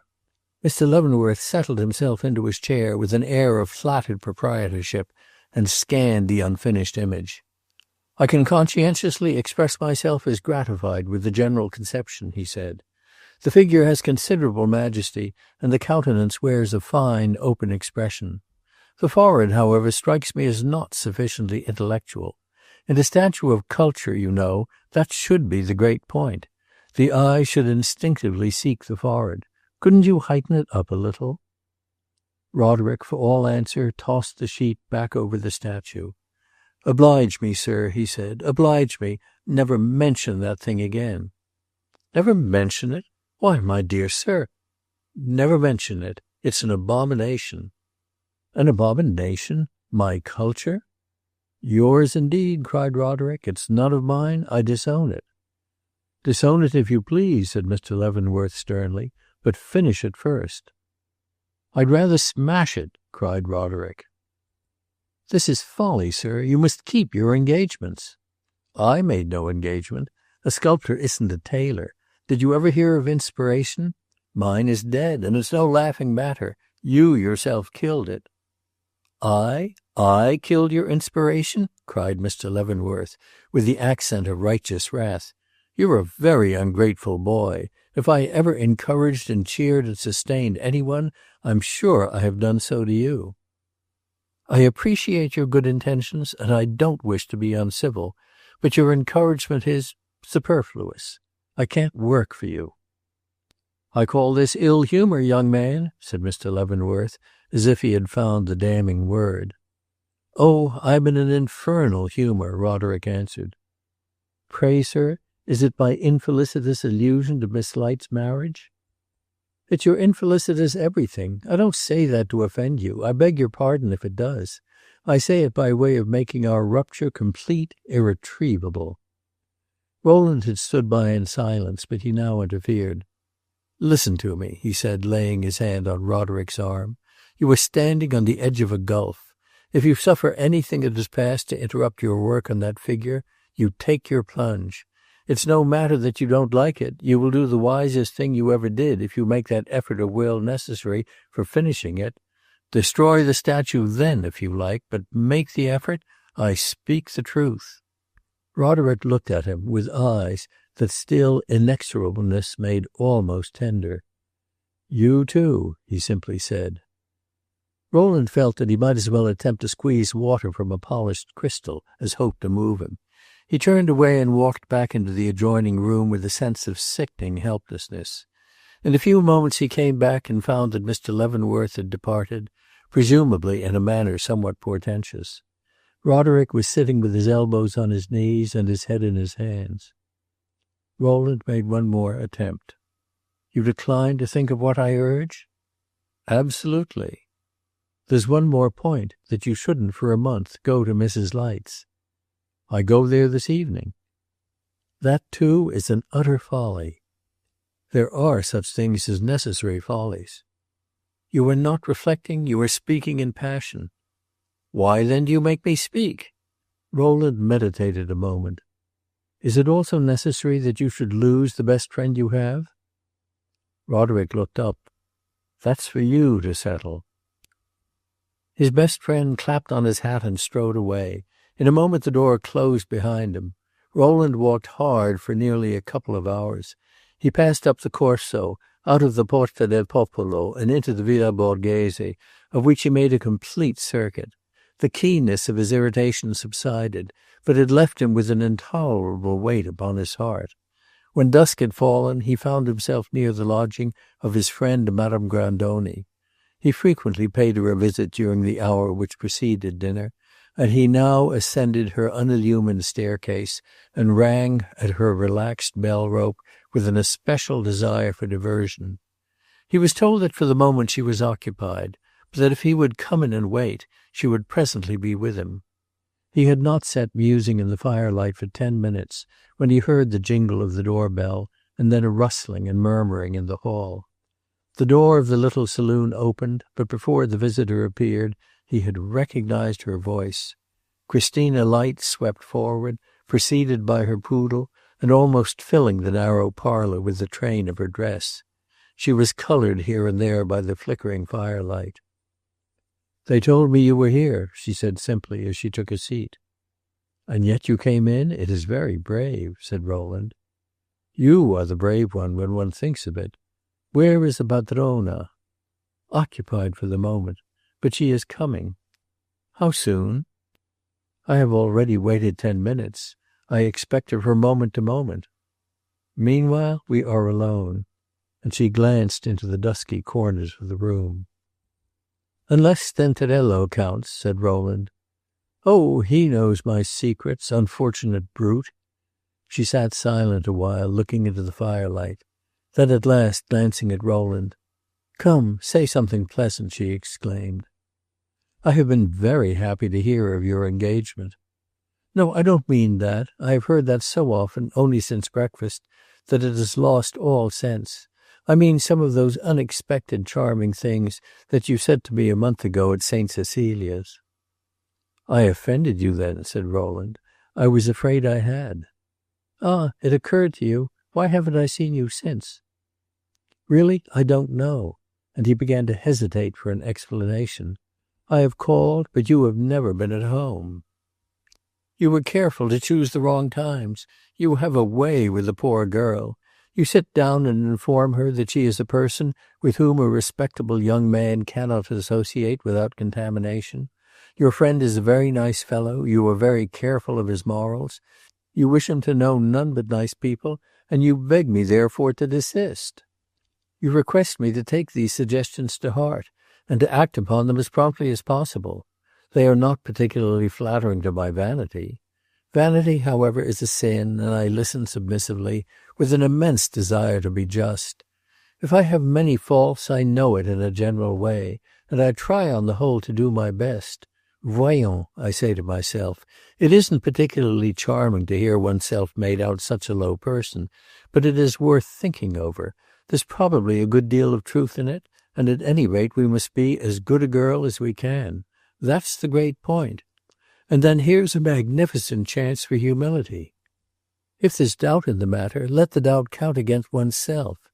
This is what St. Catherine did, and St. Teresa, and all the others, and they are said to have had in consequence the most ineffable joys.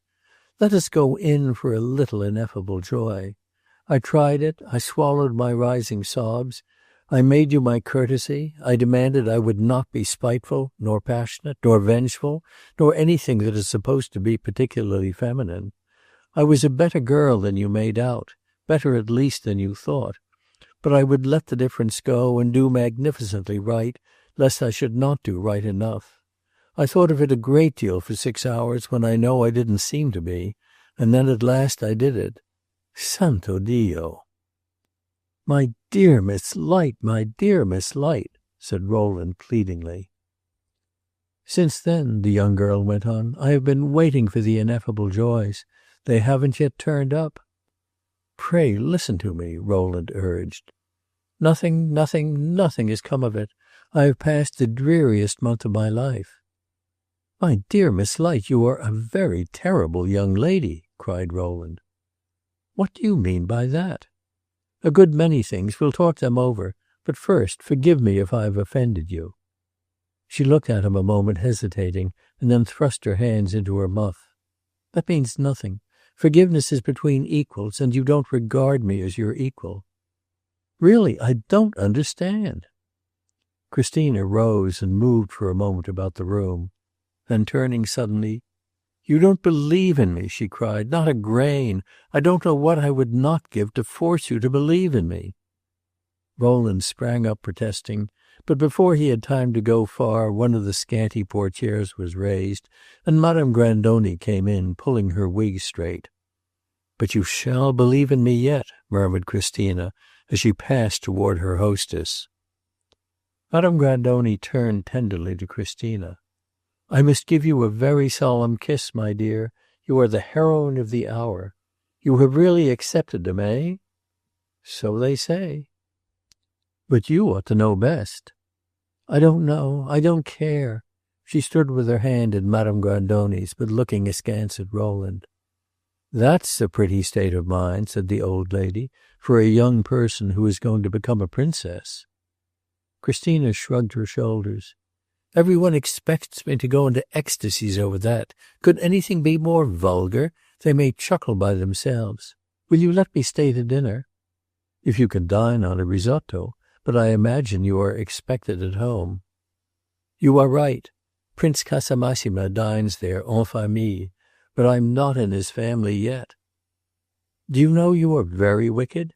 I have half a mind not to keep you." Christina dropped her eyes reflectively. "I beg you will let me stay," she said. "If you wish to cure me of my wickedness, you must be very patient and kind with me. It will be worth the trouble. You must show confidence in me." And she gave another glance at Rowland. Then suddenly, in a different tone, "I don't know what I'm saying," she cried. "I am weary. I am more lonely than ever. I wish I were dead." The tears rose to her eyes. She struggled with them an instant, and buried her face in her muff.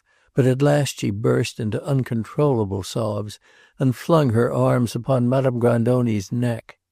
The shrewd woman gave Rowland a significant nod, and a little shrug over the young girl's beautiful bowed head, and then led Christina tenderly away into the adjoining room.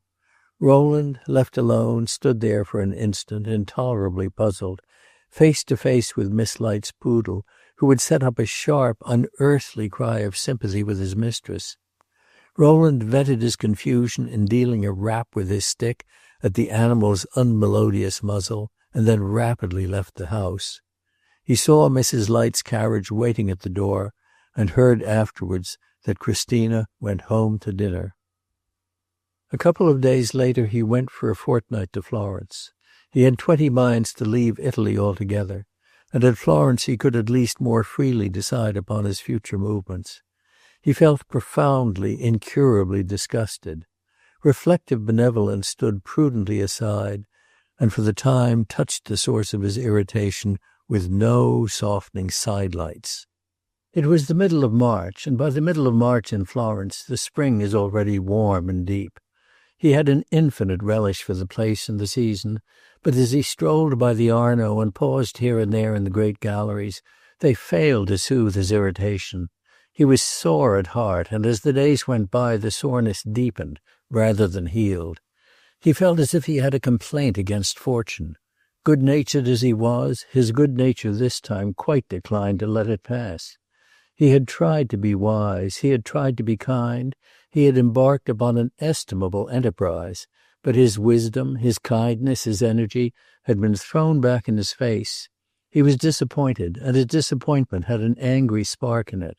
The sense of wasted time, of wasted hope and faith, kept him constant company. There were times when the beautiful things about him only exasperated his discontent.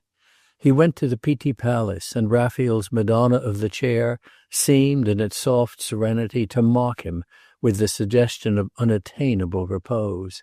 He lingered on the bridges at sunset, and knew that the light was enchanting and the mountains divine, but there seemed to be something horribly invidious and unwelcome in the fact. He felt, in a word, like a man who has been cruelly defrauded and who wishes to have his revenge. Life owed him, he thought, a compensation, and he would be restless and resentful until he found it. He knew, or he seemed to know, where he should find it, but he hardly told himself, and thought of the thing under mental protest, as a man in want of money may think of certain funds that he holds in trust. In his melancholy meditations, the idea of something better than all this, something that might softly, richly interpose, something that might reconcile him to the future, something that might make one's tenure of life deep and zealous instead of harsh and uneven, the idea of concrete compensation, in a word, shaped itself sooner or later into the image of Mary Garland. Very odd, you may say, that at this time of day Rowland should still be brooding over a plain girl of whom he had had but the lightest of glimpses 2 years before. Very odd that so deep an impression should have been made by so lightly pressed an instrument. We must admit the oddity and offer simply an explanation that his sentiment apparently belonged to that species of emotion of which, by the testimony of the poets, the very name and essence is oddity. One night he slept but half an hour. He found his thoughts taking a turn which excited him portentously. He walked up and down his room half the night.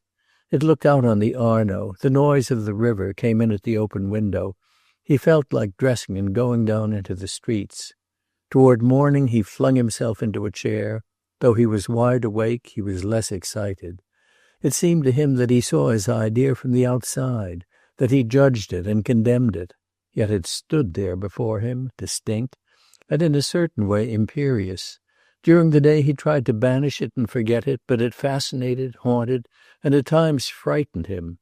He tried to amuse himself, paid visits, resorted to several rather violent devices for diverting his thoughts. If on the morrow he had committed a crime, the persons whom he had seen that day would have testified that he had talked strangely and had not seemed like himself. He felt certainly very unlike himself. Long afterwards, in retrospect, he used to reflect that during those days he had for a while been literally beside himself. His idea persisted. It clung to him like a sturdy beggar. The sense of the matter, roughly expressed, was this. If Roderick was really going, as he himself had phrased it, to fizzle out, one might help him on the way, one might smooth the descensus Averno. For 48 hours there swam before Rowland's eyes a vision of Roderick, graceful and beautiful as he passed, plunging like a diver from an eminence into a misty gulf. The gulf was destruction, annihilation, death. But if death was decreed, why should not the agony be brief? Beyond this vision there faintly glimmered another, as in the children's game of the magic lantern, a picture is superposed on the white wall before the last one has quite faded. It represented Mary Garland standing there, with eyes in which the horror seemed slowly, slowly to expire, and hanging, motionless hands which at last made no resistance when his own offered to take them. When of old a man was burnt at the stake, it was cruel to have to be present. But if one was present, it was kind to lend a hand to pile up the fuel and make the flames do their work quickly and the smoke muffle up the victim. With all deference to your kindness, this was perhaps an obligation you would especially feel if you had a reversionary interest in something the victim was to leave behind. One morning in the midst of all this, Rowland walked heedlessly out of one of the city gates and found himself on the road to Fiesole. It was a completely lovely day. The March sun felt like May, as the English poet of Florence said. The thick-blossomed shrubs and vines that hung over the walls of villas and podere flung their odorous promise into the warm, still air. Rowland followed the winding, climbing lanes, lingered as he got higher beneath the rusty cypresses, beneath the low parapets where you look down on the charming city and sweep the vale of the Arno, reached the little square before the cathedral and rested a while in the massive dusky church, then climbed higher to the Franciscan convent, which is poised on the very apex of the mountain.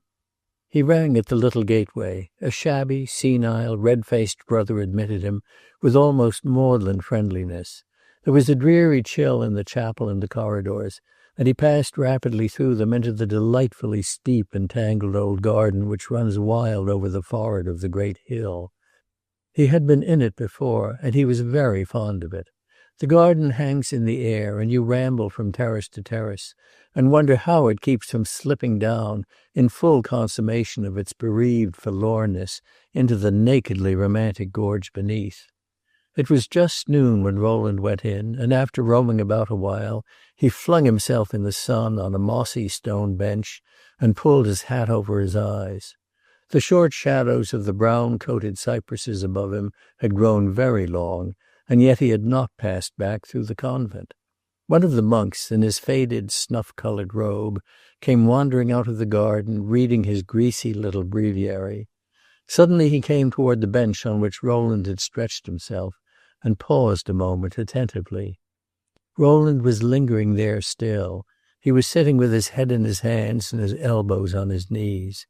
He seemed not to have heard the sandaled tread of the good brother, but as the monk remained watching him, he at last looked up. It was not the ignoble old man who had admitted him, but a pale, gaunt personage, of a graver and more ascetic, and yet of a benignant aspect. Rowland's face bore the traces of extreme trouble. The frate kept his finger in his little book, and folded his arms picturesquely across his breast. It can hardly be determined whether his attitude, as he bent his sympathetic Italian eye upon Rowland, was a happy accident or the result of an exquisite spiritual discernment. To Rowland, at any rate, under the emotion of that moment, it seemed blessedly opportune. He rose and approached the monk and laid his hand on his arm. "My brother," he said, "did you ever see the devil?" The frate gazed gravely and crossed himself. "Heaven forbid." "He was here," Rowland went on, "here in this lovely garden, as he was once in paradise half an hour ago. But have no fear, I drove him out." And Rowland stooped and picked up his hat, which had rolled away into a bed of cyclamen, in a vague symbolism of an actual physical tussle. "You have been tempted, my brother?" asked the friar tenderly. "Hideously." "And you have resisted and conquered." "I believe I have conquered." "The blessed St. Francis be praised. "It is well done. If you like, we will offer a mass for you." "I am not a Catholic," said Rowland. The frate smiled with dignity. "That is a reason the more." "But it's for you, then, to choose. Shake hands with me," Rowland added. "That will do as well, and suffer me, as I go out, to stop a moment in your chapel." They shook hands and separated. The frate crossed himself, opened his book, and wandered away in relief against the western sky. Rowland passed back into the convent and paused long enough in the chapel to look for the alms box. He had had what is vulgarly termed a great scare. He believed very poignantly for the time in the devil, and he felt an irresistible need to subscribe to any institution which engaged to keep him at a distance. The next day he returned to Rome, and the day afterwards he went in search of Roderick. He found him on the Pincian with his back turned to the crowd, looking at the sunset. "I went to Florence," Rowland said, "and I thought of going farther, but I came back on purpose to give you another piece of advice. Once more, you refuse to leave Rome?" "Never," said Roderick. "The only chance that I see, then, of your reviving your sense of responsibility to those various sacred things you have forgotten, is in sending for your mother to join you here." Roderick stared. "For my mother?" "For your mother and for Miss Garland."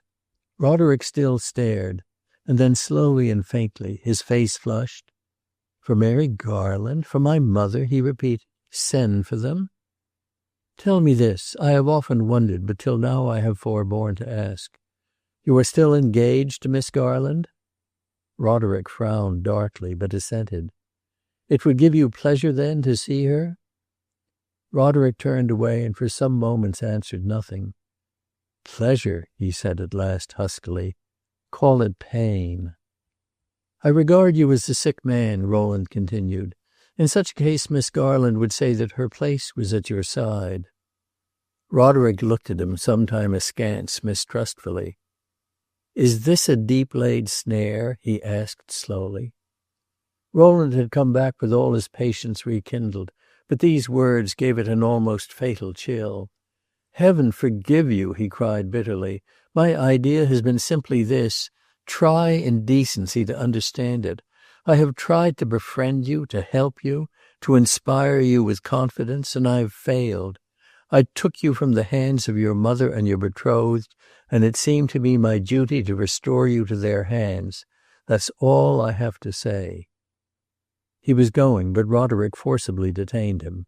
It would have been but a rough way of expressing it to say that one could never know how Roderick would take a thing. It had happened more than once that when hit hard, deservedly, he had received the blow with touching gentleness. On the other hand, he had often resented the softest taps. The secondary effect of Rowland's present admonition seemed reassuring. "I beg you to wait," he said, "to forgive that shabby speech, and to let me reflect." And he walked up and down a while, reflecting. At last he stopped, with a look in his face that Rowland had not seen all winter. It was a strikingly beautiful look. "How strange it is," he said, "that the simplest devices are the last that occur to one." And he broke into a light laugh. "To see Mary Garland is just what I want. And my mother can't hurt me now." "You will write, then?" "I will telegraph. They must come at whatever cost. Stryker can arrange it all for them." In a couple of days he told Rowland that he had received a telegraphic answer to his message, informing him that the two ladies were to sail immediately for Leghorn in one of the small steamers which ply between that port and New York. They would arrive, therefore, in less than a month. Rowland passed this month of expectation in no very serene frame of mind. His suggestion had had its source in the deepest places of his agitated conscience. But there was something intolerable in the thought of the suffering to which the event was probably subjecting those undefended women. They had scraped together their scanty funds and embarked at 24 hours' notice upon the dreadful sea to journey tremulously to shores darkened by the shadow of deeper alarms. He could only promise himself to be their devoted friend and servant. Preoccupied as he was able to observe that expectation with Roderick took a form which seemed singular even among his characteristic singularities. If redemption, Roderick seemed to reason, was to arrive with his mother and his affianced bride, these last moments of error should be doubly erratic. He did nothing, but inaction with him took on an unwonted air of gentle gaiety. He laughed and whistled and went often to Mrs. Light's, though Rowland knew not in what fashion present circumstances had modified his relations with Christina. The months ebbed away, and Rowland daily expected to hear from Roderick that he had gone to Leghorn to meet the ship. He heard nothing, and late one evening, not having seen his friend in 3 or 4 days, he stopped at Roderick's lodging to assure himself that he had gone at last. A cab was standing in the street, but as it was a couple of doors off, he hardly heeded it. The hall at the foot of the staircase was dark, like most Roman halls, and he paused in the street doorway on hearing the advancing footstep of a person with whom he wished to avoid coming into collision. While he did so, he heard another footstep behind him, and turning round found that Roderick in person had just overtaken him. At the same moment a woman's figure advanced from within into the light of the street lamp, and a face, half startled, glanced at him out of the darkness. He gave a cry. It was the face of Mary Garland. Her glance flew past him to Roderick, and in a second a startled exclamation broke from her own lips. It made Rowland turn again. Roderick stood there pale, apparently trying to speak but saying nothing. His lips were parted, and he was wavering slightly with a strange movement, the movement of a man who has drunk too much.